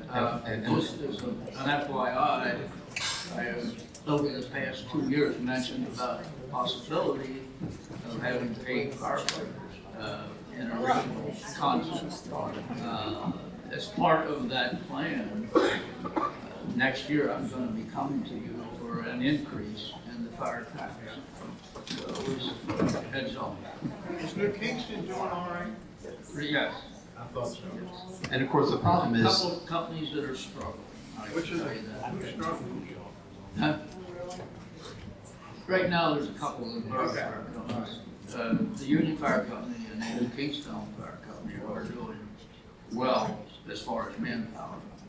But I'm having problems. We have trying to keep up with the OSHA and NFPA standards on the amount of fire apparatus, and the importance of having this taken care of now is it affects the ISO rating, the Insurance Services Organization rating that the township gets, and we are probably going to be due for a review coming up probably in the next year. And that affects the insurance rates for the entire, everybody, the commercial and residential, so it's a big thing. and I know as you and I have discussed, just having paid firefighters isn't necessarily the answer, because as Dr. Carey knows, you could throw money at people in medicine, try to get doctors, try to get nurses, medical assistants. It doesn't matter how much you pay people, you have a hard time getting people to put themselves in harm's way. Just like Chief Bassler has 2 openings in the police department, it's hard to get people who want to put themselves in harm's way. So we certainly respect what Chief Bassler and his crew does, what your people do, and we're happy to make this motion, approve it, and I hope that we can do more in the future for you folks. Thank you, Christian. And you know, let me know, let us know, one of us, whenever you need something, don't let us find it like we did 2 years ago. Right. Appreciate that. Thank you. And if Bobby needs any, Let me move to adjourn. you didn't have. Second? Second. All in favor?